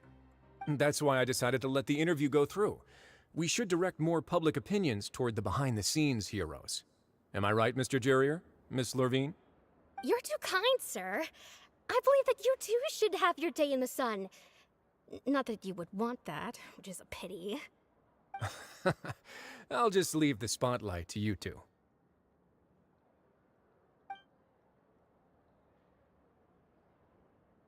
I see. Lots of things happened that day, huh? Anyway, regarding that Harbinger, I'm not sure you remember, but his 3 young followers are still waiting for his return. He sure did win them over, huh? I'll tell them that there's good news and bad news. The good being that their boss seems fine, and the bad being that they must face extended sentences for abetting his escape. Oh, actually, what about you? Are things gonna change for you too? What change can there be? The fortress will keep chugging along, and so will my duties. Uli, okay, that works. As to what Miss Farina's departure will mean for the nation, and if our laws and governance will be transformed, we'll leave those to the folks in the overworld. Hey everyone, the photo shoot's done. Good. In that case, let's call it a day here. Thanks for your cooperation. Come on, Traveler, let's go. Till next time, everyone. There'll be a next time? Maybe. Who knows? I might write a story about the underwater factory next time. Until then. All right, last stop, the docks.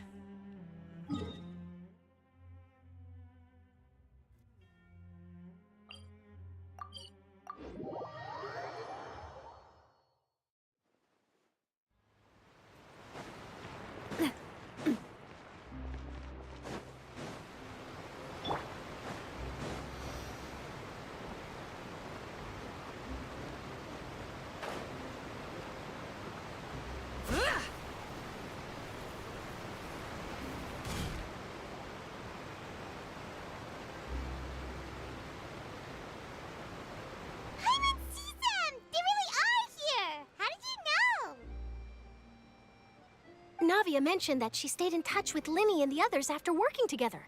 Apparently, they've been at the docks distributing these strange pockets the whole time since. Traveler, Paimon. Ah, and Miss Charlotte, too. Would you like a magic pocket? What sort of gadget is it? It's a wondrous bag that can be used to carry many things. The water level has returned to normal, but if you see any of your things floating around, you can use this to carry them. Or you could trick a friend into doing it for you. Trick a friend? I wonder which of my friends would fall for that.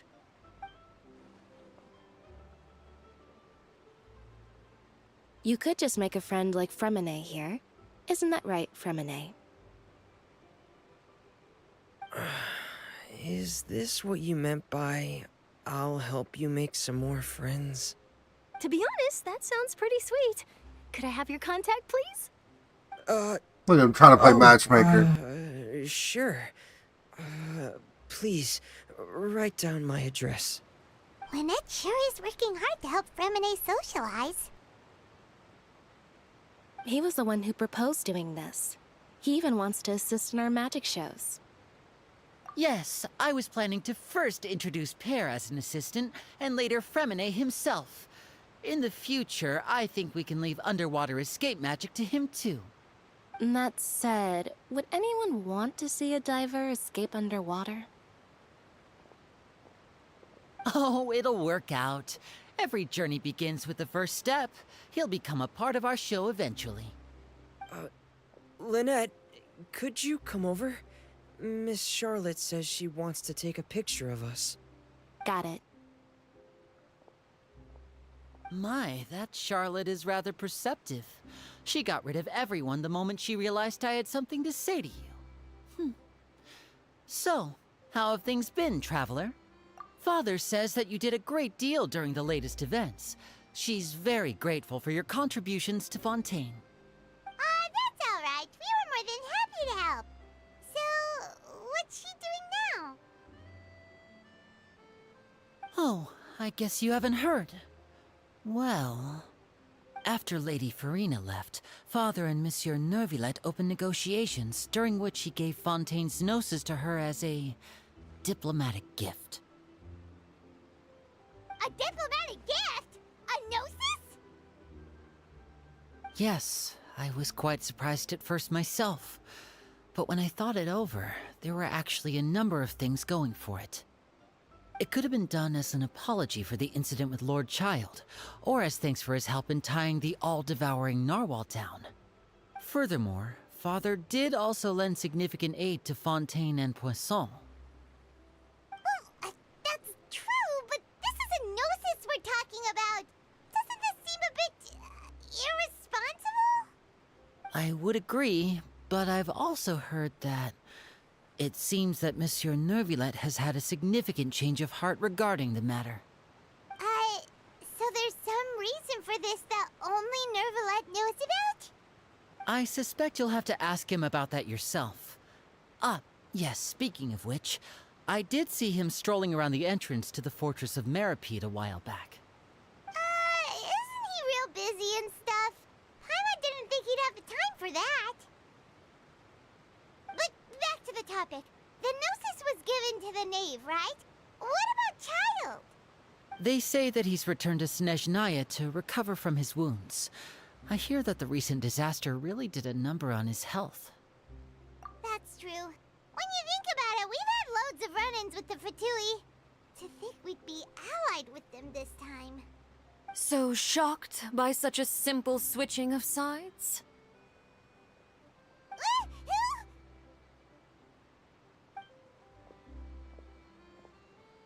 Father! Well, what do you know? Come to the docks to see how my children are doing and meet the Traveler by chance. Please do not pay my accomplishments in Fontaine too much mind. I would have done them regardless. Are you going to take the gnosis back to Snezhnaya? That is our duty as harbingers, yes. Don't be too preoccupied with sides. The goal of the Fatui concerns not a single place or person, but the entire world. With such a grand goal in mind, It is inevitable that we must wear many masks. Switching my masks is something I've always done. Well, that depends on many things. No one truly knows what the future holds. What good is honesty if you can't rely on it forever? As for you, I very much look forward to our next collaboration. Good things cannot be achieved alone, and you've proved yourselves to be great partners. A vision? All right. I'll remember to return it. Thank you for keeping it safe for him this entire time. And that's a wrap for me. Huh? You're... Greetings, Miss Journalist. Hello. If I'm not mistaken, there are diplomatic channels I'll need to report to take a photo of you. That is correct. So forgive me, but I will not be able to serve as a subject in your article. However, feel free to write as much as you'd like about our dear magicians and our upcoming rookie talent. I will. The sea breeze is quite pleasant. I shall continue my walk while the weather remains so agreeable. Farewell. Farewell, Father. Oh, she has such an intimidating presence. I didn't even dare to take a picture. Thankfully, I've already wrapped up all my pre-scheduled interviews. Thank you all. This'll be more than enough for me to write about, I'm sure. Don't be too nervous. Why don't you take a magic pocket before you go? Here, Traveler, Paimon, you take one too. To move things about? That's right. Funny. I was giving out magic pockets when we first met too. And what do you know? I'm doing the exact same thing right now. So many things have happened, but the pockets are still the pockets. I guess this must be life. We will all follow our own paths, and serendipity will lead you to your fated friends. All right then. We'll be handing out pockets in some other districts later, so we'll get going now. Have a good day, you two.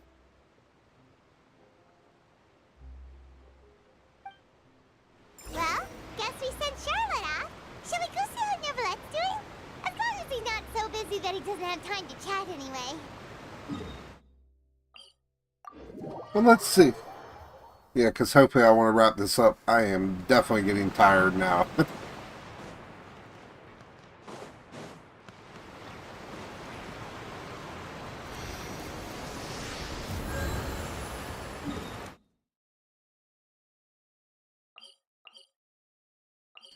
Ooh. I can offer.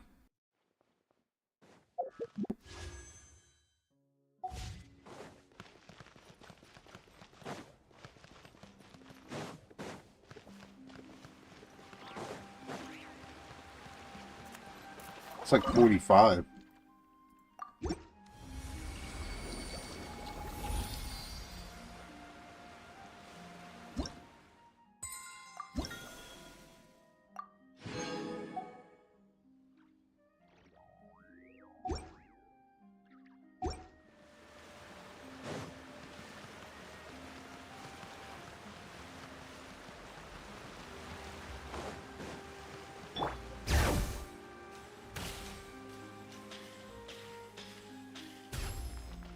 The entrance to the fortress! Ooh, he really is there! Bring it!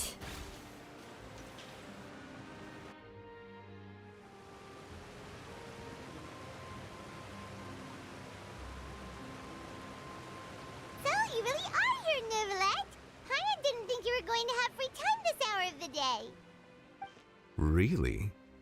Oh, I suppose you must have met Mr. Linney. He took the time to greet me earlier when he passed this way. In any case, you came at a good time. I was just considering reaching out to you to set up a meeting, so I may explain some things that I haven't had the time to before. Aw, Paimon's glad that you remembered. Thank you for keeping us on your mind, what with you being busy and all. Alright, let's have it then. How was Fontaine actually saved? The whole business is still quite the mystery to us. It is strange how words can often leave a bitter taste in the mouth when it finally comes time to say them out loud.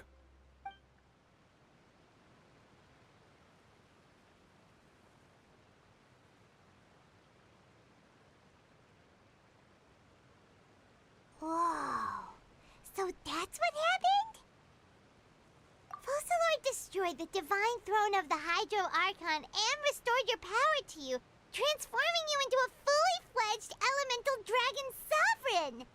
But Paimon still doesn't quite get what you did to save the Fontainians from dissolving. For me, the authority of the ancient dragons refers to absolute control over the hydro element. Fontainians were incomplete humans born of Egeria's use of the power of the primordial sea, with constitutions similar to that of mimics. But so long as those primordial energies remain within them, I could use the ancient dragon's authority to grant them true blood, after the fashion in which life was first brought into being on this planet. In other words, when I gave my verdict, Fontainians became true humans, and thus would naturally no longer be dissolved by water from the primordial sea. Focalor must have counted on you to make that decision as well. Your verdict was the key to making the prophecy appear to have come true while saving everyone. Yeah, and in a manner of speaking, Focalor finally managed to fulfill the original Hydro Archon's wish to turn Oceanids into real people too! It seems from your expressions that you still have more things you wish to ask. Ask away. I will tell you the truth as I know it. I have investigated his case along many avenues, and I have learned that he once fell into an unknown chasm when he was young. There, by chance, he awakened the all-devouring narwhal. But whether it be by sentiment or reason, that should not have been enough to consider him the root cause of the disaster. At most, he would have had tangential liability. As for the judgment passed by the Oratrice during the trial, whether it was due to that liability by association or Focalor deliberately using him to buy time for us on the assumption that he would be able to hold the creature off, I cannot say. Guess Focalor had Fontainians in mind the whole time. In the end, it was thanks to her that they finally became real humans. Hang on a second. Paimon suddenly got another question. Back when Fontainians hadn't yet become real humans, were the children they had also transformed Oceanids? Life has always flowed like water. Do you recall how Fontainians would often come to the Fountain of Lucine to pray for children? Yeah, Lynette said the fountain is where all the waters in Fontaine converge. In truth, even those couples did not know that such prayers were no mere custom, but instead a form of ritual. Those Oceanids who were blessed within the spring water would later descend as new humans in the coming months. Paimon sorta gets it now. Either way, seems like this ritual won't be of any further use, but it'll probably live on as a local custom. Ask away. I will tell you the truth as I know it. Yeah, about that. Risley said Farina has already left. What's that all about? Ah, Lady Farina. The people are only aware that her death sentence has not been carried out. She abdicated the post of Hydro Archon and left affairs related to that title to me, before leaving the Opera House. I related Focalor's words to her faithfully and completely. After hearing them, she seemed neither saddened nor comforted. She simply said that she was tired and needed to rest. Having said that, she then packed her things and moved out of the Opera House, not unlike how an ordinary person might. But she's still got a place to stay, right? You need not worry. I will make arrangements to ensure that she will not want for food, clothing, board, or travel. In truth, I am somewhat happy for her. The wear and tear on her spirit will, of course, take time to heal. But now that she no longer has to play the role of Focalor the Hydro Archon, she can finally lay down her burdens and lead a normal life. What about you then? What are your plans now that you've regained your full powers as the Hydro Dragon? After Focalor passed on, the Oratrice also ceased to function. This matter will directly affect our trials. After much careful consideration, I've decided to take over its role in our courts. From now on, I shall hear cases and pass verdicts by myself. Looks like you're still considering stuff from the perspective of the Udex, huh? As an elemental dragon, there are indeed many things that I must do. But this power and this duty, in a manner of speaking, you could say that both were granted to me. As such, before I attend to my other responsibilities, I must first and foremost continue to serve Fontaine as its highest judge. The duty of the Hydro Sovereign and the duty of the Udex shall coexist within my person. Additionally, the Hydro Archon's departure has brought about another problem, which is that the Opera House shall no longer produce indemnitium. That's true. That power was derived from the people's faith in the Hydro Archon, wasn't it? Wait, but the various mechs and machines in the city are all still okay. Where are they getting their energy from? As I am now, I have full command over New Musia, and it can serve as a complete substitute. Another reason why I cannot quite leave Fontaine immediately. Wow. This ancient dragon's authority stuff is really quite useful, huh? Ask away. I will tell you the truth as I know it. Oh, that's right! They say you've given it to the knave as a diplomatic gift or something! Leaving aside their intentionality, the two Fatui Harbingers have indeed done much for us during this crisis. Their sole remaining goal in Fontaine, at least at this point, would seem to be the Gnosis. The Oratrice has ceased to function. The Hydro Archon's divine throne is now no more, and I do not need the Gnosis's power. As such, it has lost all meaning for Fontaine. If the Fatui have impure designs, then we might as well accede to their request now, and avoid unnecessary conflict. What complicated considerations! Paimon thought you were just giving it to them out of gratitude to the knave and as an apology to Child. Ask away. I will tell you the truth as I know it. You will soon be heading to Natlan, I presume? Already done.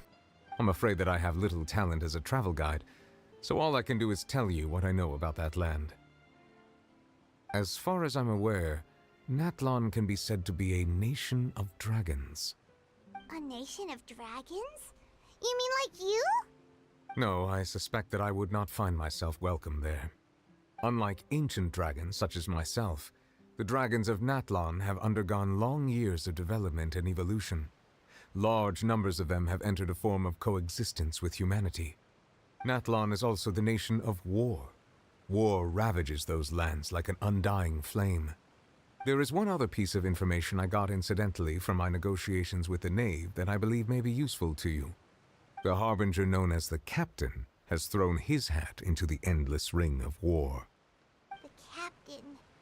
Sounds like a real tough customer. Seriously, everywhere you look, there's a Fatui Harbinger doing their thing. I suggest that you fully prepare yourself before going to Natlan. In the meantime, Fontaine's doors will always be open to you. Ask away.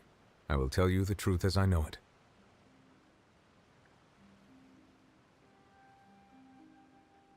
Hang on a sec. Paimon's still got a question about the Gnosis. When we spoke to Linny earlier, he mentioned that your attitude towards giving away the Gnosis had clearly changed. We guessed that there might be some reason for it that only you were aware of. No wonder the House of the Hearth is the Fatui's intelligence division. They are certainly sharp. So regarding this specific issue, I was just getting ready to share something with you. What is it? In truth, I exchanged some further words with that lady named Skirk after sending you two back to the surface. It went something like this.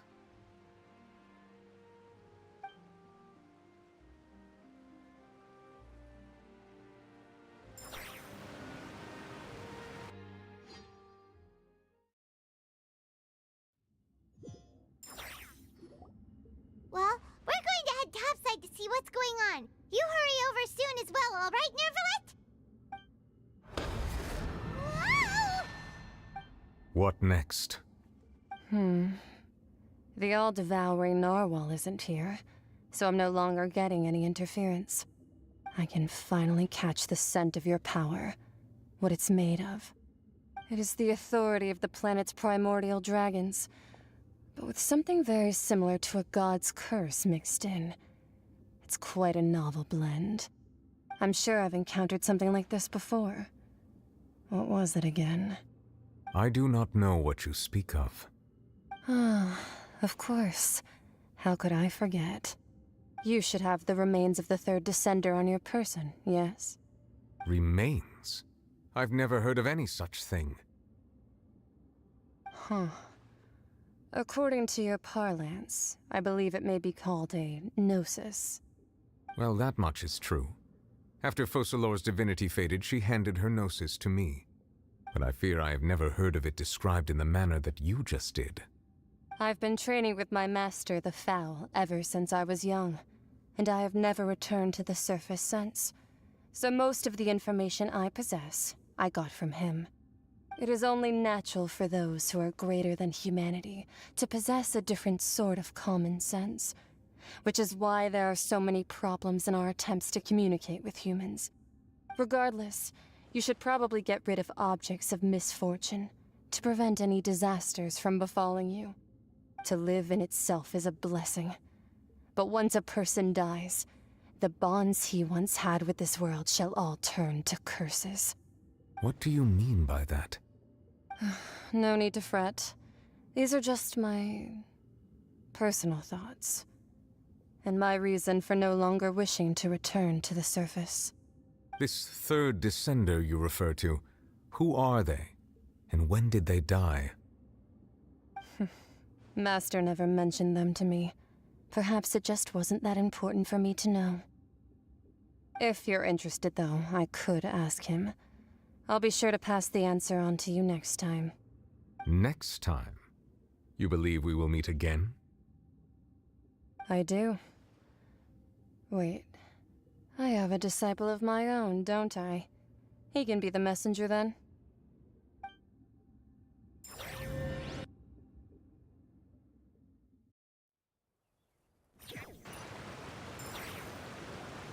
That's what she told me.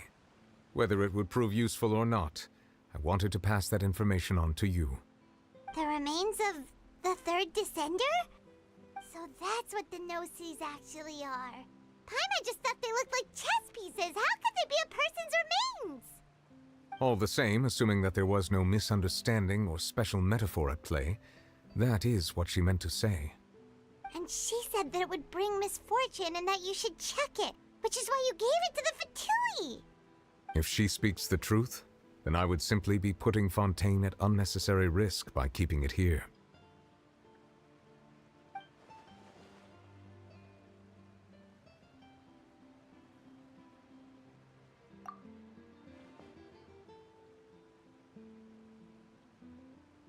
I had guessed that you might already be familiar with this concept, but I did not expect you to be one of them.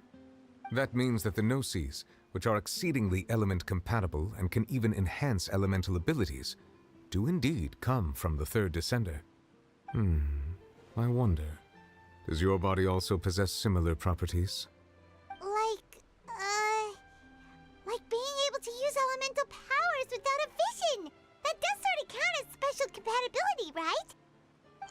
No, let's not think about this stuff right now. It just feels creepy. Comparing the Traveler to the dead third descender and all. That's what you say, but this topic still feels like bad luck. Once Child recovers, let's get some more answers out of him. Or go look for his master and get the answers that way. I too believe it unwise to make too many blind guesses when information is lacking. The same is true of being at court. All right. Whatever the case, it seems like the crisis here in Fontaine's over for now. Yes. All of Focalor's efforts were for this moment as well. But she sacrificed herself in the end as a god, and she suffered through all those years as a human. Was that really what she wanted? I suppose that would be the mystery of a god's will.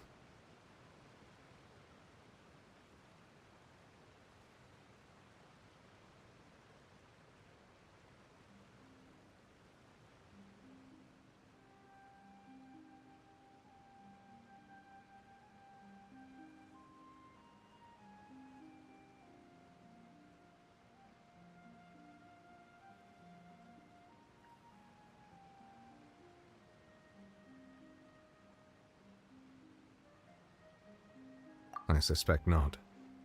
But once in a while, I too would guess that if wishes were like the clouds in the sky, they will one day return to the earth as raindrops.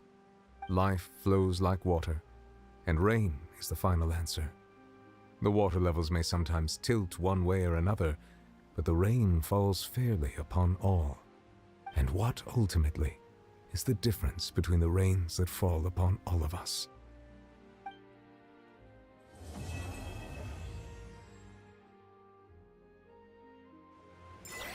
And we are finally through Act 5. Isn't there more? Yes, there it is. Bedtime. Oh, that's right. Oh, the bedtime story. Yeah, you know what? I might have to stream that too. Because that's a good one. That is definitely a good one. But I'm not going to lie, I'm kind of dozing off here. So, we're going to end it right there. And I'm not sure right when I'm going to do the bedtime story. I don't know, maybe tomorrow, but it all depends. We also have Varka coming on Tuesday, so that's pretty much going to take up all of that evening. But anyway, I hope everybody has a great night. I appreciate anybody that stuck with me or watched. And I will catch you the next time. Peace out.